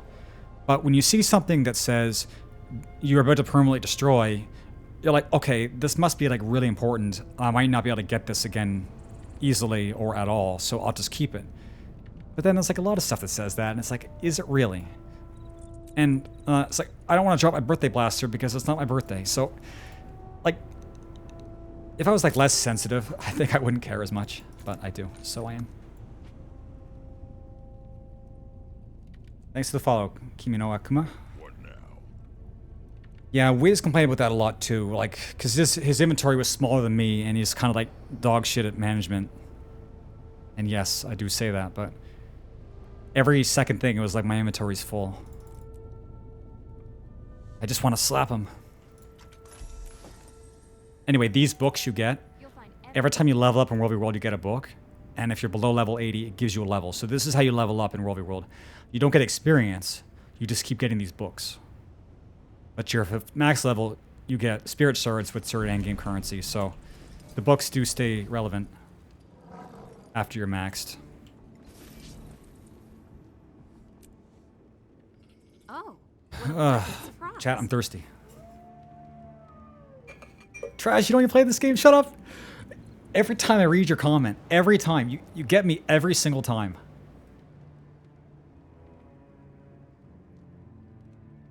The inside of your head is fucked up. I'm just gonna say it.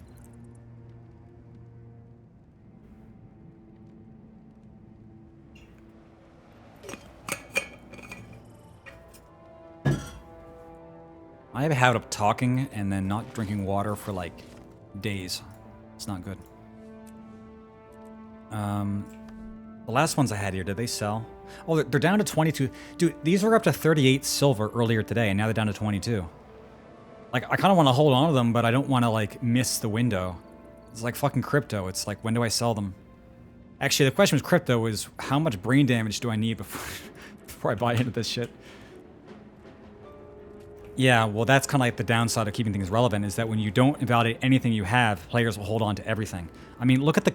You know, these are the items. This is the actual items. But, yeah, these are the currencies. These don't appear in your inventory. These are just tracked currencies. Look at this shit. And these are all still used. I'm pretty sure all these are still relevant.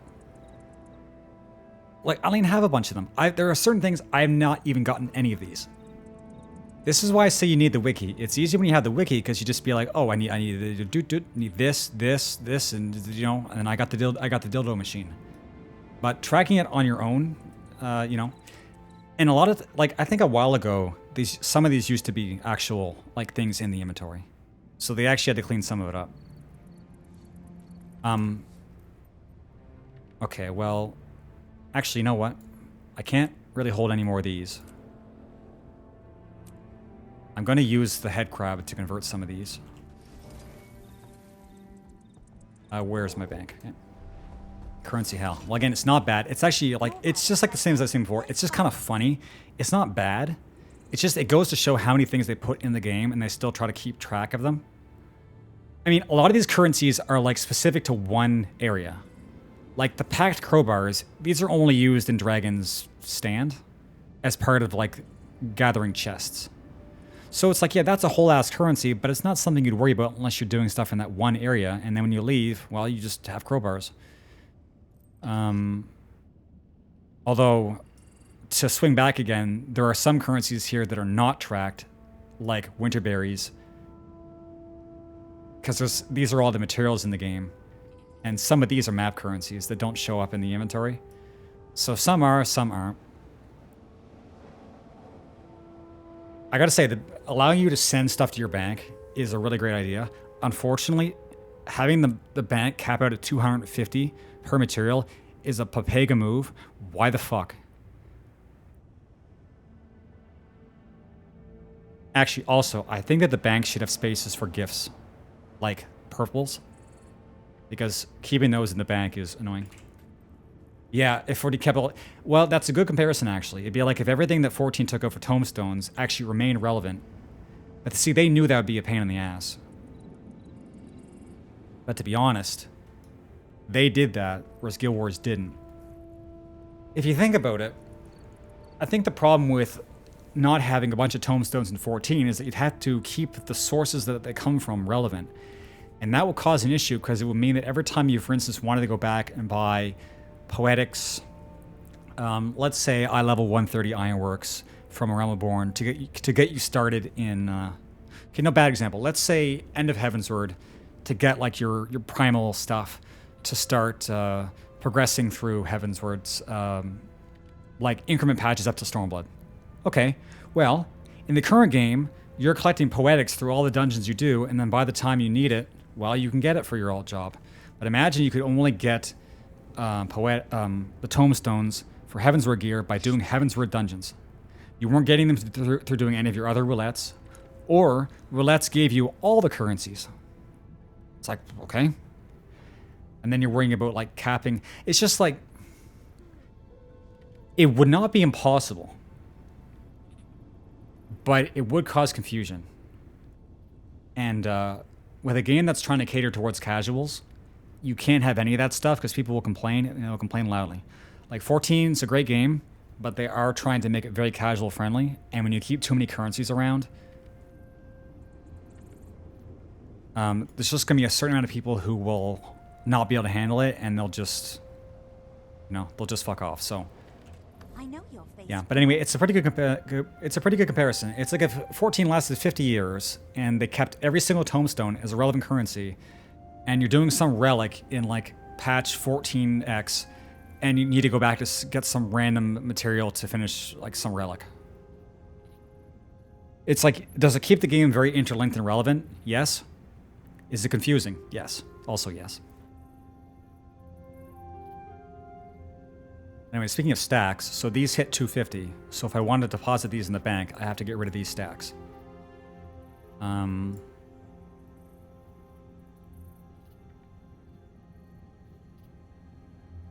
Okay, that's only one off. If it's not too far off, I just do insta-sell.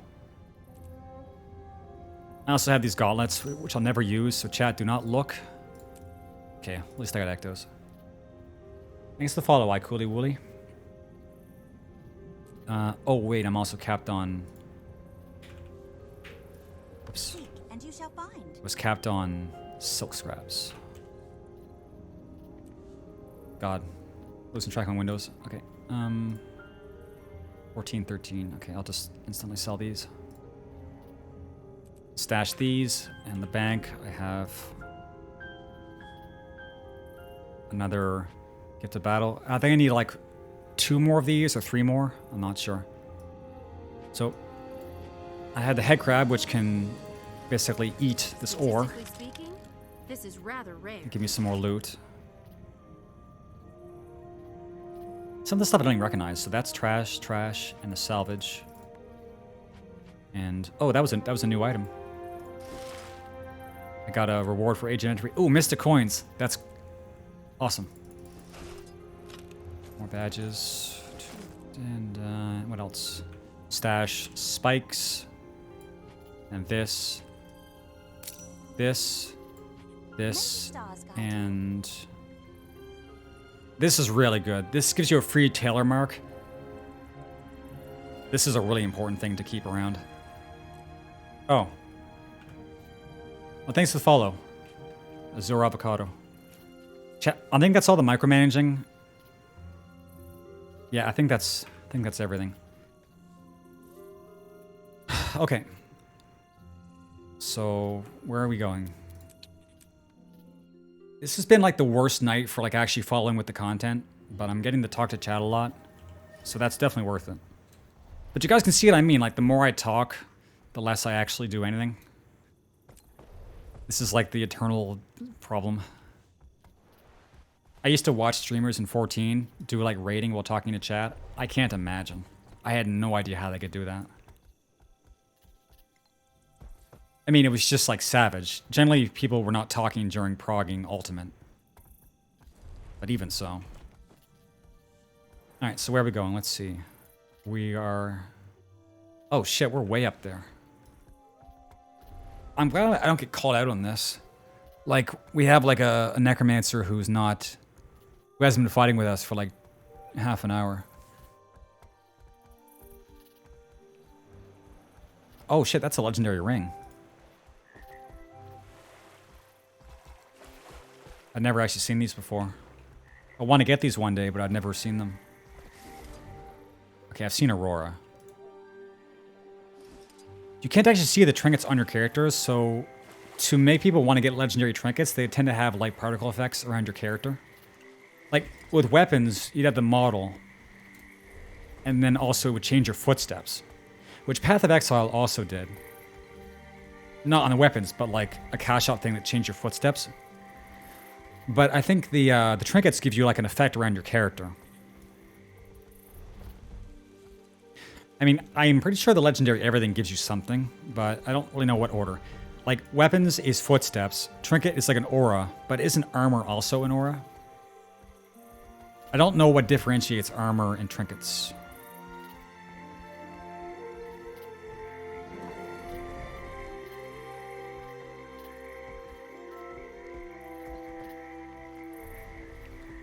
I mean, one day I'll find out.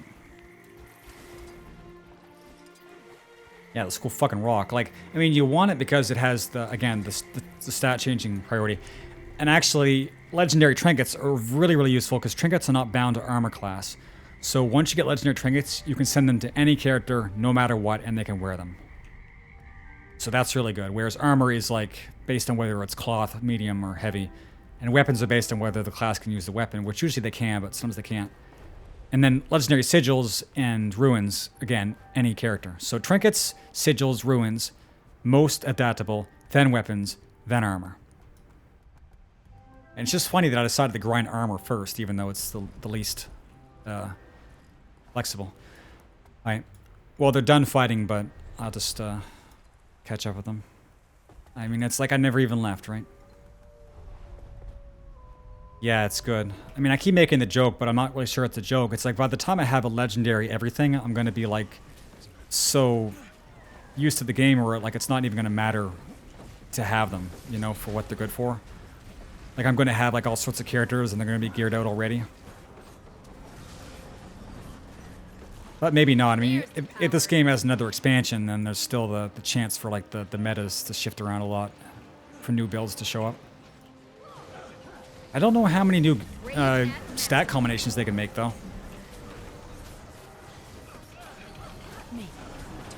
Like, are there any that we're really missing that would be really good at this point?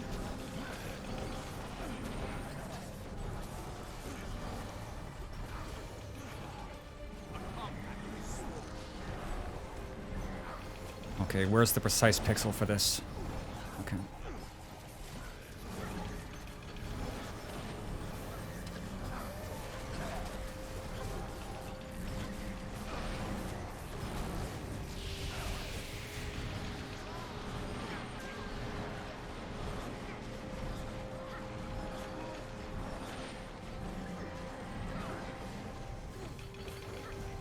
I kind of want to go AFK for a second, but this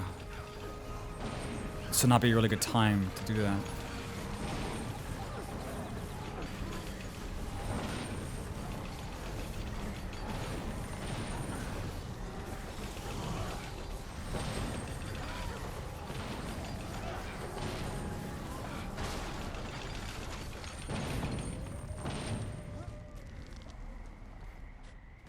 History is mine. Holy shit, look at that horn. That horn is huge. That looks heavy. That looks like weigh 1,000 pounds. I didn't know the horns could get that big. That's not even a legendary, that's an ascended.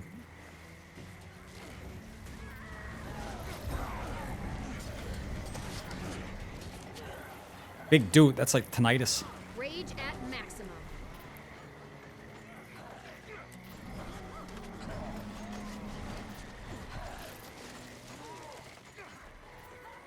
My best weapon skin is a greatsword, and I don't use greatsword right now. Feels pretty bad. I spent a lot of gold to buy the Dark Matter greatsword skin, and I can't even show it off. It looks really cool. I wield great wisdom.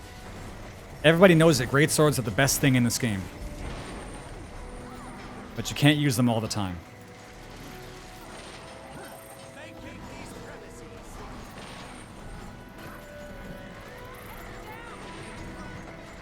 But this is, I'm using Axe Focus. Rage at So in my right hand technically is an axe, and a focus, I guess, is just some sort of magical item. In this case, she's holding chains. I guess the skin is called jailbroken. Yeah, I can't hit the thing. Dude, the fucking magic pixel. I guess I needed to use 1200. Yeah. I like the chain. The chain's cool. It's kind of like barely noticeable though. But I like the axe.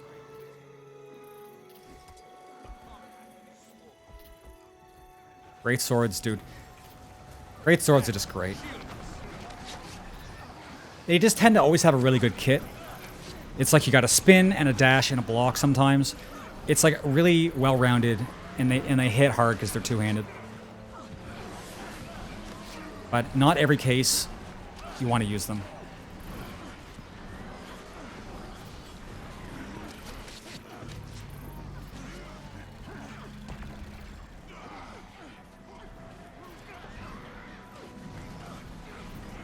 When it comes to fantasy, yeah, I do like weapons to be more on the practical side. And I tend to like armor to be a bit more crazy. But not too much. Like, I used to think that I had like sort of like really weird tastes for like costume design because, you know, I just watched anime all the time. But then we get into this age of like how they're designing VTubers, and it's like, well, now that's just way too much. Now every character looks terrible. You look like a giant clown fiesta. But I guess the weapons, it always occurred to me that you need to have a weapon you can use. And almost every fantasy design weapon doesn't look like it actually could be used. Now you could say the same way about armor. It's like, why would you wear that into battle? Like, it doesn't even look like it could be held together. And it's like, I agree with you. So I like practical costumes as well, but I don't like when they look too stock standard. Anyway, you can read all about it in my new book called Who Gives a Fuck? Hey chat, how many times are we gonna die before we like actually succeed at going anywhere in this entire world? A bestseller. Now what was it? Yeah, why I'm right and everybody's wrong.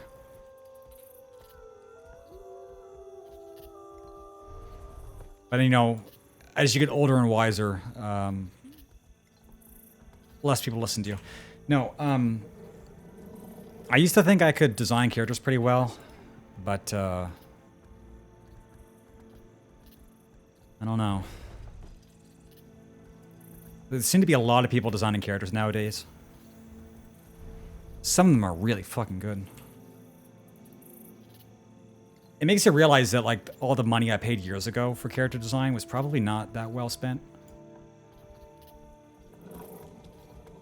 You can get some amazing results. Chat, take this to heart. You can get some really amazing stuff in life if you are rich and pay people.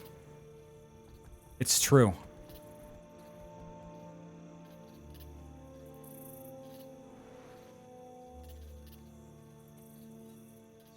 I played a few days of PSO too. I wish it was better. But it might pave the way for something... Yeah, it might actually pave the way for something better. It's just that they kind of got us when they said, oh, we're just going to remake the game. And I was thinking to myself, oh, it'd be like a Realm Reborn. It was not like Realm Reborn. But legit, I mean, if you think about it, I played more PSO 1 than I did PSO 2. Kind of crazy. Because I didn't even like PSO 1.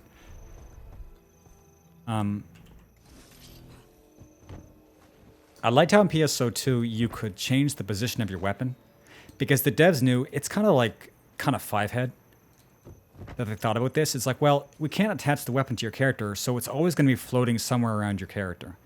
So PSO 2 is like, what if we just allow the player to move the weapon wherever they wanted, and then just pretend they're playing Nier Automata? And I was like, that's a really good move. That was very smart. Necro? Yeah, it's Necromancer. I'm playing Core Necromancer, so just basic Necromancer. It's kind of hard to tell because I'm not surrounded by giant flesh monstrosities. So you have to squint. I kind of color code, so Whenever you see me with the green exosuit mount, it means I'm playing Necro. Wait.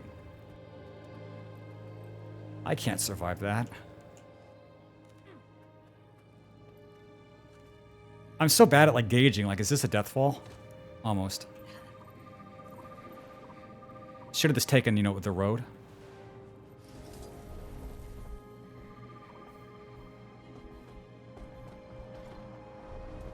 So you're new to Guild Wars. People who've been saying that lately said they've been playing Necromancer. I guess it is true. People like to play Necro as a starter. It's like you're supposed to graduate to a different job when you become better, but I didn't. Well, I guess I did start learning Mesmer. I like Mesmer. Mesmer's good. Mesmer's not really that hard to play either.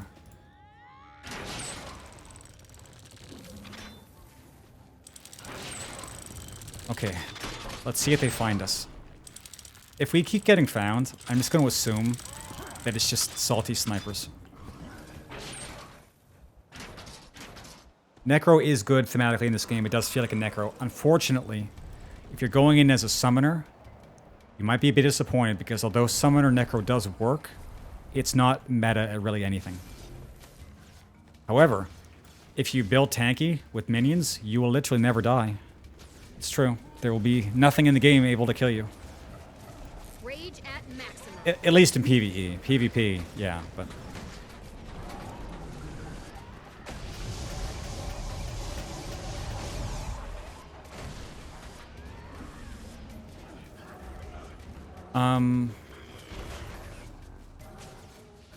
Okay, and they got the other wall.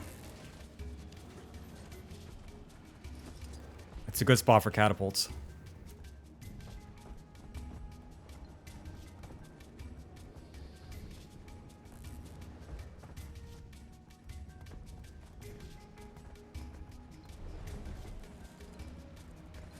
But because of the trait system and the builds, you can kind of turn Necro into like a lot of different directions.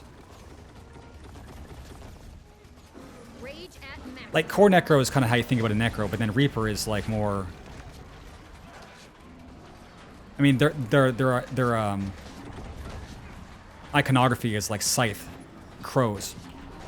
So you get a giant ass scythe, and you get like a second shroud form, and you're basically just a Reaper. Turns Necro from a caster more into like a melee bruiser. They're still a caster, but with the shroud, they get a huge amount of armor, so they can start like doing stuff in melee and not instantly die. Or, if you don't want to summon like flesh monsters, you can do Scourge, where you summon like sand ghosts and start like giving shields and stuff. And that's probably like overall one of the strongest in the game because it's just so impossible to kill, and they can put a million different damage over times on you and just... And then there's the spec from the newest expansion, Harbinger, which I don't even know what they're doing with that one. It's like poison, self-bleeding, gunfu. Like, they gave them everything. But still good, I hear. Still very good. But sounds confusing. It is. I've never actually used one. But I will be soon. But basically, if a necromancer was also an alchemist, and also like a firearms martial artist, like they jammed together three archetypes. I think it would have been okay to stop at alchemy, like necromancer poison and shit like that. But because we were going to Kantha, which was like the Asian area, they gave them the gun fu thing too as well. So now it's like poison bullets. It's like, okay. Kind of crazy. The builds were like the new man, why can't I think of the word? What are the names of the extra classes? Specialization. There we go. Yeah, the specializations in the expansion were kind of, some of them were out there. Quite interesting though. I kind of want to get my hands on all of them, but you know, gotta take your time. Yeah, well, when you have the scythe, you get the effect of like raven feathers. So they kind of gave them like this, the symbolism, the Reaper, the scythe, crows. It's just to let you know that the Necro is coming for your ass and there's no escape.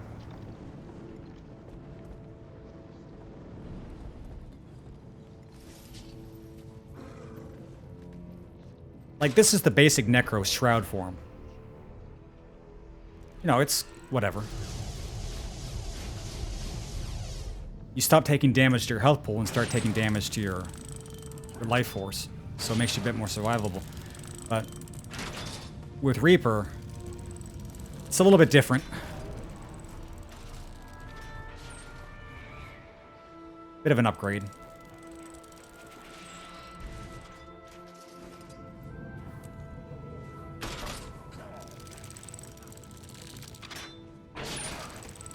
This is kind of why that even though there's only 9 classes in the game, because they have the specializations, it does feel like there are more. Because some specializations can like completely change the way that a class works. And you know, it's tied to a build, so you can just kind of change it whenever you want, as long as you're not in combat. So it never really feels like there's not enough classes in this game. It feels like they've covered basically all the archetypes. And maybe that's why the new ones start to feel kind of weird, because it's like the ideas are starting to get like really crazy. Accelerating. But if I think about it, Necro Harbinger is probably the craziest one. That might be like, that one's a bit too much. There's the power. Well, I explained to you about kind of how Necro works, but Mesmer is all about making clones of yourself. So quite frustrating to fight against in PvP, because the clones look just like you. And if you move in a certain way or don't move, it's like, ugh. But in PvE, the enemies don't know. So it's like almost being like a summoner. But Mesmer, like everything else, their specializations change how they work quite a bit. So basic Mesmer is basically you just like, you create clones and you do what's called a shatter. So it means you destroy the clone, and then anything near that clone gets like damaged or debuffed or whatever. So it's all about like just using your clones to mess up your enemy. But they also have a lot of utility too. So they can make portals for their teammates, and that's like really valuable. But with their specializations, you can become like a tank, like the Chronomancer that messes around with time to like become a tank. You have the Mirage, which is like a shit ton of buffs, and it turns your dodge into like, you phase in and out of reality, so it's like almost impossible to hit you. Actually, not just you phase it in and out of reality, and so do your clones, so like your enemy is like, what the fuck? And then this expansion they got, what did they get this? Shit, what's the name of the new Mesmer one? Basically, you don't have clones, but you summon like phantom blades telekinetically, and you just like launch them at your enemy. Like you become like an actual artillery piece. You can't use the clones to protect yourself anymore, but you get like a huge amount of firepower. So that's a pretty dangerous specialization, but very good. So throughout all those specs, you basically can do everything except healing. You do like tanking, buffing, DPS, but you can't tank. So Mesmer's quite flexible. Whereas the Necro specs can allow them to be like, I think, DPS or healer. I don't think you get tank or maybe boon support, but definitely with Necro you can be DPS or you can be a healer, because Scourge with their shields becomes a healer. So quite a difference. Mesmer in PvP is fun if you know what you're doing. It's kind of frustrating though. I mean, although there's nothing more frustrating in PvP than fighting thieves, because they have stealth, and any kind of stealth in a battlefield scenario is just bullshit. So if you want to be annoying as hell in the mode that I'm in now, you can look into doing thief. I mean, one of the thief specs is just get a giant sniper rifle and just pick off enemies from across the map, and it's just like, okay. Great when you're doing it, terrible when you're against it.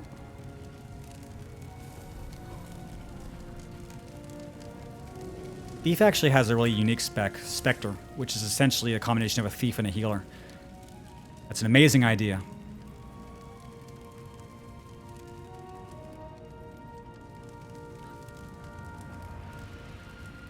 Anyway, I'm kind of rambling. If you want me to like hone in on something I said, because I'm just going to keep talking about whatever.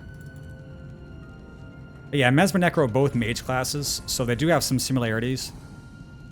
But Statistically speaking, the Necromancer's minions is not quite the same as the Mesmer's clones. They're not like they're not exactly like both summoner classes. They are quite different. But mastering the Mesmer's clones is actually not as hard as you'd think. It looks kind of intimidating, but once you sort of get the general gist of it,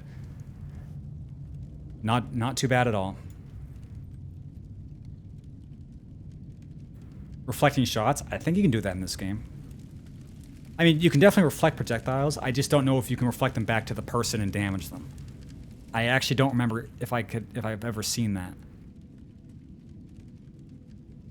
But yeah, there is parts of that mechanic. Like a lot of classes have like a reflector shield, and in this mode, it's very useful because sometimes you don't want to get shelled. Actually, you never want to get shelled.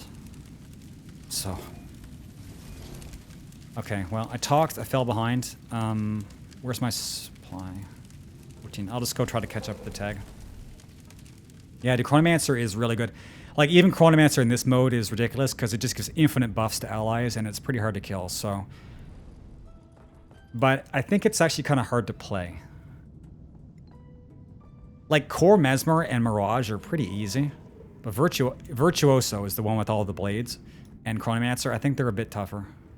I mean, it makes sense. If a class is hard to play, it should, like, output results. And this game generally sticks to that. Like, usually if you want to have something OP, you have to put in the work for it. Like, playing Necromancer is easy, but it's not very well performing, and there's a reason for that. I mean, you can make it perform well if you know what you're doing, but, you know, you take the easiest way out for Necromancer, summon a shit ton of minions and just, like, hit from range. It's like, okay, you can probably get somewhere in the game, but if you try to bring that shit into raids or into PvP, you'll get stepped on. As you should. You should have your efforts rewarded. It's why Guild Wars 2 is not exactly a casual game, you know? You kind of forget the way games are going nowadays. Multiplayer games, they want to make sure everybody gets their participation prize. This game is from like a slightly older era where it's not quite that way yet. Guild Wars 2 will not exactly make things easy on you.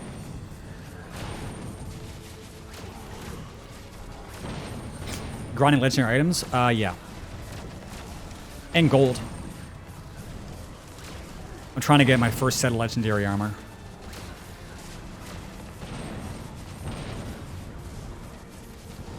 See, when I said it out loud to myself, 45 weeks of World v. World, it's like, I could do that. It's like, but can you? Can you really?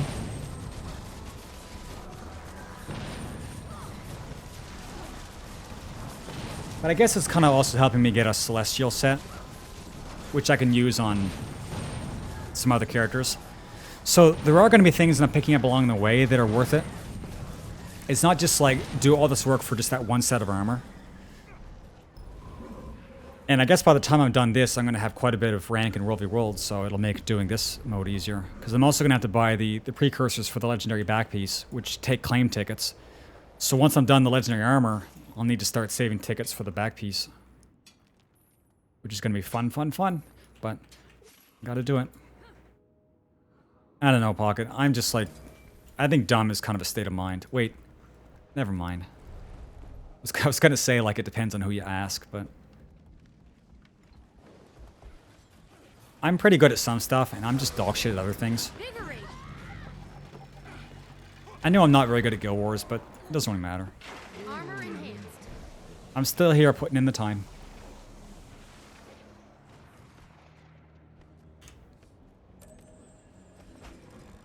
And, you know, since I came back a few months ago to, like, do stuff in Guild Wars, I've been learning more stuff.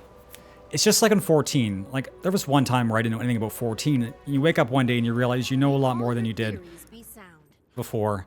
And then one day you wake up and you're just like... Maybe you don't feel it, but suddenly you're a lot better at the game. And you start, like, answering questions or realizing you know the answer to them. I mean, I hope to God the answers I gave chat were actually, like, accurate. I want to sound confident. Sometimes you give the wrong answers confidently. But yeah, chat has been also, like, people come into chat who've already played Guild Wars 2, and they sometimes correct me on things I'm saying. When you do that enough, and you get to a good spot. You might not be, like, so good at playing the game, but giving advice is also helpful. So I got a full stack of Memory of Battle. This is like a lot of money.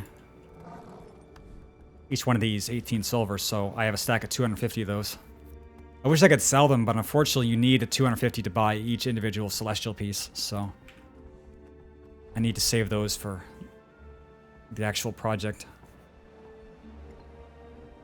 It's true, Trash. You get me sometimes.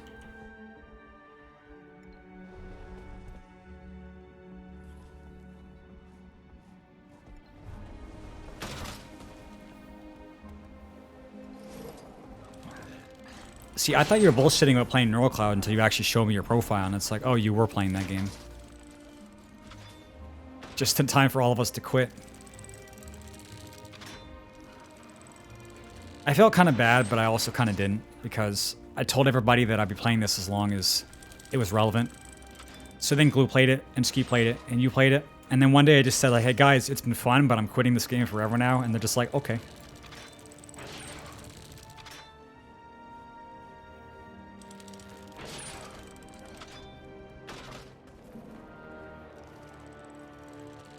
Well, not only that, I think I quit every other gacha besides Genshin. Kind of just like all at once. I just like one day decided I had enough of being like being caught in that hamster wheel. Because it was a lot. I mean, I was playing 5. So this is like, chat, this is every day. So gacha every day. So Azur, Girls Frontline, Arc Knights, Neural Cloud, Genshin. Way too much. Because I'd try to quit in the past and I'd always just go back. So I said, well, this time I'll just, you know, uninstall everything. So far, so good. Hey, Hobo. The addiction, yeah. I didn't really think I had an addictive personality, but I guess... I think I probably said this before. You can get somebody somewhere. You know, like, everybody has a point where they're going to be, like, vulnerable. Armor enhanced. And, you know, once you start building a habit, you know... Accelerating. But I knew with gacha, it's not like the stuff's going anywhere. Like, you're playing a game, you've seen everything. You've seen everything that the devs have in them to do, so they're not going to be able to surprise you again. You're not really getting excitement from rolling on new characters because you've gone through the experience before and your dopamine is just completely cracked out. Like, nothing makes you happy. You have the habit of logging in every day to do the stuff. You can almost do it while you're, like, asleep. Like, you don't even know you're doing it. And you know that the game's not going to reward you anymore. It's not even like a casino where your addiction might give you a payout. With gacha, there is no payout. The payout is do this thing every day so that you don't feel bad. So then once you realize that, it makes it a bit easier to quit, but then you have to actually quit. So I managed to get away this time, but there'll always be new gacha. There's always like new temptations. Well, see, Trash, the thing is, I can't even call it bad game design. The games are designed specifically to do a thing, and they do that thing, and they succeed. Like, it makes me so angry, and yet I'm also like kind of in awe. God damn it. The future is going to be pretty interesting. Thanks to follow, Blessed Big Boy. He's a big boy. Chad, I'm a big boy.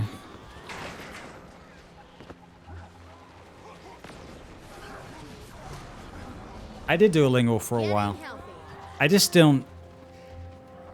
I was kind of getting some conflicting information on whether it was actually like useful or not.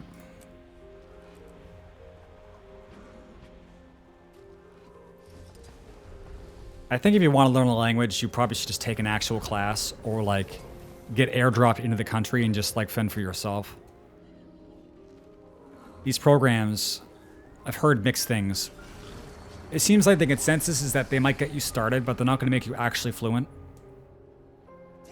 Because that's just something that's like not really going to be able to be done taking a course online. Like you need to actually like read things on your own and like talk to people on your own. Because language, you take it for granted because you speak your primary language, but once you get older, the only way to get good at things is to put a lot of effort into it. And language like doubly so, like you have to be like taking every opportunity to test what you've learned and actually like seriously study, it's not going to come to you passively. Whoops. Rage at maximum. And I know this because I was, I was going to these threads, unfortunate people trying to learn languages. And by languages, I mean Japanese. And they're just like, I can't do it. And it's like, well, because you're not really like trying. You're not doing the reading. You're not like conversing with people. You're just like watching anime, hoping the subtitles like translate themselves in your brain into like actual useful information. And Japanese is not even the hardest language to learn from English. So, Tiny weasel cat. Why do you have to call me a weasel? Like, nobody's ever done that before. I don't want to get that stuck in my head. Rage at maximum.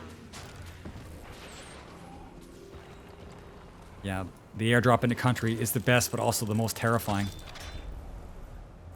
True. I mean, I'm really good at reading subtitles. I am so good at subtitles. I just don't really know Japanese. This is kind of the thing that they've said about like playing games to affect your neuroplasticity. Kind of the bottom line is that you'll get good at something the more you do it, but you can't necessarily expect one skill to translate into another when it's not related, even if it seems like it is. So just because you're listening to Japanese a lot doesn't mean you're engaging the circuitry in your brain to actually learn the language. What you're doing is becoming comfortable with, listening to Japanese and recognizing the language, but you're not learning how to write or read it. Those skills are not like some like combined hodgepodge. Armor enhanced. I mean, one thing I can say for sure about listening to subtitle anime for years is that I can tell in an instant when Japanese is being spoken, and it sounds like a very natural language to me. That's about it. I know a couple of words, but it's not like it was 10 years of taking a class. It's just not the same skill. It's just, you have to do things the real way, not like some half-assed way. Clearly a lady. Well, I can say for sure I'm not a lady. I'm not trying to be. I just think this character is really cute. Also, hi. 9 out of 10 dentists recommend.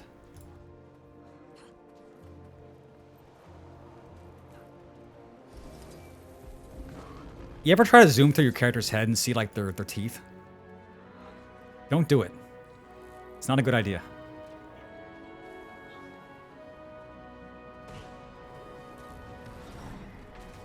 See, in 14, when you get too close to your character, it just kind of phases you out or you go through it. That's a lesson. Be more like 14. Don't let the camera go inside your character's head.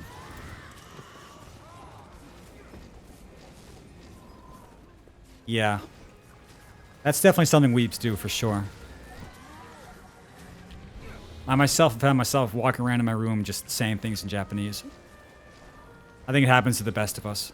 I mean, it definitely happens to the worst of us, I know that.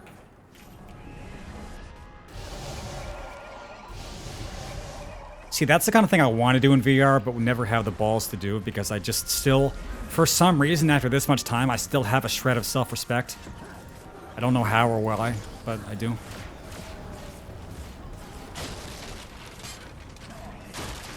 Accelerating.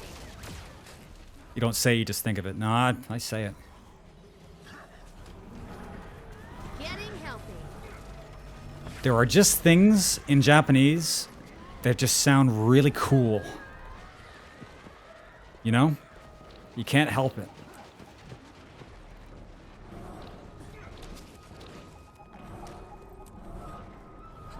It's something to do partially with the fact that they have so many like suffixes and prefixes to sentences.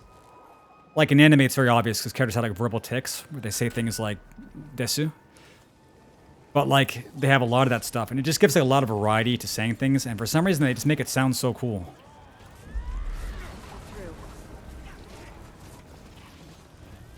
But this is kind of like stage 6 weeb cancer, where it's just like, it sounds cool because it's different from your own culture. And you're just so desperate to get away from stuff that's normal that you'll just be willing to adopt all sorts of stuff.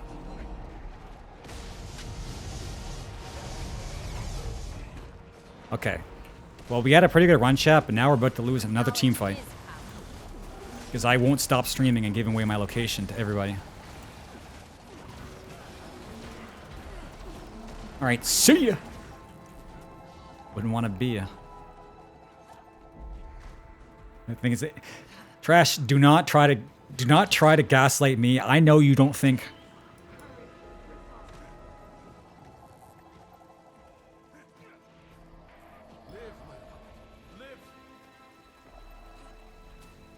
Everything you say is like a lot cooler when you add Dio to the end.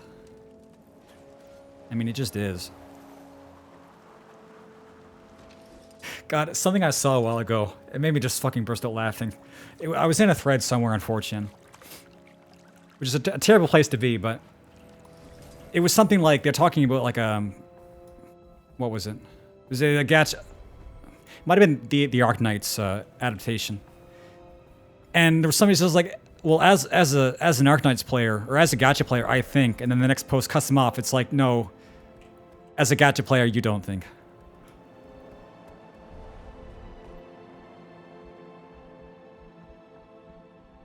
I think I laughed because I realized I'm a gacha player.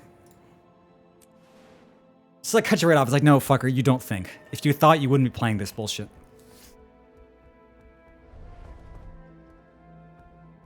See, 4chan's a shithole, but there's one thing that they have that other social media don't have, is that they still have people who speak their mind.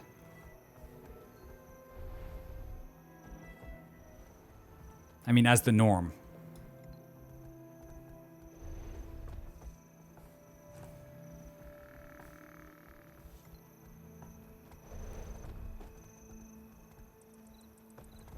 Maybe they shouldn't.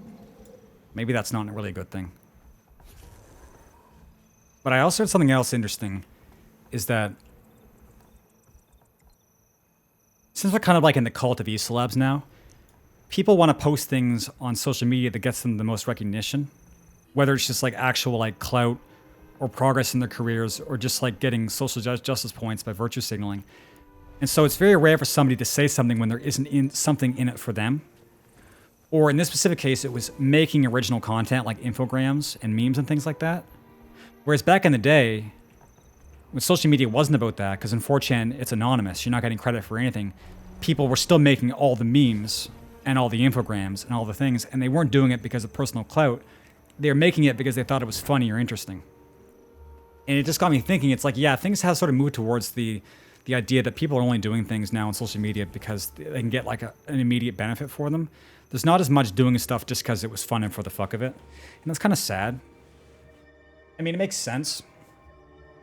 Still kind of sad, though.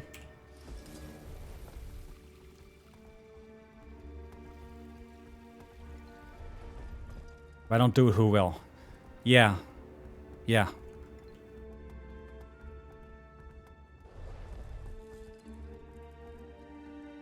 I think I might have stumbled upon something that's kind of like...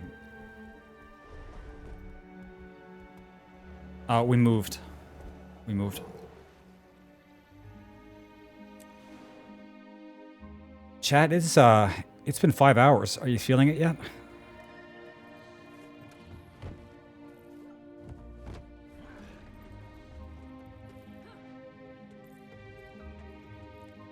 Maybe it will actually be okay to get up in the morning and have a stream, because I find with morning streaming what happens is that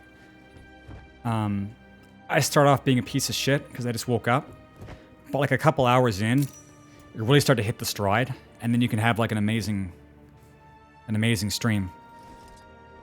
The only issue is though is that it would be different than any other time frame we've ever had, because we went from like night watch to like afternoon watch, and this would be like 8 in the morning until whenever, like 2.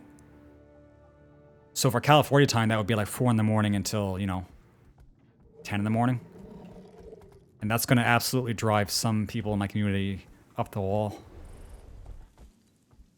And thanks for the follow, Cassie. I guess it's going to find out who's in it for the long haul. Like, if you show up for a mock stream at 8 in the morning, it means you're a fan. I'm kind of concerned about making changes that might mess things up. But I also know that it might be a good idea to actually have a proper sleep schedule and not just be like waving all over the place the rest of your life. I feel like if you don't have a sleep schedule and you have 20-hour days and sleep for 12 hours and sometimes don't sleep at all, I feel like when you get older, that might cause a problem. I don't know. I don't know what you guys think, but it seems to me that might not be a good like long-term strategy. Yeah, same trash. I don't know what it is the last couple of days. I've not been able to sleep at all. I went to bed at like, oh fuck, when was it? Like 9 o'clock yesterday, and I just kind of just went into a. I don't even know what I would describe it. Like I would sleep for like an hour, wake up, and I did that all night. So then I woke up at 7, and I was like, I feel like shit. I set aside 11 hours. I scheduled an 11-hour sleep. I didn't get any of that. I want a refund. It's just kind of frustrating. Like, if you're kind of anxious, and you know you have to sleep and get up at a certain time, it's almost like your body's like, "Fuck you. We're gonna mess around. You're not getting anything." I mean, today it was okay because I just decided I was feeling kind of bad, so I said I'll turn on the stream and I'll see what happens. And then you guys were actually like pretty good today, so I was like, okay, that was worth it. But I was kind of afraid of turning it on and like nothing happening and just having like the worst, like make a bad day worse. Thankfully, it didn't happen, so I appreciate that. Oh god, I'm late to the battle. Okay, well, tag's jumping. We have blue there, and apparently green is somewhere close by.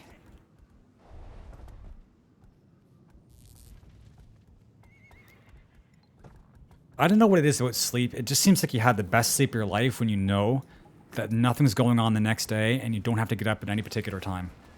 But it seems like the moment you have a goal for the next day, and you start saying to yourself, I need to have this many hours of sleep.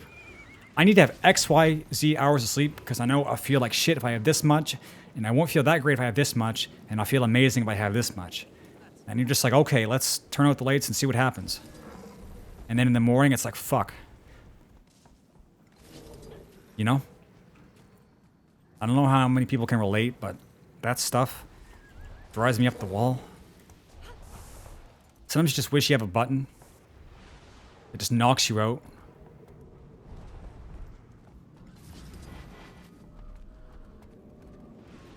Like a machine that just knocks you out and it just resuscitates you at like, 9 in the morning. Because sometimes trying to do sleep analog is like the worst. Trash, you expect me to read all that shit? Okay, I'll read it.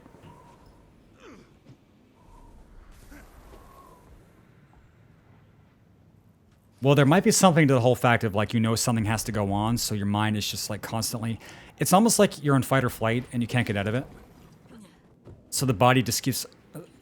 Like, you just keep getting woken up.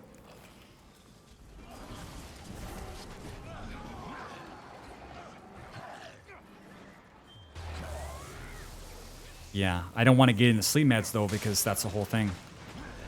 Like, I'm really against, like, putting shit in your body. But it's like, if you want to, like, manage yourself, if you have imbalances, it's like, you got to do something. Yeah, I don't know, it's tough. Gonna have to try something pretty soon. Get things back to normal, because it's just kind of how the days are. Sometimes you have a really good day, and you're not really sure what the reason is, and then the next day could be like the exact opposite. And I wake up every day wanting to do a stream, and sometimes I sit down and I imagine to myself, what would happen if I had this stream? Would I be in the right mood to have it, or wouldn't I? And if the answer is no, I just skip the day. And that's caused a lot of issues over the years, because streaming is not kind of one of those things where you just get to decide when to do it. But I've always kind of treated it that way because I was, afraid that something would go wrong.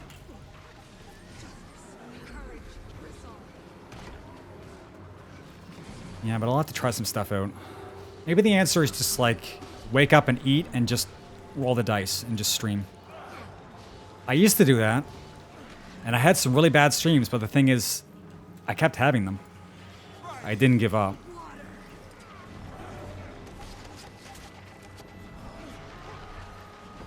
Maybe you just have to have more confidence, like, just have it, and then the details will sort themselves out.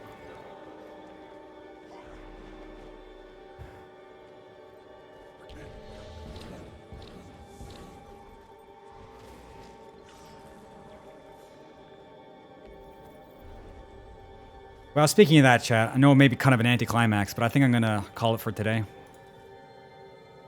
We had 5 hours. We had some really good, you know, conversation. I was really thankful for that. So I will try to have one tomorrow. I just hope I sleep well. I need to stop and like eat because it's been a while. Anyway. Yeah, it's just not, it's like 6:30. It's actually like the proper time to actually eat something, not like random, get off stream 4 in the morning, like time to have breakfast or whatever. This is actually like a good time to stop and, you know what I'm saying? So anyway. I'll see you guys probably tomorrow. If not, anybody new, I do have a Discord. But as soon as I'm ready to go again, I'll see you guys. Right? All right, boys, I'm out. Thanks.